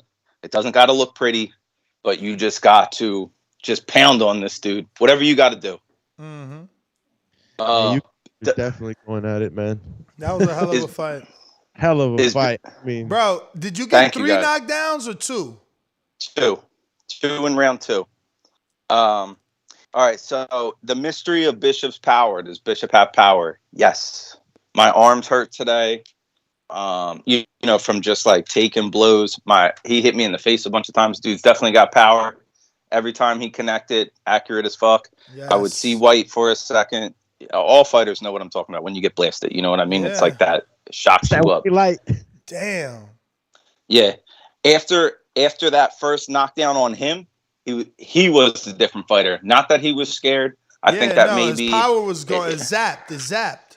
Yes. I felt that. Like, so after that knockdown, when me and him re-engaged, it was definitely a different fighter. He was a bit slower, and he kept slowing down with every knockdown.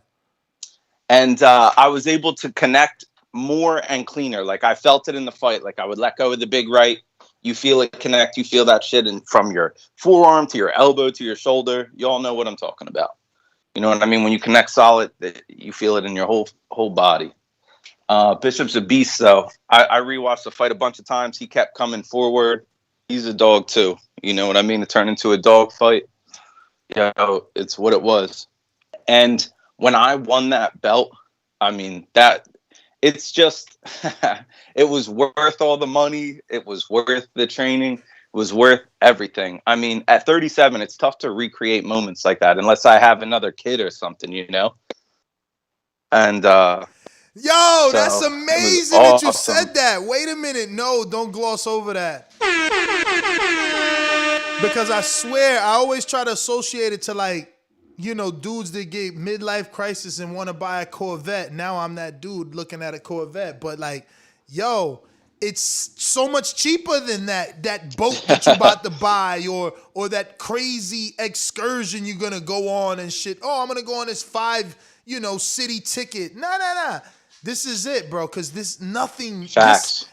This is such a high, bro. Like, facts.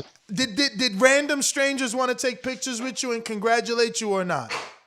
Oh, absolutely, bro. People were buying me shots. Crazy. The amount of love I got I posted something on my Facebook. I posted something on my Instagram. You know how you got Facebook friends? Maybe you haven't talked to them in 10 years or whatever. You might have like 400 people on your Facebook friends. You really only talk to like 50 of them. I had messages from people I haven't talked to in forever. A bunch of people tuned in and watched. And to win off a knockout, and all props to Bishop. All props to Bishop. He was a great opponent. He's what made it great, me and him together. But to win like that, to get the belt around my waist, people were taking screenshots and sending me that shit. I mean, it's just a beautiful thing, man. And it's what I said. I don't want Bishop to think that I was biased because I was so animated putting the first belt, but it was the first belt. Like, look at where we've come. I hear you doing. Ness, your animation made it great too, bro. I mean, it was because I was so excited. It was like, yo, the first Border Wars and then the fight was action packed. But I gotta ask you, as the opponent of Bishop, do you think the stoppage was right. When he shot that right Roy Jones hook at you and you just watched it go past you, what went through your mind right then and there? I thought he was still in it. I was in attack mode or fight mode, defense, whatever. So, you know, he threw a bum hook. Maybe it was just in that moment he was dazed and he was about to come out of the daze. Or maybe he was setting a trap. Or maybe he was really hurt. Initially, I thought the stoppage was early. I'm not Doomy. My bell was rung too because I got dropped. Plus, he hit me like 50 times. I'll tell you this. I thought that Show Kid's fight versus Jordan, I thought, and props to Show Kid, he's an animal. He would have died in there. You know, there wasn't no quitting that dude. I thought that ref let that go on too long.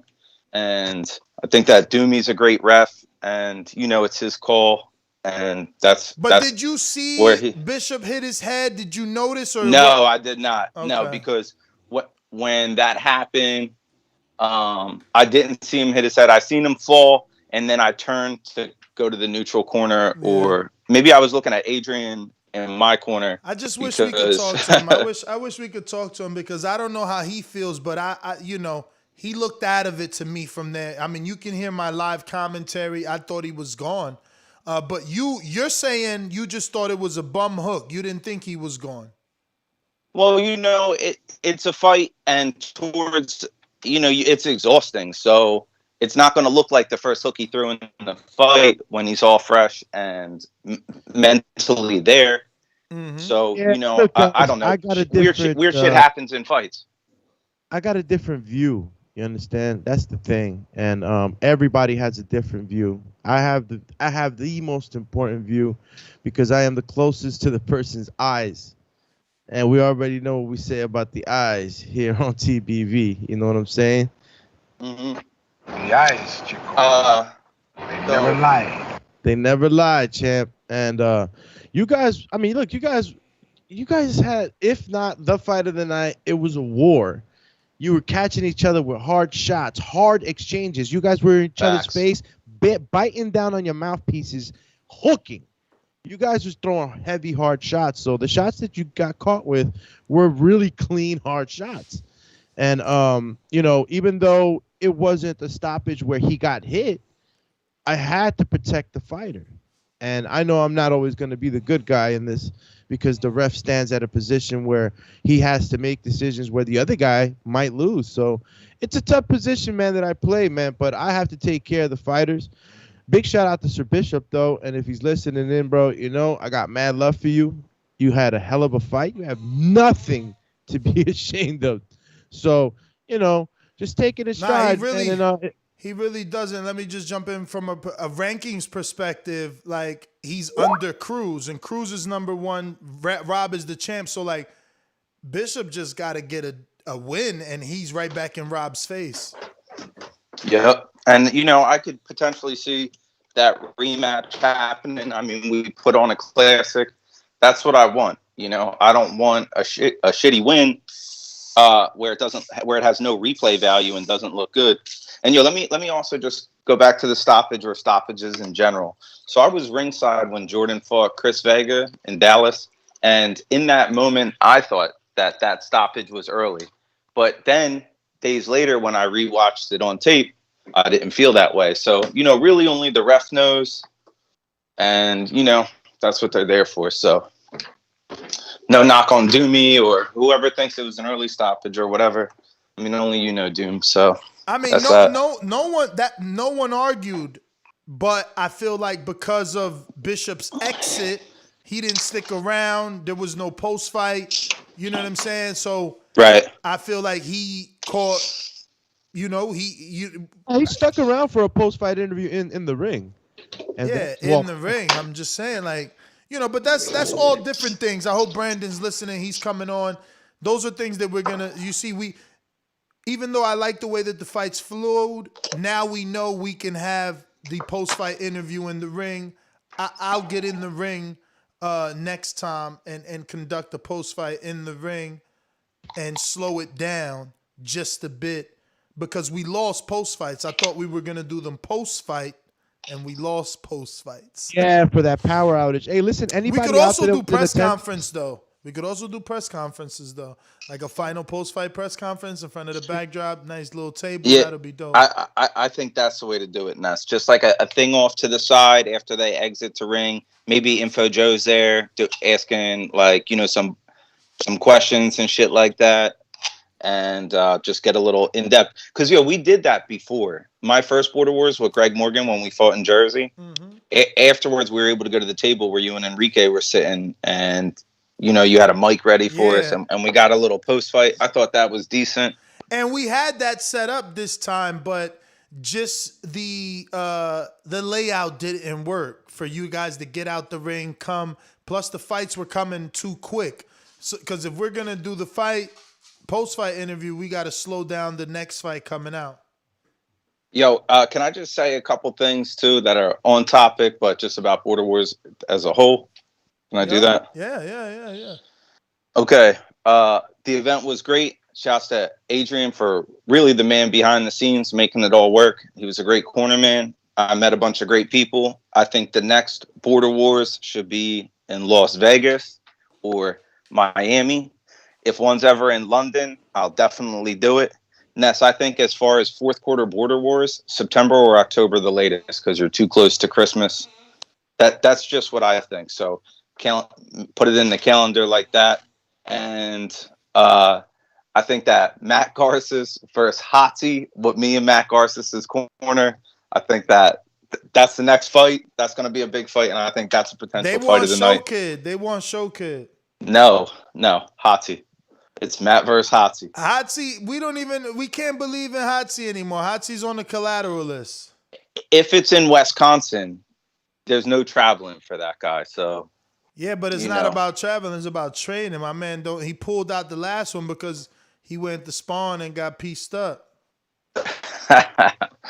Okay, cool. Yo, I want to give a shout outs to Adrian and his son. I want to give a shout outs to Keem, Tank, Ness, Doomy, Jordan.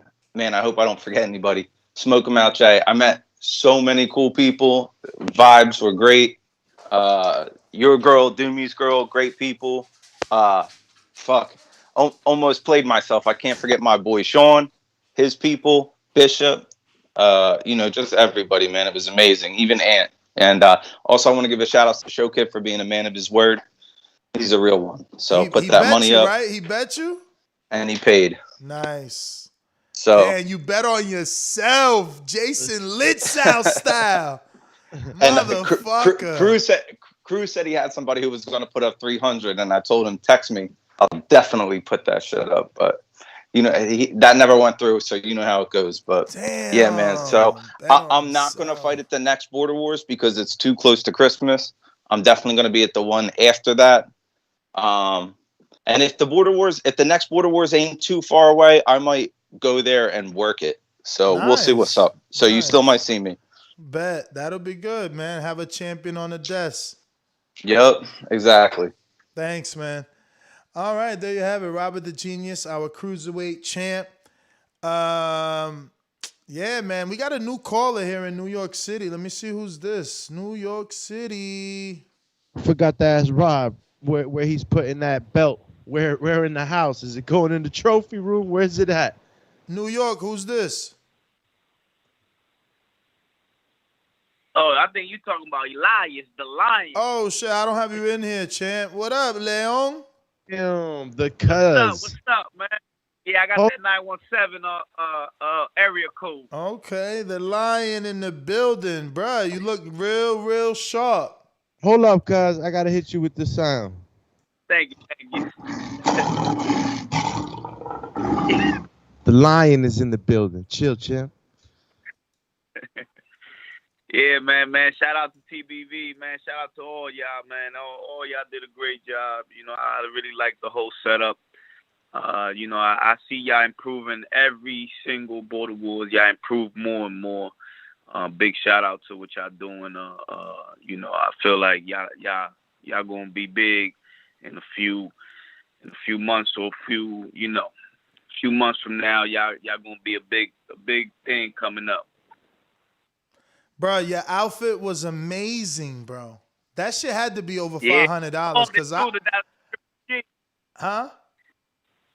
You called it. That was a Triple G outfit too. Yeah, I could tell that shit was dope.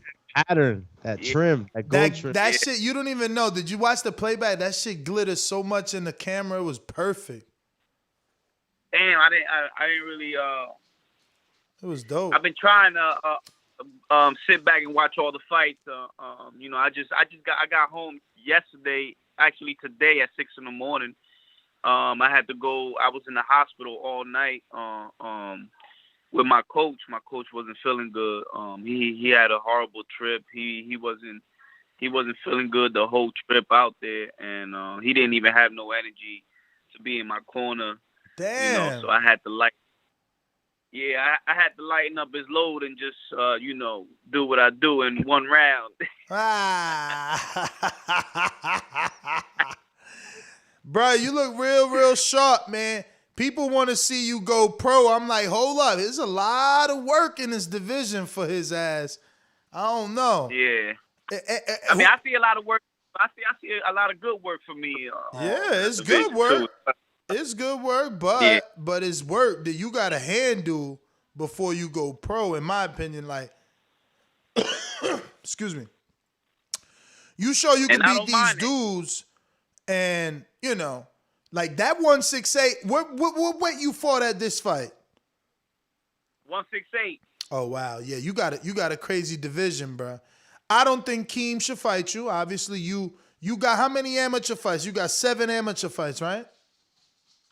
Actually 9, 7 wins and 2 losses. All right. So Keem shouldn't fight you. He's number 1. Jerome Lambert got 30 amateur fights. I don't know how he doesn't even know how many wins and losses, but he says more losses than he has wins. But you seen him fight on that night. And then Corey got like 15 or 17 amateur fights. And then you number 4, because it's like Keem number 1, Jerome number 2, Corey number 3, and you number 4.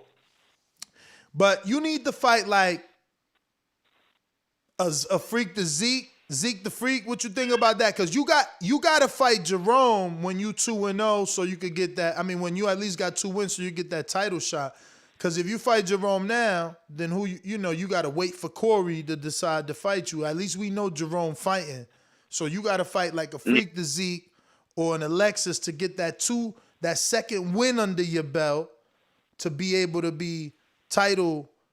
And they fought. Who? They fought yesterday. Hell yeah, Zeke fought yesterday. Zeke fought Chris. You ain't watched that fight? Nah, I'm trying to go. Like I said, I've have so much shit to do. I hear you. But nah, that division is full of people. That division is full of people that you can fight. Esteban is there. You know, he I know I saw Keem. I saw Keem fight. Man, he looked good in there. I liked the way he was moving. I liked the way he was putting them punches together. Shout out to him. He did good. Yeah, nah, he definitely did good. You got for sure Fire D. Like, you got a lot of people you could get that second win and then go see Jerome or Corey for that belt. And or even Mitty if he come back. Man, we want that Mitty back. Yeah, but you can't wait. Actually, I want Mitty in UK. I want Mitty in his backyard. You can't wait for Mitty, and it's better to get the second win so that when you fight Mitty, it's for the belt. You need that second win. If me and Mitty ever I know what you're saying. I'm talking to Doomsday. Yeah. I'm trying to let him know. Politically it'd be better. Again, we could do it in UK. Word. But yeah, man, you put them shots together. So talk to me about bringing Hawk out anyway. Like, what was that? You went back to Hawk. When that happened? Coach Hawk, by the way. Man. For those that don't know, you brought in your first trainer that ever started you. Yeah, he's the first one that ever put that in me, bro. He turned me into a monster. So what? So him. So how long ago did you get with him? So I started right after my fight in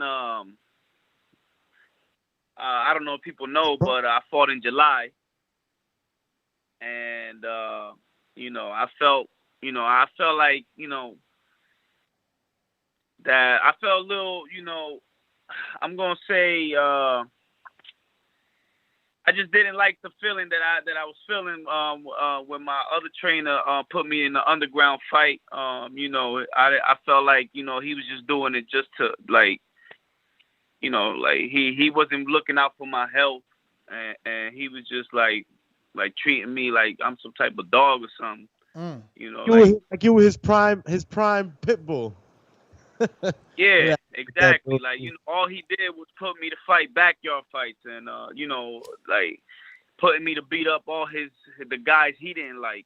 You know, and he was getting a kick out of that. I'm just watching that. You know, I'm training though. You know, but you know, I felt like, you know, he would just bring guys that he ain't like, and you know, and put me to like just whoop on them. You know,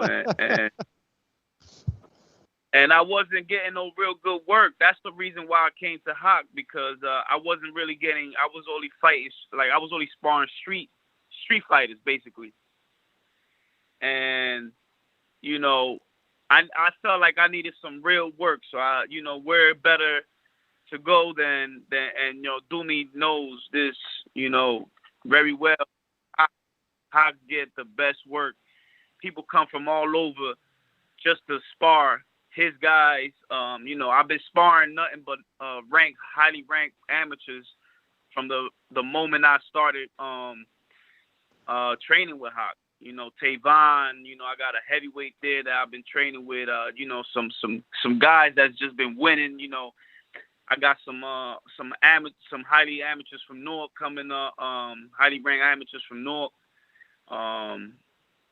You know, I just been sparring like guys. Like as soon as I came to Hawk, the first thing he did was put me to spar, and you know, I felt like that's what I needed. Like, you know, every time, like when I fought Mitty, man, I only sparred like twice.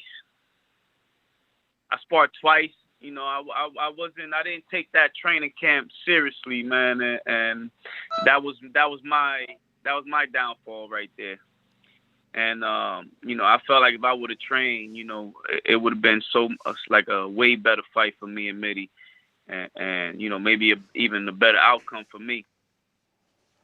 Yeah, man. I mean, again, I want to see you have 2 fights, or rather 2 wins under your belt before you fight any of those type of names, so that it's worth it for you. You know what I'm saying? So it's a strap on the line. I mean, hey, I'm with it because, you know, that gives me more time to train. So I love it. Like, you know, like that's what I want.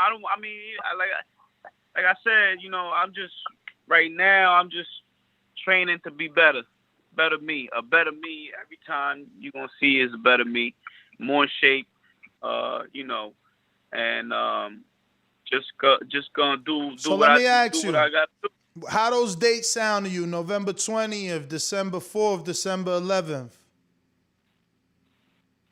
I'm gonna be honest. I think you know, like this trip took a lot out of me. You know, I ain't planned to waste, like, you know, like to spend a lot of money like the way I did. Like I missed my flight. I had to pay extra. I had to, you know, I was getting missed your flight. Yeah, I missed my flight on Thursday. I was supposed to be there Friday, and I missed my flight. Like I missed my flight Thursday. Coach Mitty said, "Get him off the line." Yeah. So, yeah, man, Mitty, you know, we gonna see each other soon. You know, if you up for it, but you know, like I said, give me more time to train. I'm gonna train the way he trained for me. You know, and he's gonna be 39, I think, right, Mitty? How old you gonna be, Mitty? 38 or 39? I mean, obviously he's gotta type it. 39, probably 39. I don't know if I'm older or he's older. We're the same age, but around that. Hey, cuz, man, I want to ask you, bro, because those body shots were fucking phenomenal. Like, were you training that with Coach Hawk? Because I know Coach Hawk, he really don't believe too much in the mitts, but I remember that same body shot, man, over there at Global Boxing when we first started, man, and I put you in the ring with that cruiserweight, that real big guy, the one that we used to work out, and you hit him with the same type of body shot and put him down. It shit took me back to that moment when you hit him with that right body shot, and you know James Clark took that knee. How much were you working on in camp for those shots? Man, those were my basically go-to shots, the bodies. I've been working so hard on them body shots, those been a real game changer.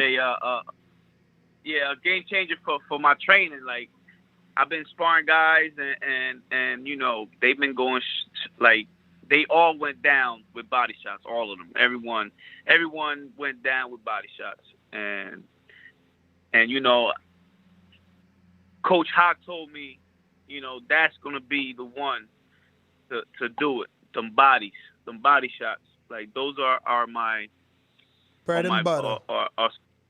Yeah, exactly. And not only that, credit to I'll give credit. Even though me and Team Explosivo are not training no more, I still give him credit because you know he also as well. You know he was helping me, polishing me up, and he did help me put some combinations together too as well. I was also working with the body with him as well too. Yeah, that's where you were shining when you doubled up that left hook. I was like, wow, that's nice. That looked good. Yeah. I was a little frustrated, but obviously you don't get paid to go overtime.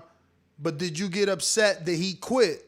That he, you know, but I took it as he knew he was, like, you can hear me on the commentary. I took it like, damn, he knew he, you know, get me up out of here. I'm not on this dude's level. You know what I'm saying? Did you take it like, yeah, bow down, or did you take it like, come on, man, give me a fight? Exactly. Honestly, I did not expect that at all. I didn't expect that at all. Like, I thought dude was coming to fight. I thought dude was coming, like, you know, I thought he was gonna, like, you know, I didn't think that even made me feel bad that he just like you know gave up so early, like, you know. You know, I thought he was you know, like, you know, pro MMA, you know, that's harder. To me, that's harder than boxing. Like, you know, like that's more, you gotta have more, basically more balls, right, to do that. You getting kicked in the not face, necessarily, you know? but I understand what you're saying. There's a lot more injuries that can occur, and there's a lot more brutal. It's a little more brutal in that aspect. So I get you. You were expecting more aggression, maybe a little bit more of a fight. More dog in them, you know. Yeah. But I'll tell you this, Elias. When you hit him with the first body shot, again, I'm the guy looking at these guys, right? So the first body shot, when you put him down, he took his knee, he did the right thing. I looked at his eyes, he was fine, but I can tell that shot he felt. He was like, he woke up to a new day, and he knew exactly that he was in front of a lion. And that second shot, when you hit him with that left hook up top, and he hit the canvas. Even though he still seemed like he was there, and many would probably say like, damn, he just quit. I gotta just say, and this is, I know that sometimes you know, messes with me. I always look at the silver lining, right? But you gotta respect somebody that knows when it's enough. You know, some guys sometimes they want to go the extra. They don't want to seem a certain way in front of the crowd, so they'll be too brave for their own good, and then they could get even more hurt. So that left shot that you caught him with was, I mean, it literally, his knees just shut down and he fell. So he popped back up. I was counting, but I was looking at his eyes and they were just beady. And then he's like, no, that's it. That's it. So he felt something that he never felt before. Yeah, no, he said it. I'm not on that level. You know what I mean? He said it. But Elias, would you make it happen? Can you make it happen? Oh, he's over here. I'm looking at the wrong place. Can you make it happen for any of those dates, or is next year more of a possibility for you? I'm thinking next year is more than a possibility. Another thing, can I say something? Of course. Now, as far as, like, you know, he went, like the guy who he fought, Esteban. Mm-hmm. You know, now what did that say? That he went 3 rounds with him, and I got him out of there in 1 round. What that say? That don't say. It say something because Esteban himself said, "Damn, Elias is a great fighter." I said, "Man, you gotta fight Elias. One of y'all gotta fight each other to be a champ." That's what I said. I said to him, "Yo, isn't your goal to get a belt?" And he's like, "Yo, my goal is more to, come together as a community man." And I get it. He said he said to him, "You Luis Castillo versus Floyd." He said you fight just like Luis Castillo. So I don't know he gonna take that fight. The dudes that's gonna fight you is Corey Frank and Jerome Lambert, and I don't know that you're gonna go up to 175 to fight Marvin, but you still, again, that fight it don't make sense to fight Marvin unless he's giving you a voluntary. Because, like, how you going to fight Marvin at 175? You're not ranked there, and you don't have two wins. You need them 2 wins to get that belt. It's about that belt. Do you want to be strapped up or not? Who would I have to fight at 175? You just need 2 wins, and then you can be his voluntary if he chooses you. If not, you got to fight somebody at 175 to get ranked. Let me see who's there. At light heavy that will give you a shot. Boop, boop, boop, boop, boop, boop. Keem the Dream. I don't like that fight. Jerome Lambert. He ranked that light heavyweight as well. For sure, Fire D. He'll fight you. Yeah, good one. That's a good one. And Austin, but he coming off a loss, man. Coming off that loss. Austin coming off that loss. That's all right now at light heavyweight. I think Austin should take some time off because, his shoulder popped. I think he That's should, what I'm saying. That's what I'm saying. He should look into that. He was doing good, too. Tank said, "I'll fight Elias. Give me the blueprint, Mitty." Esteban said, "I'll fight Elias." Oh, my God. So there you go. We got fights. It all depends about when y'all available, though. That's the thing, though. The Tank fight, if he give you the voluntary, you take that shit. Then you don't need to have 2 wins. You don't need to. He's giving you. I'm fighting for all the belts, though, right? Nah, those other belts is gone. Those are trophies now. It's only Border Wars belts now. There's no more. It's Border Wars and IBO until otherwise, things change. But yeah, no more WBA, WBC. Like he bring them in like Zab. Remember Zab? We gonna have to make a bet then, and to put up them belts. Hey man, that's on you and him. But that's like Zab when he, undisputed. Then he wasn't undisputed. Then he would come to the ring like he was undisputed still with the belts, but he really wasn't. It was just like, yo, I won these. I could do that. But Mitty saying Esteban capping. He's saying Esteban ain't gonna fight you. But Mitty's on the line, man. Let me get a little pre-fight hype right here. Mitty, what up? What up, man? Yo, did you see any improvement in Elias? Hey, no, first of all, let me tell you, I saw a massive upgrade in the show. The camera work, I don't know who did that. If it's Jay, is it Jay Penlifo or? Nah. I wish it was James. He wasn't there. It was Adrian's son that he was on the action cam. That's what I'm talking about. When the whole difference in this show was made by this, like the camera work and the availability.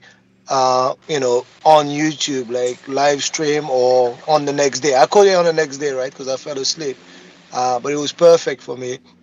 And that makes it like that upgrade, man. Like when you say, hey, this is the best event yet, it's the best event just because of that. Because the last event was pretty much the same thing without that feature. That feature made a whole difference, man. Don't lose that, because that was perfect, man. That was good. So congrats to all of you guys, man. So you're saying going straight to YouTube? You mean live streaming?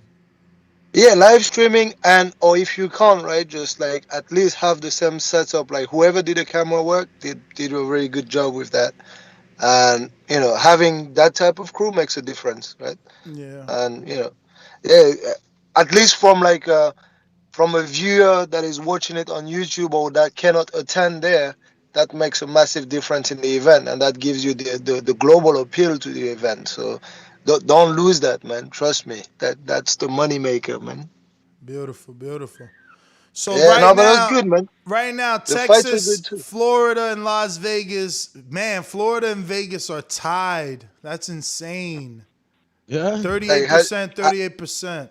How you mean, like next location? Next location? Yeah, the votes, they're tied right now. That's insane. I mean, like, hey, like the good thing about Wisconsin is that you can get like fighters to step in, right? There seems to have like guys that can jump in. I mean, the quality is not great because you had like MMA guys and some of those guys that are quitting. The only one that is up to par, I think, is like Jerome. I think Jerome Lambert. But the rest of the guys, they aren't really they aren't really good like that. But at least they show up and they do their thing, right? But Florida will be good. I'm sure you've got lots of fighters out of Florida or Texas, man. Yeah. Like that's what you need to look at, man. Can people get there, and do you have people on the ground to make up the numbers, man? Yo, so I got Elias on the line, and he's asking me, did you tell anybody in your family that you would retire after a certain age? Because he wants to get you before you're gone. Man, I keep going until I feel like I can do it, man. I feel like the way I'm going, I can fight until I'm 62, man. I'm sure I'll be Elias when I'm 75, even, man. Oh my God! Even at 75. Well, that is true, man. I mean, listen, you're a coach and you know your nutrition very well. You've helped many, many people in our community, specifically Border Wars community, lose weight. Look at Marvin. And you're at 38 now. Bishop is 48, and he was doing it on a high level in Border Wars. So I'm sure you can continue for another 10. I mean, like, age is like, it depends for everyone. Like, I feel all right in my body, and, I keep myself active. And in terms of boxing, I haven't really been in like, wars or stuff like that. So, I'm good, man. I'm sure I still have like a few years in front of me. So you got Elias here waiting for a shot, man. Elias. Man, Elias fought like against like, hey, he looked good. He looked good doing what he's doing, but that's like whoever you've got in front of you. That guy ain't you. Huh? I said James Clark is not you. Yeah, of course, man. Like he could like James Clark was a body bag, man. He was like, he was just there. A body bag. Oh my God, Elias! He's trying to say you got a pie. He was basically just a punching bag. Bro, the guy went down, came back up, said, "Nah, I'm good. I'm not on that level, man." He said he made it look like that. Tell him, Elias, you made it look like that, man. That's your skill. He did. He did make him look like that. That's for sure. But like, hey, you can only fight what you've got in front of you. But the dude didn't have a clue of what he was doing, man. Putting his hands up like that against like a guy that was just like too sleek, too fast for him, man. Yeah. So when you gonna give Elias a shot? Whenever he gets like, it's like, I think it has like few more events, like until you guys like finally allow us in the US, right? So let him do his thing. He's got people like he can look good against. I'm sure he can look good against Jerome Lambert as well. I've seen him. You think he beats Jerome? I think he beats him easily. I've seen Jerome. Yeah, I've seen Jerome, and from before I heard, that dude is good. He's okay, but he's not good like that, man. Like Elias beats him easily. Wow, and you called him a bum though. Let's be real. Let's put it out there so that Jerome knows. You said save bum Lambert for me. Yeah. But this is like the language we use in the chat, man. Like, so let's put it in context, man. like in the chat, everything goes. We all wild, man. Like you see me just. Okay, so you're saying you don't think he's a bum. You just think you can No, I don't. beat him. No, I don't think he's a bum. I think he's okay, right? He's all right, but he's not at that level. I think like from what I've seen, I think Corey would have beaten him, and Wow. I think Elias beats him too. Corey too, huh? I think he would have beaten I him. feel like Corey only had the 2 moves too, man. He was always, I mean, the 1-2-2. That's all he was doing, man. He struggled a little bit with that guy with Winston. He did struggle with pressure and all that, but he has better movement. He's defensively is harder to catch. I think that that's my assessment. Defensively, at least Corey will just make it like a bit of a chess battle for you to get to him. You're gonna have to do something to get to him. Whereas, like I think with Jerome, I don't think you have to do that much to get to him. Ooh, Jerome talking. I mean, yo, Jerome gonna get mad at Child. Yo, you know who else is out there? Oscar. Hey He man, didn't get to I'm fight. just saying. I don't know Oscar. Actually, I've never seen Oscar.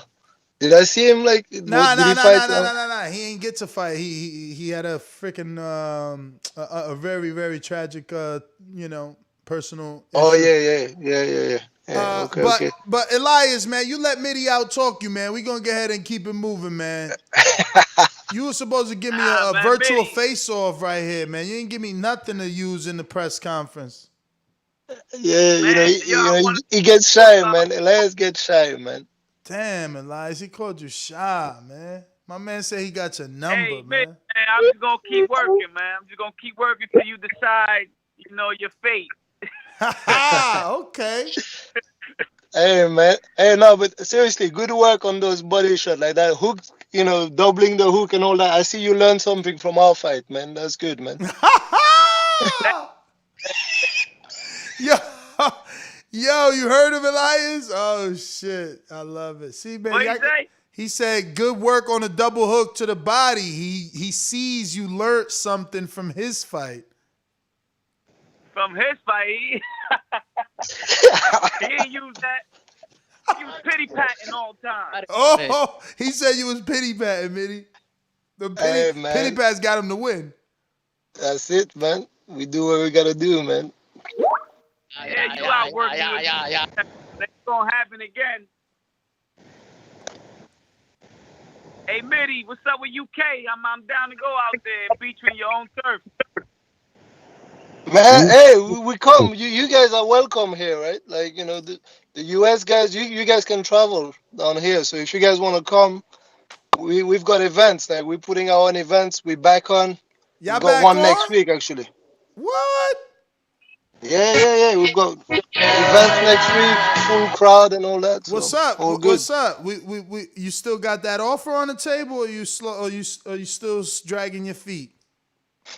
Hey man, I don't know if it's gonna be the same type of offer because like once we back up, we haven't been working for 2 years, man, or close to 2 years, man. So that's the first time we're gonna make money from events, and that's gonna be next week. So we're trying to get back on our feet, man. So financially, I don't know if it's gonna be the same thing, but whenever we're back on full swing, I would love to do that, man. I would love to have you guys, especially like if it goes out on YouTube, on your channel and all that. I would love to have you guys on White Collar Boxing, so that would be nice. Yeah, I mean, what we did this time was we just used copyright free music. We used a lot of Dollar DiBiase music. Shout out to Dollar, showed up to the weigh-in. Yeah. Plus printed out these fantastic Patreon only shirts and shit. But yeah, man, gentlemen, let me get to some other people. I got my heavyweight in the building. Mission Impossible. Elias, let them know where they can find you. They want to follow your journey on Instagram or YouTube or any of the forms of social media. Yeah, so you could follow me on Elias the Lion Lioness on IG. My company's IG, All America's General Contracting Team. My sponsors. Elias Lioness on Facebook. Yeah, man. Thank you guys. Thank you everyone for support. Watching the fights. Y'all TBV. Shout out to them. Keep doing what y'all doing. I'm definitely gonna be more attentive. And like Rob said, if I can't make it on this one, the next one, I'll definitely like to come out and be a part of it, like somehow, maybe commentate or do some post interviews or. Nah, that'll I'll work. definitely be all right. Yeah. So thanks to you guys, big ups, and keep doing what y'all doing. I appreciate y'all and much love. And for sure. You already know my cuz do me the ref. You know that's my dude. Hey, listen, man. You suit me up, man. I feel like I gotta make my return at least one time to get that feeling back. So yeah, man. Congratulations against cuz and man, from the rip. I mean, man. that will be dope, man. Me and you fighting on the same card. That would be dope. Let's make it happen. This just in. Doomatron back in the gym. Let's do it. Yo, Elias, thanks for calling in. Let me go out to Donald in Richmond. Oh, excuse me, Donald. I got to get the Mission Impossible. My future heavyweight champ. What's going on? Mission Impossible Jones in the building. What up? Heavyweight. This is the heavyweights. What's up? What's up? Can you hear me? Yes, sir. How are you, brother? Made it back safe? Awesome. I'm good, right? Y'all can hear? Yep. Absolutely. Cool. What's going on? Everyone's back from Wisconsin. What a great event. I like pretty much everyone else said this was definitely the best event yet. I think YouTube was a game changer. I was looking earlier. I have like over 5,000 views already, which is awesome, man. But yeah, I just wanted to pop on here, talk about how good of an event it was. I loved being able to participate in it. It was fantastic. Kind of answer any questions you guys might have as a recap. I'd love to get the event wherever it is, whether it's November or December. I plan on participating, and I'd love to be fighting Chino for the belt. That's the plan if I could have it my way. Oh, look at this. Man.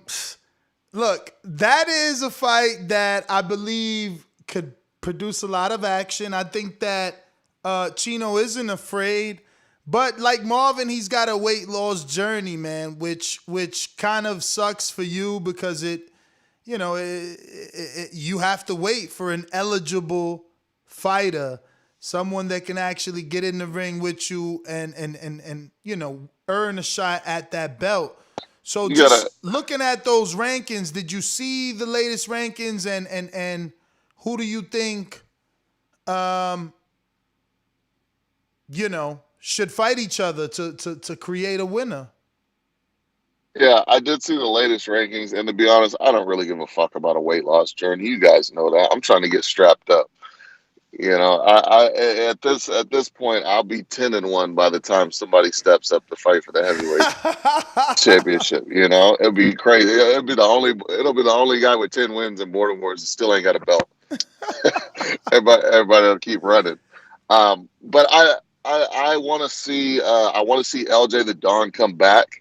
I thought his win was impressive. I thought he showed some skills.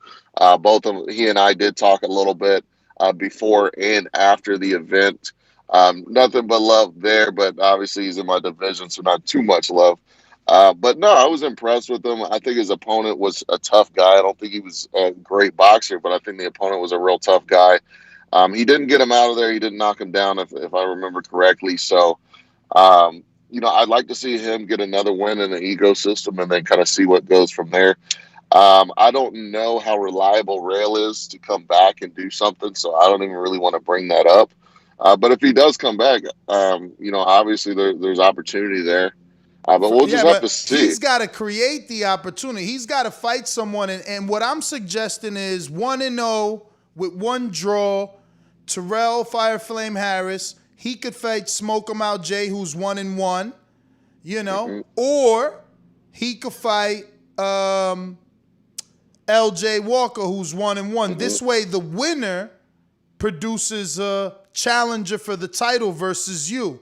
Now, if somehow Tank from DC says, yo, I'll fight Smoke 'em Out, or Rel, or I don't know, Chino. Let's say Chino wants to fight him and not you, right? And now the winner of that fight produces a worthy contender. But you were in there with Smoke 'em Out Jay. Obviously, as a promoter, looking out for your best interests, I'm trying to find someone for Smoke 'em Out Jay to face who has a win so that the winner is automatically a title challenger to you. But is Smoke 'em Out Jay versus Juan Alabarang a good fight? Did you get to watch it, or you haven't had time to watch the other heavyweight in the division who faced Chino? I did get a chance to watch it. I actually watched part of it live. That was nice being the co-main event because I got to kind of kick back for a while before I even had to get dressed and warm up.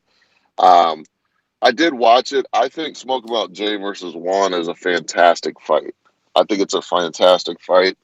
I think they're pretty evenly matched size-wise and kind of skill-wise. So I think it would be a good fight. I think Juan is less agile than Smoke 'em Out Jay. I was waiting for you to tell me that. I mean, I know he went down just about as much, both by knockdown and due to balance, but I still felt like he was lunging in that where I didn't see Juan lunge in at all. Right. I think you're right. I think Jay did have more flexibility than Juan, and I think if Jay can fix the balance issue that he had, he was very, very top heavy, and they're definitely. I mean, he felt the power, but let's be honest, he was very off balance pretty much all night. Yeah. And I think also the gas tank. I think if he can fix that, then he'll beat Juan for sure. Speaking of gas tank, gotta go to your fight though, bro. Like, you kind of slowed down in a second. Now, watching it and commentating it live, I said you probably were being intelligent. You seen you got a knockdown. You won the first round. You took off in the second. Was it by design or did you get tired? Yeah, so it was two things. I definitely didn't get tired. The first round, obviously, I knew I won with the knockdown. The second round, even my brother, my cornerman, said, hey, you're getting a little too cocky. After I got the knockdown, the second round, I was walking in a lot more rather than sticking my jab out, and I was getting caught with some stuff in the second round. And so really it was kind of a combination of, okay, I'm getting a little too cocky. Maybe I need to settle back down and kind of, just settle down. And then in the third round, I just did exactly what I did in the first round, and everything turned out all right. But no, there was no tank issue. I wasn't tired at all, anything like that. I needed to figure out what I was doing. I was trying to do too much in the second round. Now, how was it dealing with his weight? Because obviously there's someone on the outside looking in like, damn, that's still a big boy. I don't want to fight that dude. How was it dealing with his weight in the clinches and him obviously when he would lunge in, you would be chest to chest. It's almost like a defensive, you're a defensive not linebacker. He's more of an offensive lineman, but it's more like a defensive lineman coming at you. Yeah, well, I mean, you guys saw through camp. You saw the footage I was submitting. I was hitting the weights. I was hitting chest. I was hitting the squats. I was doing about 225, 230, about 225 on squats. I was doing that in preparation for this fight.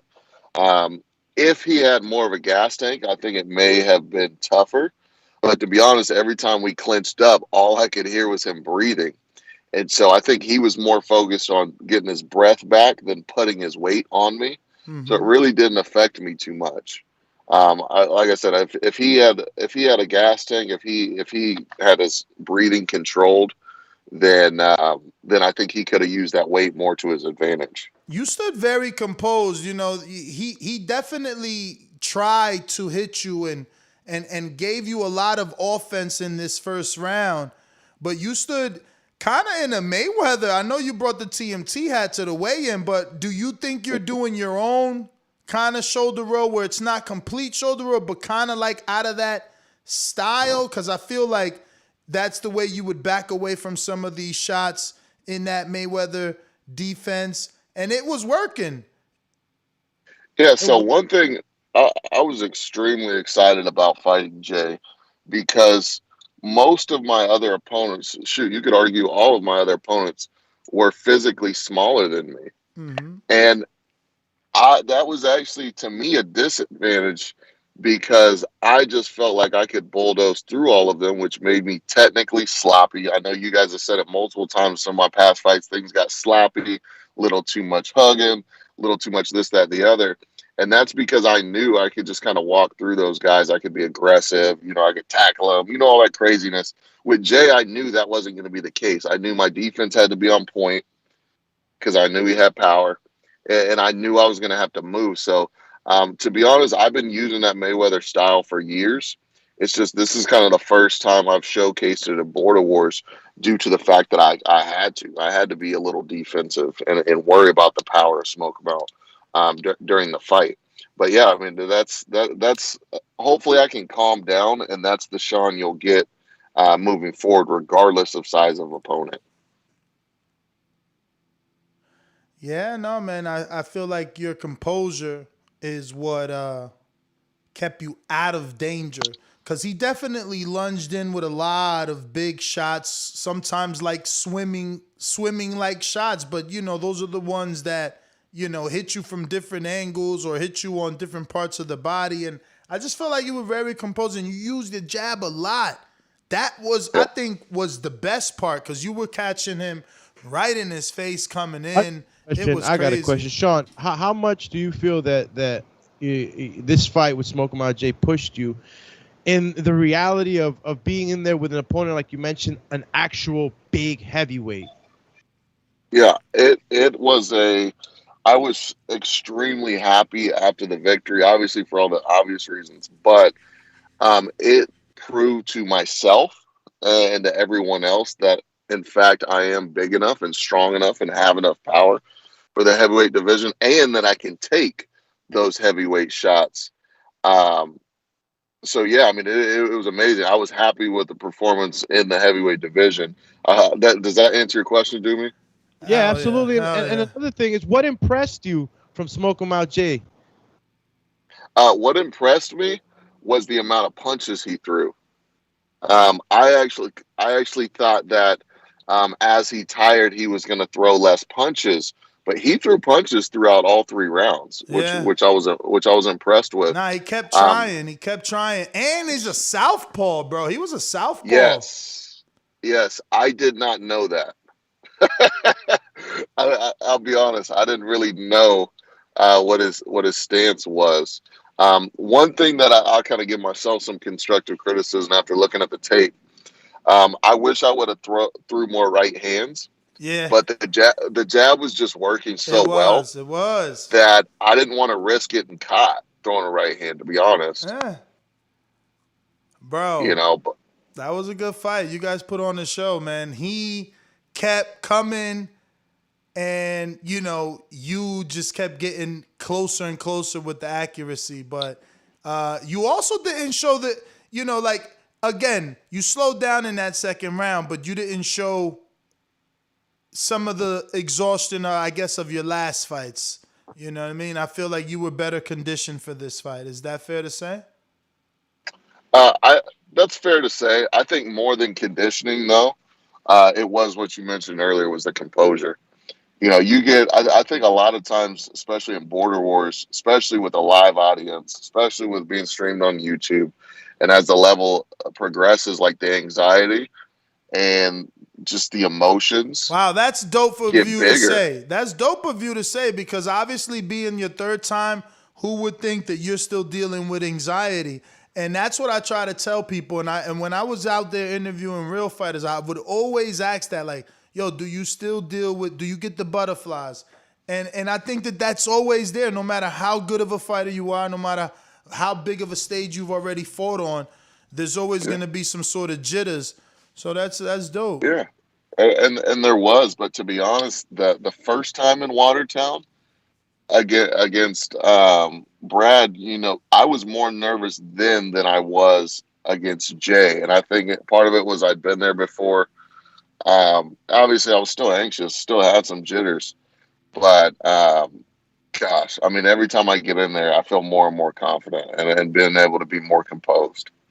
Man, I wonder what would have happened if you would have had like a snappier jab, because Jay fighting out the southpaw, he also kind of uses his own, jab hand low to the waist, kind of like Mayweather, but he leans forward. So I was just wondering, like, what would happen if you just had a snappy jab? Could you catch him leaning over, bobbing his head? Yeah, well, I mean, I was trying to do an even mix of jabbing to the body and to the head. I knew that I could get easy, quick points by jabbing to the body just because of his body frame. Yo, There's but I no was way afraid. he was going to catch me. There was no way he was going to catch me Get going out to of the body. here. Zero chance. But that's when he had the closest success is when you was going to the body because you had to lean back out. He didn't catch me doing that. No, I hear you. I know you're faster, but that's where the danger was. But I knew I could jab the body all day. He wouldn't be able to get to me. Bro, so the thing is, actually. all he's got to do is get a win. If Tank fights him, if Rel fights him, if anybody fights him, he's right back in your face, man. I think I'd like to see Rel fight Jay, to be honest. I really would. And I think that's a fight. I think it's more likely for Rel to take a Jay fight after seeing me fight him than for him to take an LJ fight. For him to take an LJ fight. I don't think he takes an LJ fight. I don't think that ever happens. Yo, what up? What up, Reek? Oh, Enrique Church in the building. Yo, what up? Enrique didn't believe in me, man. He didn't. I told him though. At least I told you, man. You know what I'm saying? Yeah. I just believed in the size of Smoke 'em Out Jay. I thought, he had more skills. I thought he would keep you away. His arms were long, and he just looked like he overlooked you. You know what I'm saying? At the not at the weigh-in, and I don't mean overlooked you as in training, thinking you was gonna be easy walk, but like he was like, look, he would look down on you, follow like physically. So I just thought he had an advantage. I was expecting a little more accuracy from him with power, considering his size. Now I wanted to match make, and I don't even know if you fought him because there's no box rec of Border Wars. LJ the Don looked good to me. Did you fight him in the past? No, this was his first Border Wars, man. Right. So you're considered. I mean, you have the medal. You have 2 medals now. Could he fight you? Would you consider him? Because he fought a jiu-jitsu or MMA guy, and he looked good. Like he looked what I thought Smoke 'em Out Jay would look like. So, what are your thoughts on his performance and making a name based off his skills for yourself? Yeah. First of all, Enrique, I've already made a name for myself. I meant a bigger name. You know what I'm saying? Let's go, champ. That's true. You do have a name out there. You do have 2 medals, and I wasn't saying that in a disrespectful way. I meant like Marvin. He made a name as he kept going. Bishop made a name, and look at Robert the Genius just took it from him. So where are we? LJ, those thoughts. LJ and I talked quite a bit actually at the event. I think he fought well. I think he did awesome. I hope he sticks around. But I straight up told him, I said, hey, you look good. This was before the event. I said, hey, your footage looks good. He said, thank you. I saw your comment on what I posted, everything like that. I said, I just hope that you stick around. A lot of these guys, they look really good on Facebook and in the footage, but a lot of them don't stick around. And the thing that I'll say that compliments to all the Border Wars fighters that have stuck around, Rob, Bishop, Keem, Marvin, Ant, forgive me if I'm leaving some key people out, but those are the people that just keep coming back to build a name. And LJ could have all the skills in the world, but if that was his last Border Wars fight, it really doesn't matter. Did he say that though? No. I think he expects to come back, but you never know until people do. I'm not going to fight him next. I want to see him get 2 wins. Well, James Clark. To answer your original question. Who's that? LJ. I asked Sean if he would be willing to take on LJ because LJ looked good. As Sean's advisor, I would tell him no. Make it worth my while. I'm eligible. You fight me, you get a title shot. I fight you. It's like Jay-Z said, I shoot you, I'm brainless. You shoot me, you're famous. So he would be giving him a shot. For what reason? Who you mean Sean would be giving LJ a shot? Of course. So Sean who deserves a shot for LJ? I mean, for Sean. No one. They need to get worthy. Everyone has got one win. They fucking got to fucking fight. Damn, but Chino has 2 wins, no? He's the But only Chino one. don't want the smoke. He's the, well, I mean, again, it's that whole Marvin thing, right? When I was champ, Marvin had 2 heavyweight fights, and everyone, gave him credit, but he wouldn't fight me because I was too big. So that's how they look at it. It's like, you too big, I'm gonna keep losing weight. That's how Chino looking at it. And I'm not saying he's saying that exactly, because obviously he said to you he would fight you if he still's a heavyweight, but at the same time, you are as big as his last opponent, but way more skilled. That, Juan, hopefully I want to see him come back, but he's got to take it serious. Now he realizes this is serious. Oh, that was Juan's first fight? That was Juan's first fight. He went for the top, though, because he was there live, and he said, man, I could take Chino. I'm like, yeah, but Chino put work. Chino got a memorable quote. He was like, I don't knock you out, I beat you up. And I was shocked that he said that, and he did beat up. Fight is up. But I gotta keep it real though. I think Chino's a great dude, don't get me wrong. But I gotta keep it real. If I want that fight, I gotta push for it. And I gotta say whatever I gotta say to get it. I gotta do whatever I gotta do to get it. And that's just how I feel. Smoke him out, champ. Yo, if you feel he's ducking you, he's ducking you. I mean, you gotta tell us how you feel. Wait a minute. I was saying, you just said in that size, Chino beat Juan, who is as bigger Yeah, than Sean. You can't say I'm too big. You can't say I'm too big. You just fought Juan. Exactly. But it's a different level of skill, man. Look, going into that Juan fight, Juan can't move the way that Mission Impossible moves. It's two different skill sets, 2 different sets of agility, mobility. So what basically what you're saying is some people join Border Wars to get wins and some people join to challenge themselves. I got you. I mean, no, it's just everyone's challenge. Like, for instance, Marvin, right? Imagine Marvin would have had bad people in his corner, and they would have gave Marvin the Nesta Gibbs fight when he was 2-0 and I was 2-0.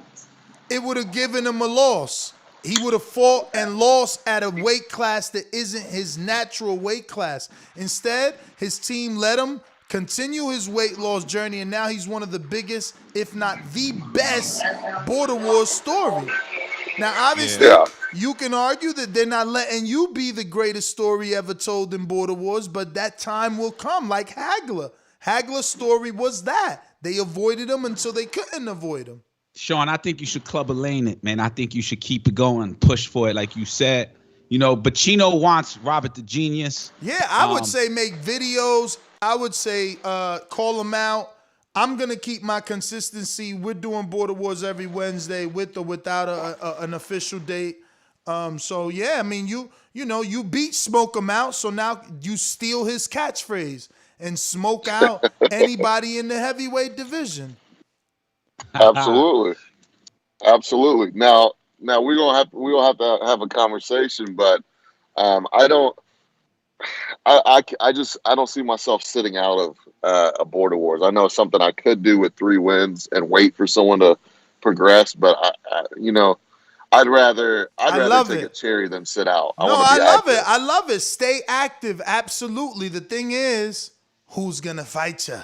Nah, but you're also entertaining. Like, when you knocked down Smoke 'em Out Jay, you ran up to him like Ali and AJ. Yeah. We compared your ring walk to AJ. You had all white on. Yeah. At the press conference, you had the tickets. Yeah. Everyone was like, what the fuck? You're entertaining. And you was like, I sell tickets. Ness asked you, what's that, a raffle? And you was like, nah, I sell tickets. But I'm sure, listen, I got hit up by a heavyweight named Corey Lee Boxing. He does Corey Lee Boxing here on YouTube.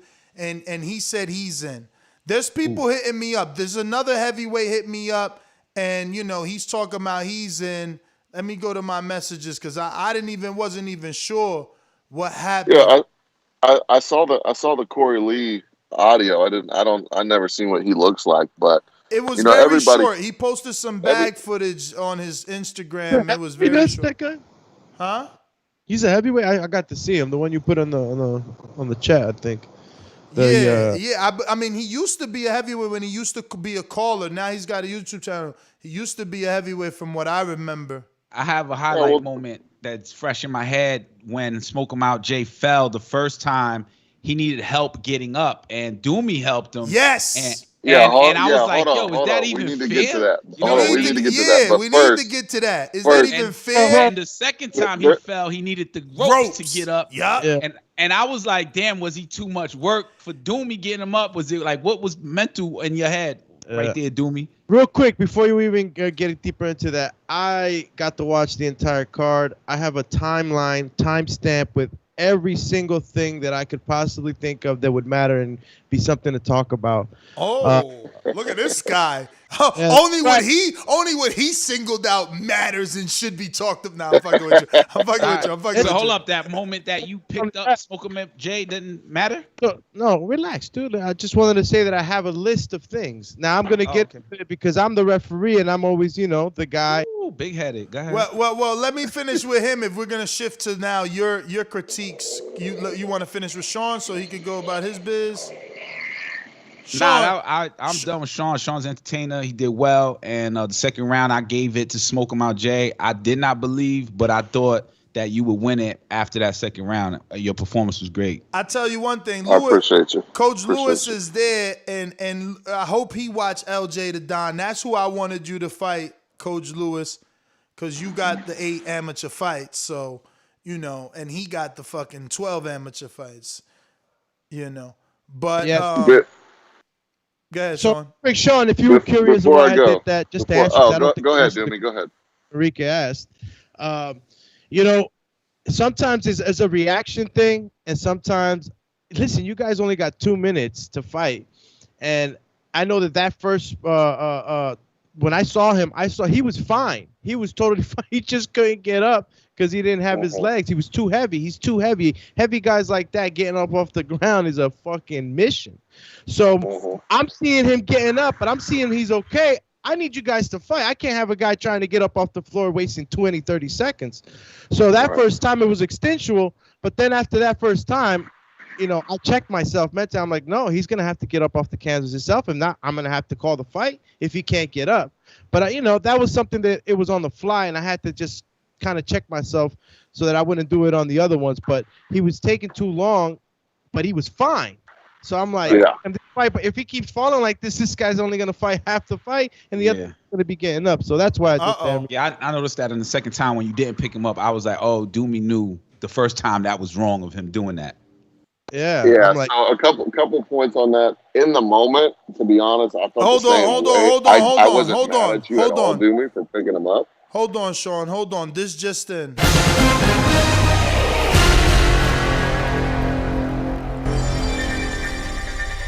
Border Wars possible matchups betting lines just came out. Juan Alabarang versus Smoke 'em Out Jay. Juan comes in at a -115. Smoke 'em Out Jay plus 150. So Smoke 'em Out Jay is the underdog versus Juan, who got stopped. So Juan, I don't know what the betting lines are trying to say, that Juan fought better opposition. So if he lost to Chino, somehow he's the favorite versus Smoke 'em Out Jay, who lost to Mission Impossible. I mean, we got to talk about that real quick. What's going on here, guys?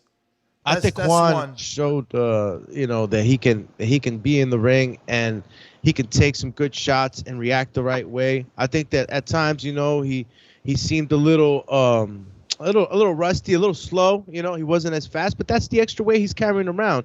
I like the way he was standing. I like the way he kept that jab out there. It was very hard for Chino to come in. Chino would have to actually lunge in sometimes. I didn't like that, bro. I'm shocked as a trainer you're saying that. I hated that he was leaning back instead of actually just lifting his fucking hands. He was like trying to use his lean back.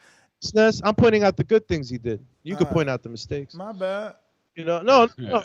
That he did a lot of things wrong too. But I'm pointing out the things that I saw that he did well that would kind of merit that, that fight that you're talking about now. Hal Brown versus rather the merit the line you're saying. Yeah. So, Albaran, as many mistakes as we can point out, I can point out some good things that he did that would kind of comparatively look. Smoke 'em Out Jay was moving. First of all, he was moving well. Smoke 'em Out Jay, and I talked to him after the fight. He surprised the living heck out of me moving around like that. Yeah, I talked to him too. 304 pounds moving around like that, and that's why it was hard for him to get up. It's not easy picking up 304 pounds when you're on your balls of your feet and you're moving around like like a welterweight. So it was. I understand that it was difficult, but I didn't see that type of how do you say tightness, or I didn't see Juan Albarrán tired. I didn't see him tired. I mean, he didn't throw punches either. All night, I was begging him to let the right hand go. Just let it go. Let it go. At this point, you're down. You've been down. It's the second round. End of the second round. We in the third. Like, let it go. But he wouldn't. Barely. And when he did, he got his attention, let me tell you. But moving on to the next line, because I want to finish up with Mission Impossible. Don't go anywhere. Show Kid versus Matt Garces, a.k.a. Machine Gun, the brother of Big Super Max. Even money, these two guys. One 1-2, the other 0-3. Even money. I don't know. I think that Matt would have been the favorite for me. I'm sorry to Show Kid. I love him. I know he's in the 40 and older club. I want to see him get a win, but that might not be the fight for him. Matt throws a lot of fucking punches. He might not punch hard, and we don't know that. We know now, based off Rob's interview, that Rob said Bishop punches hard. So Rob not going down versus all the 1,000 punches Matt hit him with don't mean that Matt can't punch. It could just mean that Rob got a solid chin until he met Bishop. So I don't know. For Show Kid, that's a lot. Machine Gun is a machine gun when it comes to the punches. But what you think about that fight being even money? Machine Gun versus Show Kid. I think that's an even fight. I think Show Kid and Matt Garces could make a fight of the night because of their styles. These guys both go forward, nonstop punching. I think that maybe Show Kid throws a little bit more. But that Show Kid style, Doomy, he's got to come see you at least twice a week. I mean, you're calling it a come forward style. It's more like I'ma sneak you. You know what I'm saying? He's my generation, so I get it. He's down for that. Like, he's a street fighter, so it's like, if I hit you first, the fight is over. But when the lion pounces and he doesn't get this fucking, land, then what? He's got that one right hook, and that's it after that. Like, he's got to learn to set it up. Like, these dudes are out here thinking they about the street fight in a boxing match. This is a boxing match. Street fighting ain't gonna win here. There's no mystery that Show Kid loves to brawl. There's no mystery. And like you just said right now, he just needs somebody to polish him up, to set up those hard bombs. I've seen enough of Show Kid that I'm pretty sure I know what he's good at. And we're talking about it right now. He likes to make it a fight. So you set it up the right way. You create the right traps. Show Kid can have success. And a Matt Garces fight versus Show Kid, I think that's a go. I don't know how Matt's doing. I know he had a newborn, so I don't know how his schedule is now, But if he's listening out there, man, this would be a great fight for you. And, it'll be a comeback. And, as far as Show Kid, man, Show Kid, I don't know who you work with out there. I know sometimes it's tough to get work and, get training from coaches and stuff like that. But, like I told you on the chat, reach out to me, man. Anything I could do to help you get better for your next bout, because what I've seen in the bouts that you've had is the same thing, I haven't seen any real adjustments from you. Yeah, none. I want to say something that's right. I don't know much of Matt, but I did see Show Kid's 2 fights, right? Yeah. And his last fight, he didn't get to do much because he fought somebody who was probably like 2 levels above him in Jordan Baker. Yeah. Jordan Baker was like straight up boxing skills, and he showed it. He told me he was gonna just play with his food. I didn't believe him. I was like, yo, he's just talking. And then he was like, watch me. I'm gonna look down at you and say it after I do it. And he did do exactly that. I remember when he came to the desk. Yeah. And he didn't come to the desk. He did it from the ring. From the ropes. As his opponent was on the ground, and he played with him all night. So Show Kid didn't get to display much. I know that his tooth was knocked out with the Mario Munguia fight, and he didn't get up the stool. So that's a fight that I thought he was having a good time in, and he lost that one too. But I guess Matt and him together, he'll get to showcase the Show Kid. I cornered against Show Kid on this one, man. Future mayor of Watertown, Wisconsin, George Monterey was the referee, the honorary referee. Your stunt double. Saying that, Enrique, you crazy, Chip. Beard, and I don't got the bust. Yo, his spirit, your spirit was embedded in him because sometimes he would be on my left hand side peripheral, and I would be like, "Yo, Doom." Oh shit, that was Doom. You know, that's crazy. Listen, Jordan. We all know Jordan got that right hand, man. Listen, he got that range. He was freaking throwing that right hand like nobody's business. But I had to tell him to switch it to the uppercut. You know, I saw an opening, and I got to give credit to Jordan because I felt like he was listening to me, like his ear was attentive to that corner, because he started making the combinations happen, man. And we had worked on certain things, you know, throwing the uppercut up the middle from the chest, so that even in the event that he would duck, it would, you know, hit his chest or hit his head as he was ducking, and it started working. And forget about it, man. Once those shots, you know, I know heavyweights that couldn't take those shots. That's how hard Jordan Baker can hit. You know, he has that range and that what is the right word, man? The leverage. He has the right leverage on his punches because they're so long. Yeah. And you know, Show Kid again. He did what he does. Comes in to brawl and fight, and I actually was scared that Jordan was going to get involved in a brawl and forget about, you know, listening to the corner.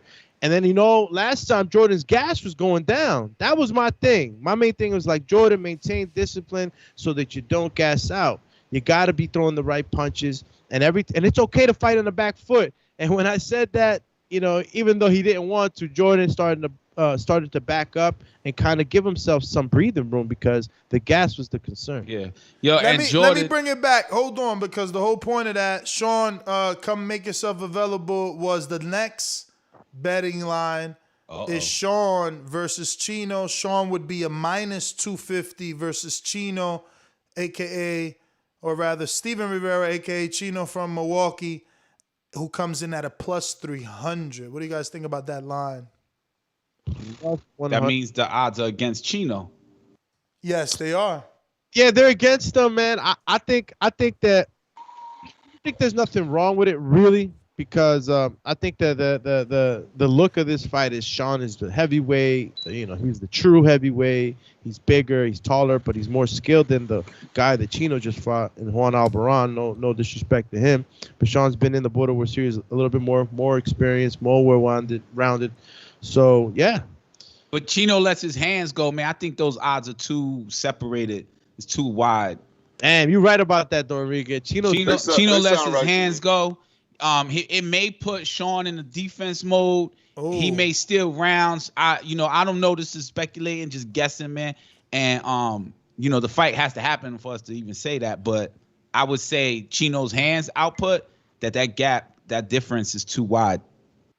First of all, before you answer that, Mission Impossible, Show Kid, I ain't say Machine Gun beat anybody.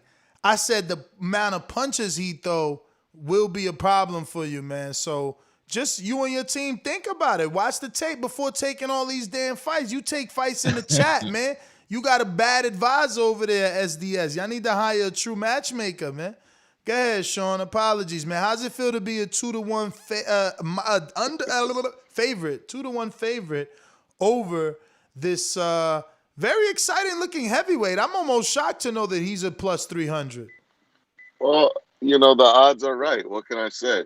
I've proven time and time again my consistency, my grit.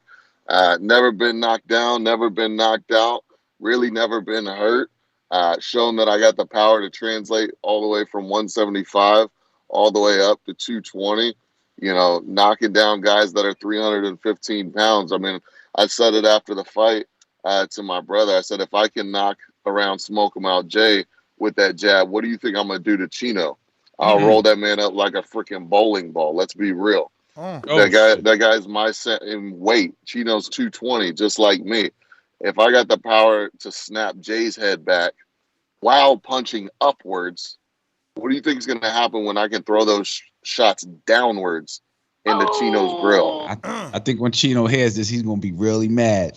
Let me ask you something, though. Do you think DeMarcus for Surefire D is looking at you, and A, is he impressed? B, does he still think he can beat you? And Look, C, if he moved up to heavyweight, if he was 201, would you want the rematch rather? Because I can't say give him when he's the one that holds the lone win over you. Well, to answer your first question, I think it's not even debatable. He has to have seen the improvement, and that I've gotten much better. B, I think that he would take the fight. I don't think any fighter who beats someone thinks that they can't beat him again. Say Jay were to fight Rail and beat the dog shit out of Rail, I would still think, hey, I'm gonna beat Jay because I've already beaten him once. So I definitely think that he probably thinks at heavyweight he could beat me too. I wouldn't mind that fight if it was the right situation. If he's got 2 wins, if he's the guy to beat to get my strap, then that's what we got to do. Because to be honest, it's so easy to promote you, man. Bro, heavyweight is out of shape for him. So you're telling me I get to beat the guy who beat me, and I know he's out of shape doing so? Shit. I mean, I don't believe the hype. Don't believe the hype because I've seen 200+ pound sparring of DeMarcus. He 200 pounds ain't out of shape. That's what I'm saying. If he was strategic, he could come out. He could come just for you at 201. I'm telling you. I've seen him spar. He's 1-1. Yeah, he's 1-1. He needs that win. He ain't worth your time. I know. I'm just building storylines like a good producer should. I got to be the producer, the promoter, the fucking matchman. I got to do it all until we get picked up. Why don't you give me that? Why don't you give me that Cherry Cruz? Give him a chance to win a title. I mean, Cruz got to want it, and he's advised by Mitty. Mitty could step forward right now and say no, or he could tell Cruz to say no in the shadows. But Mitty's Let's go, Mitty. Let's go, Mitty. Don't be protecting your boy. That's his fighter. Wins. That ain't just his boy. That's his fighter. If he ain't fighting you until Mitty say yes. Look. You know what, Mitty? Step the fuck up. You was just saying that Sean is the only fighter that looks sloppier every fight out. So won't you get your fighter to fight him? If you see a cherry, pluck it. You see a cherry, pluck it, Mitty. He always talking shit, but he won't put any of his fighters in there with me. Yo, I'm running, man. I'm training. Oh, you want to train for Jerome Lambert now? You see Elias double left hook. You want to get in shape. Cruz is running too, buddy. He said Cruz. Yo, it's so easy to promote this guy. Mitty, step up to the plate. Are you gonna put Cruz in the ring with the fucking champ or not?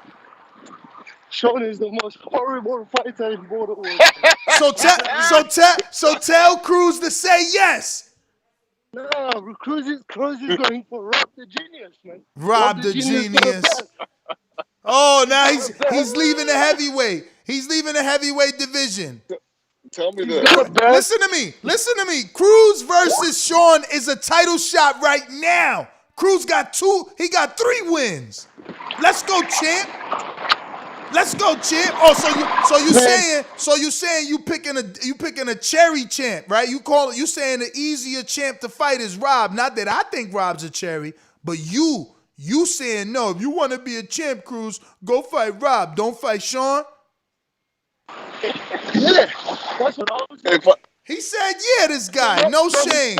No shame. No shame. It's blasphemy. It's blasphemy. Uh-oh. No, don't worry about it. Don't worry about it. I got somebody that want all the smoke.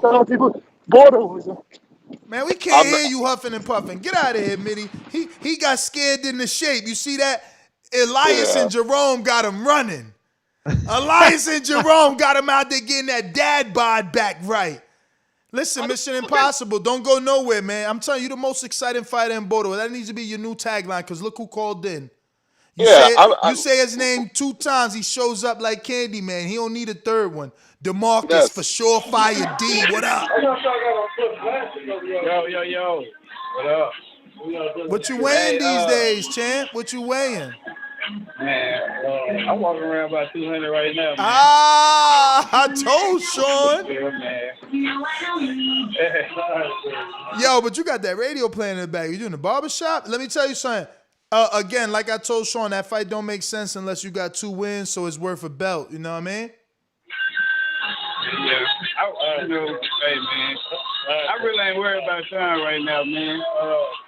To be honest, I'm gonna go back down the weight, man, and fight some of the new amateurs and stuff like that, man. But to give my honest critique on Sean, you know what I'm saying, he's doing good. You know what I'm saying? But I believe he's not a heavyweight. You know, he looks chubby to me.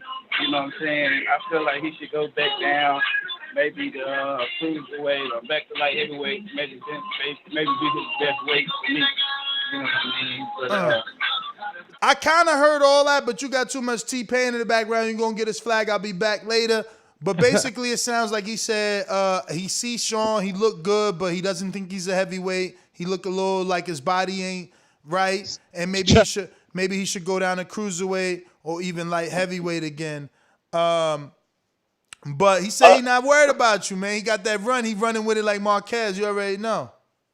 I got something to say towards that. You know, all of my recent success has been at the heavier weights, and I just beat one of the heaviest guys in the series. So I don't know how heavyweight is not the division for me. He's not wrong. I am a little chubby, but this ain't a bodybuilding contest. This is a fighting contest. That's right. And you This can is about do getting that. a W. You can do that. Your natural progression. You just keep doing what you're doing. Keep working out, keep training, and keep weightlifting, and you'll turn that into muscle. You know, you get that diet plan from Mitty. Since he ain't gonna give you his fighter, he might as well help you out. It's funny how in every boxing series besides Border Wars, heavyweight is the premier division. But when I get into the division, everybody starts ducking and wanting to get the cruiserweight strap. Cruiserweight doesn't fucking matter in any boxing series until it's time to run. The thing is, cruiserweight's always mattered in this ecosystem. Cruiserweight is the most luxurious division. Remember, it's the only division with a lineal champ. It's the only division that was unified. It's the division that Tank fought in. It's a division that Jose fought in. And now Rob is a champ. He just beat, the dude that was knocking everybody out. Like, technically speaking, in Border Wars, cruiserweight's been impressive. I love all of those guys, but let's be real. If I was fighting at that weight currently, you already know who would hold the belts. I tried to fight Marvin. No disrespect to Marvin. He didn't want it. He didn't feel like it was right.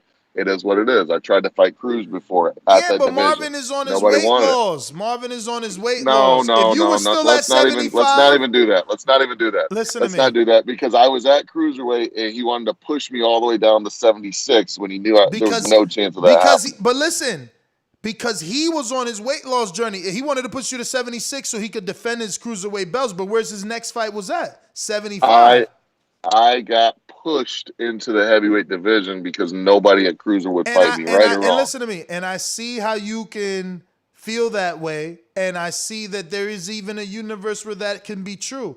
But Marvin's story, while I could be an evil promoter and say he ducked, like he was legit. He fought at 76 just to defend. And then he went to 75 to become the first 2 division.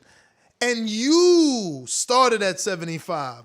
Meaning if he was running from smoke, he wouldn't be running to the dude that beat you, who is DeMarcus. DeMarcus is in that division at 75.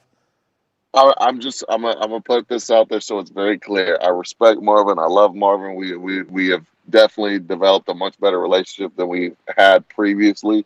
So this is not me calling him out, nothing crazy like that. But you got to understand, like, I can only look at things from my perspective. Like, me trying to get a belt, I can only look at things from my perspective. My perspective is that I got pushed out of the cruiserweight division, not just by him, but by various people who didn't want to fight. Mm-hmm. So now I'm at heavyweight, and I'm staying at heavyweight. This is where I've had success. I'm not going to let anybody telling me I'm chubby. Telling me I shouldn't be in the heavyweight division when I'm dropping dudes that are 300 pounds. That just don't make no sense. So, who are you putting out the offer to? Because obviously, you're the A side. You're saying Chino. for the title, and if that can't happen, who are you? Because you want to stay active. Who are you willing to stay active with, or are you looking to see who's gonna call you out? Well, I'm the A side. I make fights happen, not the other way around. So I want Chino first and foremost for a strap. I want that fight next. If he runs from me, then we're gonna have to go to the drawing board. We're gonna have to go to the drawing board. It's got to make sense. It's got to make sense. Now, You know, keep in mind, you I'm not. and Cruz would be for the heavyweight title. Yeah, I mean, so Chino first, Cruz second. He's fought at heavyweight, and he has the, he has the amount of wins that is required to meet the requirements. Doomy, what do you think about Eric SOG Cruz? Could God be on his side versus the heavyweight Mission Impossible, or is that mission too impossible? Nah, I wouldn't want Eric to be fighting on heavyweight division, man. That's not your division, Exactly. Eric. Exactly. It's nobody's division when it comes to me. It ain't nobody's fucking division when it comes to me. I mean, body composition wise, he's definitely not built for the heavyweight division. I mean, Cruz knocked out one of my former heavyweight opponents. Knocked him out. Yeah, but that's also how many knockdowns did he get? 3 in that one fight? While I only got 2 and was robbed of 1. Cruz is a puncher, man. The thing, Doobie, just say it. He's not a dog. Oh, he's not a dog. He says. I don't know why we beat around the bush. Just say it. There's some people in Border Wars who are dogs, and there's people who are not. DeMarcus, for sure, fight. That's a fucking dog. I'm a dog. You know, there's a difference. Marvin's a dog. He's Marvin's become a one. dog. He's become one for sure. Even Keem, he just don't got the power, but he's still a dog because he could hang with you. But he got to develop that get the fuck up off me power, man. Yeah, Cruz just needs to get down to maybe a 175, or if not, stay at 200 cruiserweight and be healthy about it, you know? Well, once you start going into the heavyweight division, you're giving up height, you're giving up range, you're giving up a lot. And you don't want to be doing that with guys like Sean. Sean, you know, again, it was funny because when they said that you were chubby, when DeMarcus said you was chubby, I chuckled right now internally because I saw that the belly was out a little bit. Yeah. But you know, in order to be in the heavyweight division, you got to put on some weight. You need some weight. You need that weight behind it. Listen, if you would have been any less weight, you know, Smoke 'em out could have just leaned on you. No, listen. I remember I did that. I came in 217 and I gave up all that weight. It's not good. You know what I mean? You did the right thing. It's not like you say. He answered it properly too. It's not a bodybuilding contest. This is a fucking fight. But Sean, I'm gonna let you go properly because I do got other callers here. I want to get out the show, kid. 2005 money making Mount Vernon. What it do, champ? You know, the unfortunate happened and you suffered another loss, man. But you got to go to work, champ. You got to go to work, man. We got to get a game plan. Like, you out here just street fighting, man. What's really good, B? Let's stop lying to the people. First of all, man, you see my first 2 fights. I'm explosive. I went down to 160. I tried to do the little water cut shit. I was fucking dehydrated and work out, you know what I'm saying? But I don't fight like that. Plus, I had a dangerous opponent that punches hard in front of me. It's not like I fought a bum. So I probably would have lost to anybody that night. So you basically saying you don't need to work on nothing. It was just a weight cut. No, I'm saying it's a weight cut, but I need to work on things so I could knock these dudes out earlier. Of course I need a coach, but I'm saying that fight, like, I didn't even land a punch literally in that fight. I didn't even have nothing. Like, I couldn't even damn near hold them. I was so weak.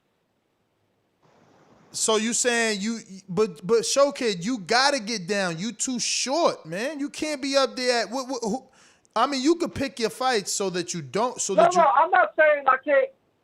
Yeah, certain fighters I can fight at a heavyweight. I'm saying I got to get down the right way, not like try to do like water cut, just nutrition, like eat the right shit, get down, not trying to like the last 2 days try to hydrate, rehydrate. Nah, that shit ain't working for me.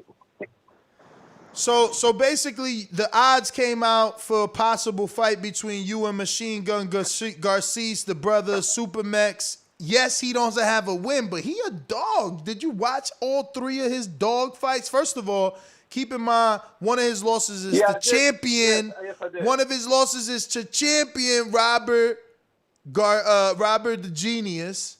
The other loss is to Chris Vega, who Keem was about to fight. Yeah. And the other loss is to Danny Alvarez, who's a fucking heavyweight right now. Like, none of them dudes is bums, man. None of them dudes is bums. No, I didn't say. No, if you told me he beat him, you tell me who he lost to. I could go around and say I lost to Jordan Vega. Now we talking about who you beat. Now I watched the crew. What's his name? What's the dude? Vega. I watched the Vega fight. And I was offended. I was gonna come to Florida to look for you. There's no way that dude could beat me. Based on my last fight, it might look like you might think in your head, but it's no way, man. Me at my weight right now, him beating me, man, that's a joke, man. Who? You and Machine Gun? I was offended. I was very offended. But you saying no way Machine Gun could beat you? Is this something wrong with my phone? Is my phone broke? He hilarious, bro. Just please, man. Offended. Listen to me. If you take that fight, bro, please get with Doomy at least twice a month. It don't cost you nothing to jump on the bus twice a month, man. Like, y'all could do pad work and you'll get better. If he's available, I'm definitely available. I come out there any weekend. I ain't got shit to do. I don't know if you read my chat, but hit me on the DM, brother. Let's see, man. Yo, hold me accountable. Be like, yo, I text Doomy, make sure he hit me back. Yo, because come on, man. You can't take fights and you got to have a better plan of attack. Take advantage now because I'm training for Border Wars 13. So just start coming now. Nah, I'm coming back. That's it. Man. Coming back. You don't want to fight. Never mind what Nessa say right now. You don't want to fight LJ to Don and then win against Sean. You don't want that. Listen, the cruiserweight division right now. I'll pay for a ref if you really want to fight. I'll pay for a ref. I need to lose weight. I need to get healthy. Where my sad song soundbite at, man? I don't believe none of this shit. My rec center's open. Shout out to my coach, Hawk. Oh, yeah, you can meet him at the rec center. Yo, you can actually just show up to the rec center and get work without this dude, bro. That gym stay open. They back open. That's a great gym. I wish we could do a show there. Well, I'm pulling up, man. Even though it's not the right place for a show. Get up with me, show kid. I see a lot of good stuff in you, man. I can polish you the fuck up. He gonna hit you up. He said, "Don't leave him hanging. You be leaving dudes hanging, man." That way, I guarantee you, he won't be coaching my opponent. You know what I'm saying? I can guarantee that. Then I'll have a better chance. Yeah, he always coaching against you, man. Show kids some love, man. Talk about uppercutting, you know what I'm saying? I'm already half dead. Talk about uppercutting. Yo, how Shokin was listening to the corner. I was even calling for the uppercut. Well, my corner wasn't saying that. That's all I heard. I was like, I'm already dunking these straight. He's talking about uppercutting. I'm like, oh, these niggas is crazy. Yo, I was already calling for that because every time you duck over, like Lubin versus Charlo, I'm like, bro, my man either just faint and go with the uppie. Shokin, get up with me, man. I didn't have no energy to go forward. I was like, I got to dunk or something, man. That's because you ain't trained. I'm not work anyway, man. All right, yeah, but you got to train, man. You got to fucking train, man. Y'all out here playing, man. Donald, Richmond, California, man. This dude been telling me for 4 years he gonna fight. For 4 years you been saying you gonna fight. I already know. Nez, I know how you do people. I already know you gonna come on here and cap, and you already know that I told you that I'm not gonna be one of these type of dudes and be like, I'ma come and then don't come. Like if I say I'ma come and I'm in it, then I'm in it to come. It ain't gonna be no excuses. It's just when is you gonna be in it? You know what I mean? When is you gonna be in it? Man, I keep telling you, why don't you do something in California? I told you the gym I go to, the coach said it was good. I done told you so many times, bro, do one in California. We ain't trying to go back to a gym right now, man. We trying to stay venue city, man. Hold on. Okay, but I'm just saying, like, I work, I got a business that I run, I want to be in it, but it also got to be able to where I could be in it. So when it's right to where I could be in it, I'm going to definitely be in it. So that's why I be like, hey, you right. Do it like, if you could right. do it, Listen, you right. If you get Vegas, you right. listen. You right. If you get Vegas, if you did Vegas, I could come to Vegas, bro. Because if I wanted to, I could drive to Vegas. That's not a problem. You know what I mean? If you do Vegas, I could come to Vegas. If you did anything in California, like I told you, the gym that I go to is Russell Guerrero Gym, which is Robert Guerrero's uncle. He been said it was cool, and his gym it is pretty big and it's nice, and he do be holding little stuff in there. So it's like he got we can chairs and collab on shit. something. Cause we trying to No, have but listen to what I'm tickets, saying. man. We It's big enough. need people to come see I know, that but shit. listen to what I'm saying. The gym is big enough to where you can have people in there, and then you also got to think. You could talk to me. We could get something together. Like he can have it. You could do it there, and then he can have Robert come in, and then you could throw Robert Guerrero's name in there and be like, hey, it's gonna be the gym. The fight is gonna be done at Russell Guerrero, former world champion Robert Guerrero's uncle gym. It's gonna be appearance from Robert Guerrero. Robert Guerrero will be there, and I know that if you did it like in California, I got some friends and some cousins that where these guys aren't able to like come to Florida and travel. But if you did it here, I could bring in some more people that will help the event do better for you. I got friends and cousins that's like, man, if he ever did it like here in California, like I'll for sure get in it. And there's a lot of people, just like how you have new people that come in that they want to lose weight or they're a boxing fan and they want to participate in it. I know for sure I got at least like 20 people that will participate in it if you did it like here in California. And also, you also have to remember, these 20 people that I say I got, those people could bring more people. Like I'm telling you, I could make it open up a little bit more for you if you was able to do it here. And we can make it be something nice. We can make it be something good, And we could even go as far, and listen, we could even go as far as like doing something with the kids, because my daughter be doing stuff like, I'm telling you, it could be, man, we just need to talk off of here. We need to be able to talk a little bit off of here and throw some ideas together. And we could come up with something. Let's go, champ. You feel me? For sure, I'll hit you up. So let me go ahead and wrap up, man. I've been rocking out since 9 a.m. I never went to 3, I don't think. I just gave y'all. I'm looking at the timeline on the YouTube channel. I'm like, is this really real? You got 5 hours into it. Yeah. And I gotta do Untitled tonight. So if you haven't already dropped your question, make sure you do that. But yeah, man, that's GTO, Instagram and Twitter. It was a fantastic event. So grateful to everybody that participated, everybody that had anything to do with it, no matter how you helped. Big, little, small. We needed all the help that we got and more, to keep making it bigger and better, man. At the end of the day, that's all we want. We just want it to be bigger and better. Thank you to this wonderful community because, man, that you guys make this event great. And hopefully, everybody that was on the losing side understands that, you might have lost, but you might have gained a friend. You might have gained a healthier lifestyle. So there's a lot of good that you can take out of this, win or lose. So again, everybody that participated, man, my heart goes out to y'all, man. Congratulations. Enjoy it. Hold on to this moment. Share it with your friends and family. Hey, if you make it old enough, you'll share it with your grandkids, right? So, it's Doomy, Alex _Doomsday _LAINEZ on IG. This is Border Wars 12, Unfinished Business. And what's next, right, Ness? What's the next name?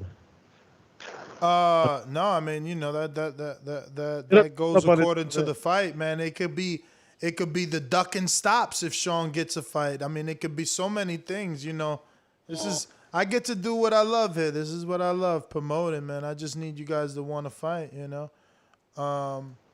Yeah, man. So, we'll be back definitely for Border Wars, 7 p.m. on Wednesday. And tonight, maybe 7 p.m., maybe 9 p.m., depending on what time Doomy or Enrique is available for Untitled. But look, you need to drop a question in the Untitled post so that we can have stuff to talk about. Because if not, we're going to end up talking about Border Wars again because that's what we was, doing. That's what we was doing in this weekend. So it's like big for us. You know what I mean? Yeah. All right. So, yeah, Champy, you already know. Twitter, Alex Linus TBV. We'll be back for Untitled. Dumatron got in like at 4 and go to sleep to 5:30. So, I got to get myself together. All right, yo. Peace.